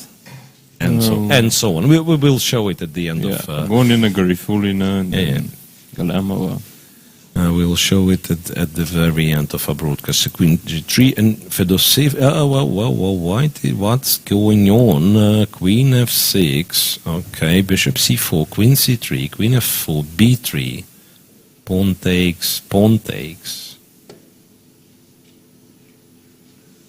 He just gave up the bishop. F6 and Queen F7, yeah, okay.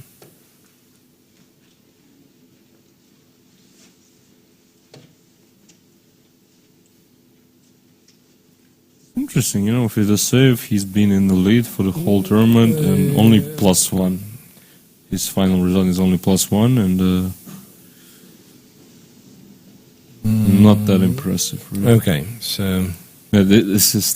Fedoseev did play one more move, but, that at least here it's understandable.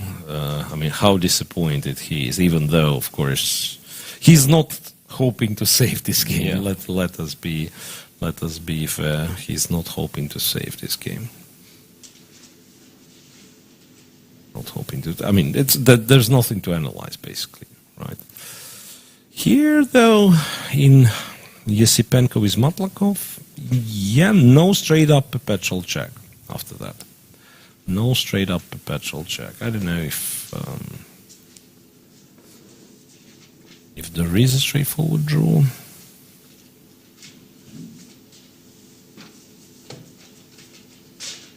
Both Fedoseev and Pankratov playing very, very fast. Of course. Because, I guess you don't really need to spend too much time in this position. Yeah. So I understand the disappointment, of course. Okay, Rook D1, Rook to F1, I guess. Will probably be played, yeah. As the only legal move available in the position, yeah. Very often those are getting played. Is there a checkmate if I go Rook D2? But yeah, you don't do this, right? You don't do this. You don't allow. You don't check if there is. If there is, yeah, because it might be. Yeah, it might be there.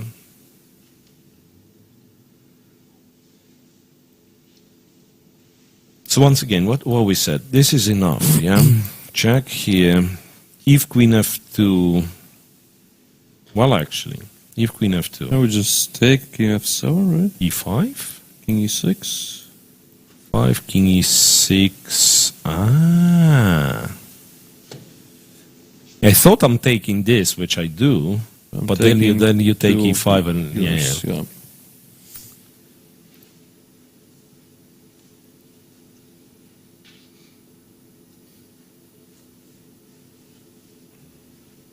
Beautiful.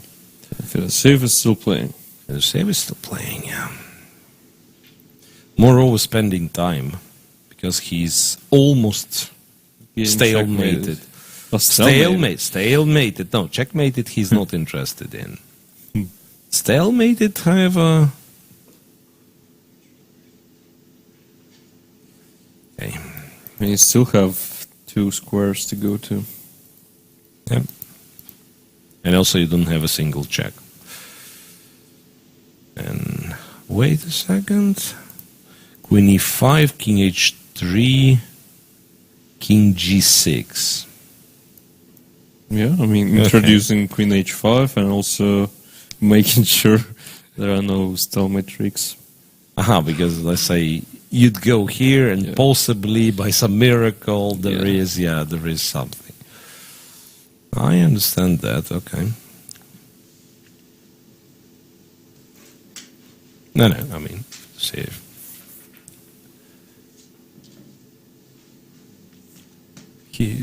He lost interest, obviously. Is it a point that we can say Vitugov is the winner, or better wait for the almost, yeah. Better wait. I mean, I don't see Yasipenko losing this one. Yeah, of course, but we do. I mean, it's not official yet. Let's say.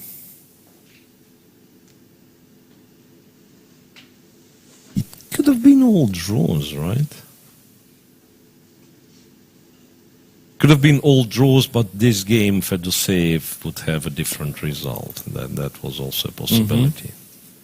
Queen b3, okay, come on. h5, f3, and king f5. No, never. Or that's never. That's too painful. Too tricky. First step in the right direction. Well, no, queen g5. You try to win the queen. Try to win the queen, not to trade the queen. Yeah. Yeah, actually, queen d2 next. I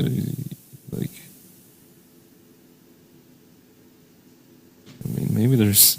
I don't know why we seriously analyzing this. There is nothing. I mean, white holds. Come on, I don't know. Because the other game, Yasipenko is thinking, choosing between queen f2, maybe even king e2 for some reason, and king g1, which was kind of obvious. Yeah, I mean, we can simply wait for... King e2, by the way, was played by Yasipenko. Resign. Fedoseev finally resigns. Yeah, of course, a painful loss which costs him dearly.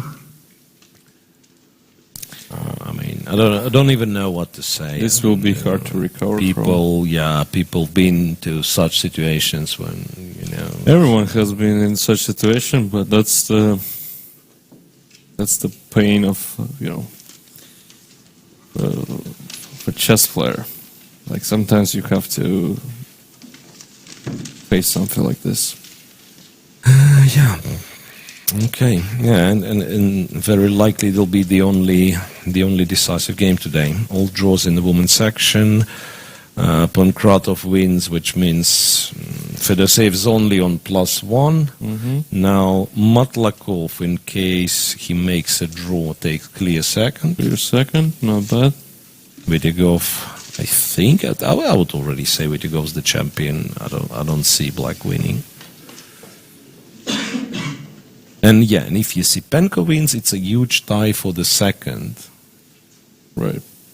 And Vitugov wins with last 3 games being draws, or more than that. At least 3. Yeah. No, I think he beat Aleksandr 4 rounds ago. Remember, that was perhaps the most important game of the tournament. Yeah. And after that, like, all draws. And if Matlakov loses, it will be like he wins the tournament with kind of 1 clear point ahead of the second place. Right.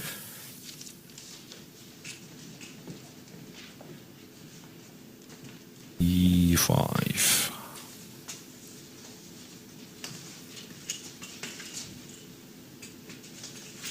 Yeah, this is a bit annoying for black. I mean, I'm sure it must be a draw, right? But black is... I mean, white is a bit more active.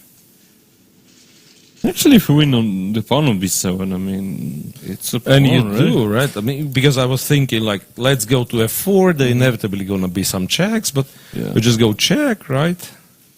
You take this guy, and for instance, I wouldn't bet on, let's say, this endgame being a draw. I mean, not to mention, this might be just winning. Yep. So there is certainly something to think about. There's certainly something to think about. So what are the candidate moves? You were saying queen f7, right? But then once again, maybe I just give check, take b7. Should be a draw, but who knows? Once again, I have to admit that's absolutely incorrect time display. I think must be like his last minutes or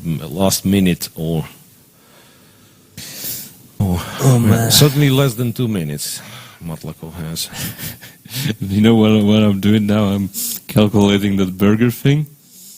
And For Goryachkin. Yeah, and I think I'm 2.25 points behind after Filoseev lost. Because he beat Rakhmanov. And drew with Goryachkin. So it was your advantage. Yeah. That was my advantage, exactly. This is the most painful stuff ever. If this is the case. So Fedoseev lost not only the title, but your bet. Yeah, exactly. On Goryachkin. Not knowing the bet exists. Oh, he knew it exists, but he didn't know he was... Yeah. Why would he care? Well, first of all, he didn't at all. Why would he care, yeah. Right, yeah, so last minute. And it's not that simple, it turns out. Queen e6, protecting c8. Okay, and if white takes, which he probably will, right? I think so. What's then? What's then? Surprisingly, I thought like it's a little bit awkward to have the queen and the king on the same diagonal, but the bishop is there as well. So in fact, black does control this diagonal firmly. And maybe what you do, strangely, you just I don't know, go king g7, king somewhere. Push the pawn, yeah. Maybe push the pawn. I mean, the bishop on e3 actually stands really well. Yeah. Because in all my calculations, I was looking for some way to organize an immediate counterplay, and those were failing, and therefore, yeah. Okay, bishop b7, of course, the pawn is taken. The pawn's taken, and... Yeah, unlike in the women's tournament, when I would see 1 minute, I would expect, you know, some nerves and so on. Matlakov... he's very calm. He looks calm. He looks calm. He is nervous, yeah? Yeah, of course. But I can imagine this game kind of going for quite a while with this 30 seconds increment. King f7, moreover. F7, interesting. Moreover, like keeping everything on the diagonal. Oh, yeah. White is a pawn up, right? After all. White is a pawn up after all.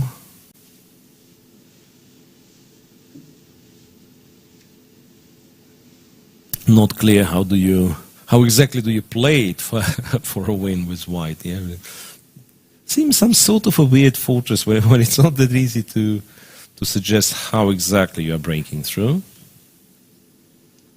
Bishop's exchange would probably mean. I mean, I'm actually not sure what does it mean. Depends on where it's exchanged, how it's exchanged. Where white king is? Bishop c... Just discovered this move. Bishop c8. Queen e7, maybe? Queen no, but queen e7 takes, right? And yeah, that's exactly what I'm not sure. And in this game, some possibly... bishop e6 is... You can play... No, but you just play king e... Yeah, you play king e3. You don't need you don't need bishop g4. Bishop, still bishop e6. And you go here, threatening. I mean, maybe it's still a draw, but that's something that's tricky for sure. That's something white will be trying to win. That's something white will be trying to win. So let's this game goes and everything. What are the biggest misses today? It's not that easy to say, right? Gunina Shuvalova. I mean, Shuvalova could take the championship kind of alone if she wins. Right. Ovot could tie if she would have won position with an extra pawn. Then Goryachkina was winning about move 12 against Andreikin, and by move 24 it was done with a draw, right? Even though, with all fairness, it wasn't a easy, straightforward, easy win. Right, and of course, yeah, the big miss is Fedoseyev's loss against Pankratov. I mean, I don't know, to coin a phrase, he just put it wrong piece on f5. Yeah. This is. I still don't believe that he loses after rook f5. So apparently there was more, more blunders. Yeah, but he clearly, when he played rook f5, he was clearly looking. He thought he's just winning, and winning. Apparently he did calculate this line. I mean, because it does look, if not for rook a7, it does look like White's completely winning. Nisipenko is going for this endgame. Yeah, when he said, why isn't an immediate draw? So it was that, not even a bishop's here, but that exchange and then king e3. That's why. That's why. How do you do it? Look, I just don't do anything, right? I keep the bishop here. You cannot exchange the bishops because then, you know, I'm the one with the outside pass pawn. So basically, you just pass. Here. I don't see. Just check. Or bishop d5. Wait. King d2. You mean you kind of force me away from... I mean, I don't know, I just try to do something. And bishop I'd be c6. curious if... I was going to say bishop b3 now. Bishop b3, yeah, that's the problem. That I also thought like this two against this one, yeah, and I'm almost sure it's a draw. Almost sure it's a draw, but it's not happening because a4, a5. Black is just not in the square. King e3. So in fact, if I'm planning to stand still, I'd better do it with the king. Right? Yes, so. Because if I move the bishop, you put the bishop on d5, and then doesn't matter really where the king is. You go to d2, you force the bishop away, you play bishop c. I mean, it still has to be a draw, of course, but then you'd force... Okay, I move the bishop to... How about if I go to h5? Bishop c6, you still have bishop e6, right? I mean, in that line we just looked at. King e6. King e6. Yeah, makes sense, yeah. King d4, King d4, and then go back. He only played it with 6 seconds on the board, even 5 seconds on the clock. 6. So clearly he's not too happy. King e4. Doesn't make a big difference. Although, yeah, you kind of have to play bishop c2 now, otherwise I bring my king to f5, right? Well, it's a draw. It's a draw still. Or give a check and go. You still have bishop e6, right? Bishop d1 then? Oh yeah, sorry. That. Now, if you do this, bishop d5, yeah, and at least there is some sort of a threat. And you know what? Like, I'm not winning the a4 pawn, but if I force the bishop away from d1, a4 diagonal, I might just play b4 and try it this way, like two pawns. Yeah, it's probably a draw. Wait, hold on a second. g5? G4, you mean? He just moved the pawn. He went. No, wait a second. He went king f5. King f5. Wait, but that allows. That allows a mess, right? I mean, I was going to say king d5, but probably not. Wait a second. This allows a check. This allows a check, by the way. Yeah. And Magnus Firuza thing. Well, why? Are we sure we have the right position? I don't understand. No, it is right. We can it is the right position, yeah? Yeah. The bishop c8. I mean, F4. what's the trick? Bishop c8, king f4, e6. I mean, G4? e7. Guess I have to stop the pawn. Bishop g6, right? And you have to stop mine as well, right? Mm-hmm. So, okay, let's, I go here, you go here, I go here. You king f3. This. No, but can't be And lost. who's faster? G2 takes, king d7, king f3, e8 takes, king e4, king d7, king d3, king c6, king c4, king b6, king b3, king a5, you know? Why didn't you run here? Okay, we'll see. So once again, king d6, I'll just move everything. Yeah, so this. King here, this. Takes.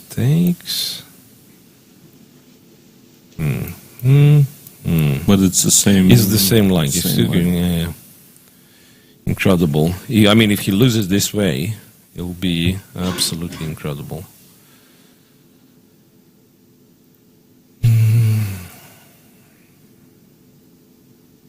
Come on, just play e6. Or you have other ideas. I don't even. Wait a second. E6. What we were doing? G4. That's the right thing to do. Yeah. Because if you start with bishop g6, I thought that's an easier way of winning. Just go here, collect, go back to c6, give away the bishop if needed, and just win with a and b pawn.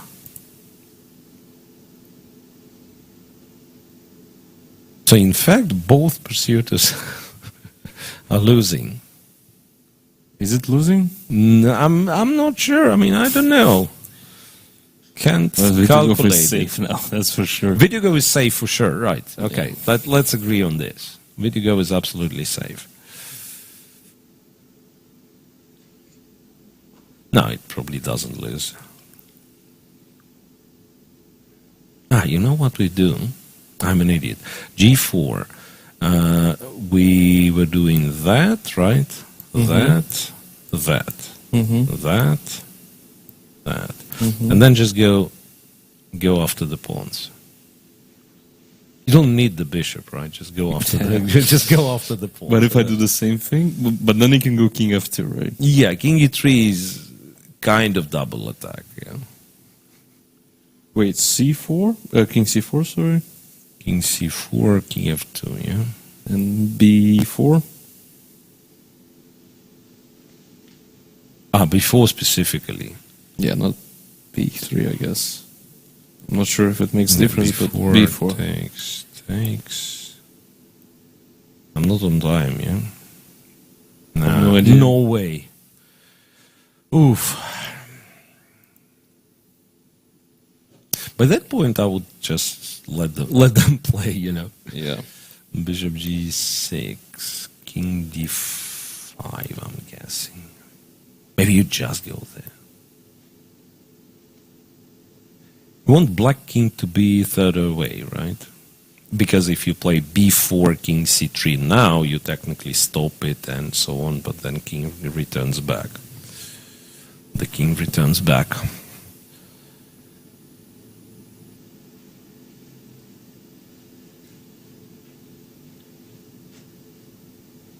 "30 seconds for Yasipenko."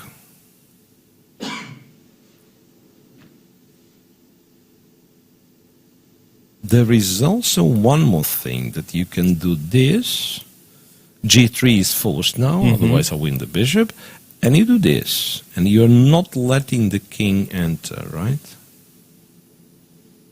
Bishop e8? Bishop takes g4? What? What?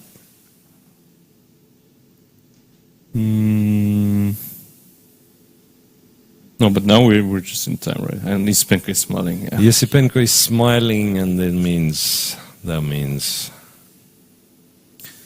what? That means this is a draw. But why did he do this? He was scared that the pawn will be promoted. I don't know. B3 now? Yeah, okay. B3, pawn takes, king goes, king goes, king goes. Yeah, that's way too much time for too board. much time. Too much time. Yeah, it's a draw. And this is the 11th draw for So 11 Yesipenko. draws for Yesipenko, as well as 11 draws in this round. And only Fedoseev, I mean, for men and women together, combined, it's 11 draws, and only Fedoseev loses to Pankratov. And it was hard to believe at some point, but we won't have a tiebreak. Right. We won't have a tiebreak. It was likely that we would have a tiebreak at some point in women's, when Gunina was lost and Ovod, Had a promising position. Ovod had a promising position. There was a possible tiebreak for Shuvalova and Ovod. When Gunina got chances to make a draw, I think Ovod still could have won, yeah. She could have played on at least. Could have played on, yeah. But anyway, the champions are defined. And it's Valentina Gunina who wins it for the third time at least. Third time, yeah. I'm almost sure for the third time. And Nikita finally wins it after I don't know how many times trying to win, yeah. So Nikita Vityugov wins the men's superfinal. Okay, so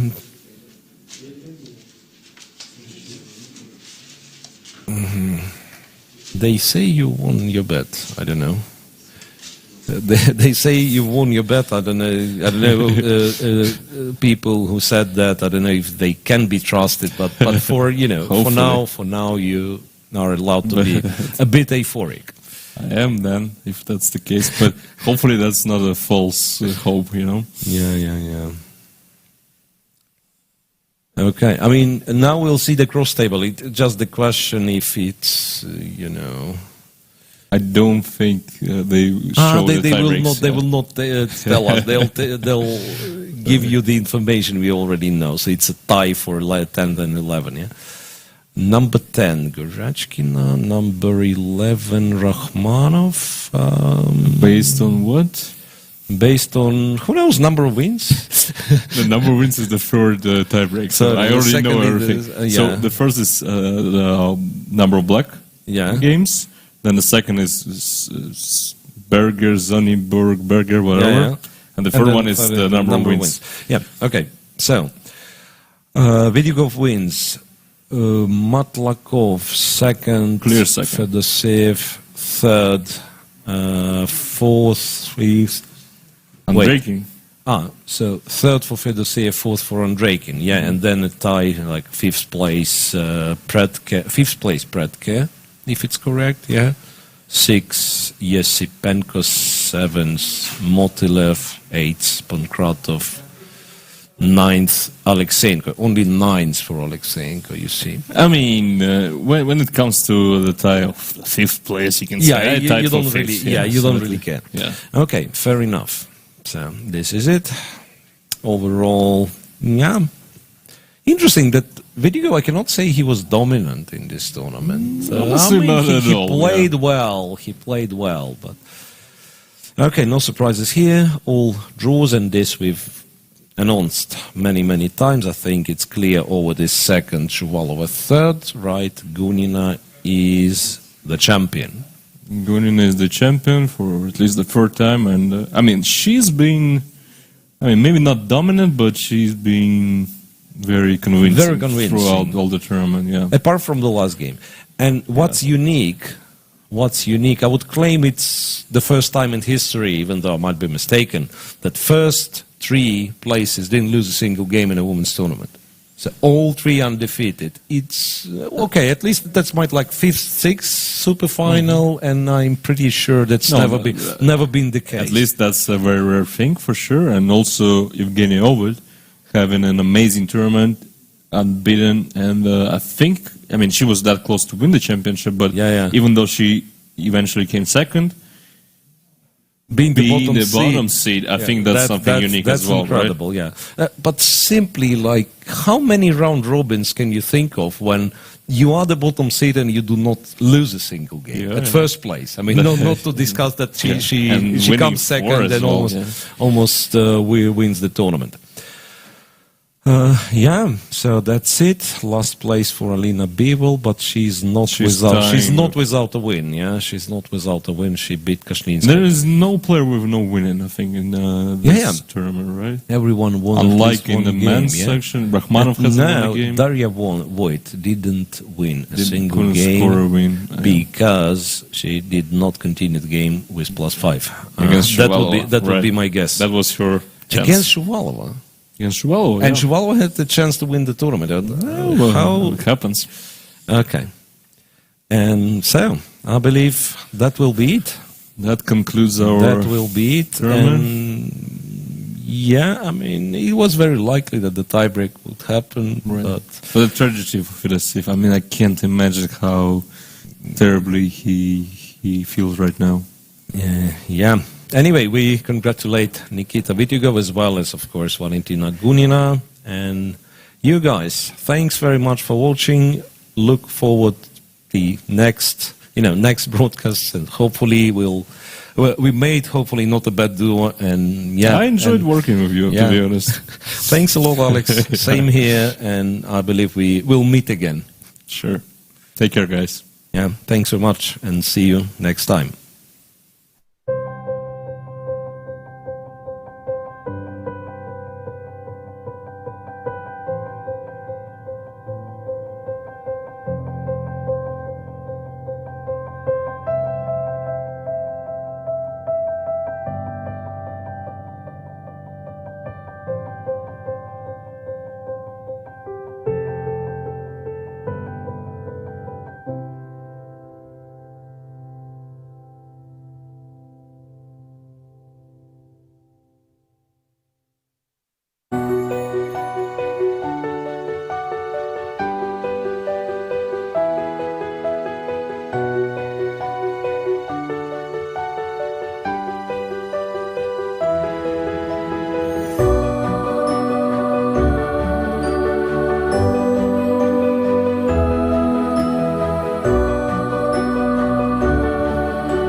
Меня зовут Юрий Львович Аверба.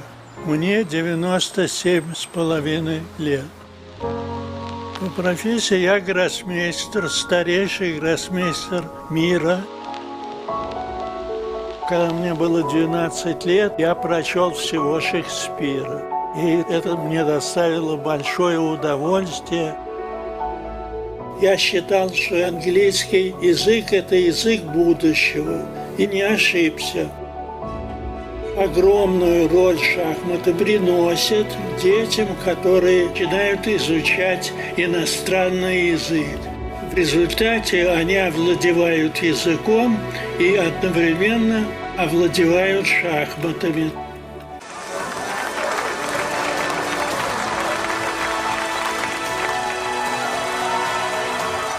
Если ты хочешь оставить след в жизни, ты должен создать что-то.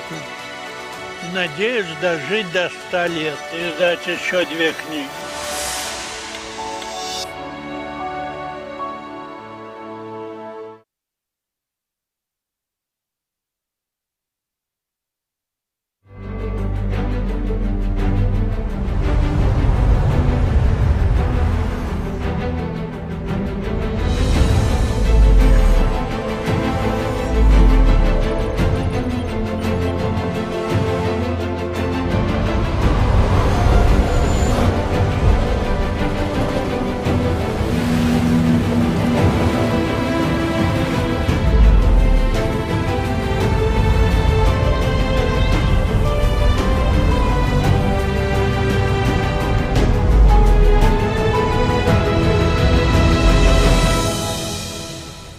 Там, где Европа встречается с Азией.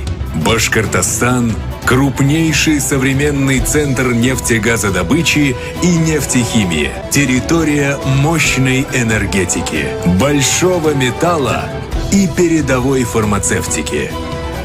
Мы поднимаем в небо лучшие в мире самолеты и вертолеты.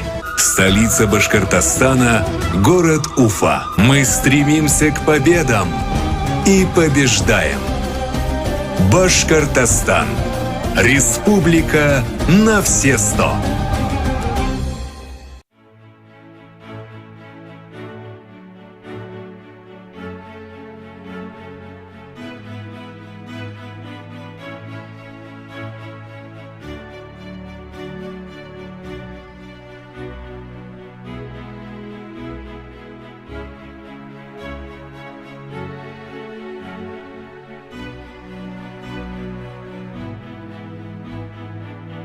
Aeroflot, Russian Airlines.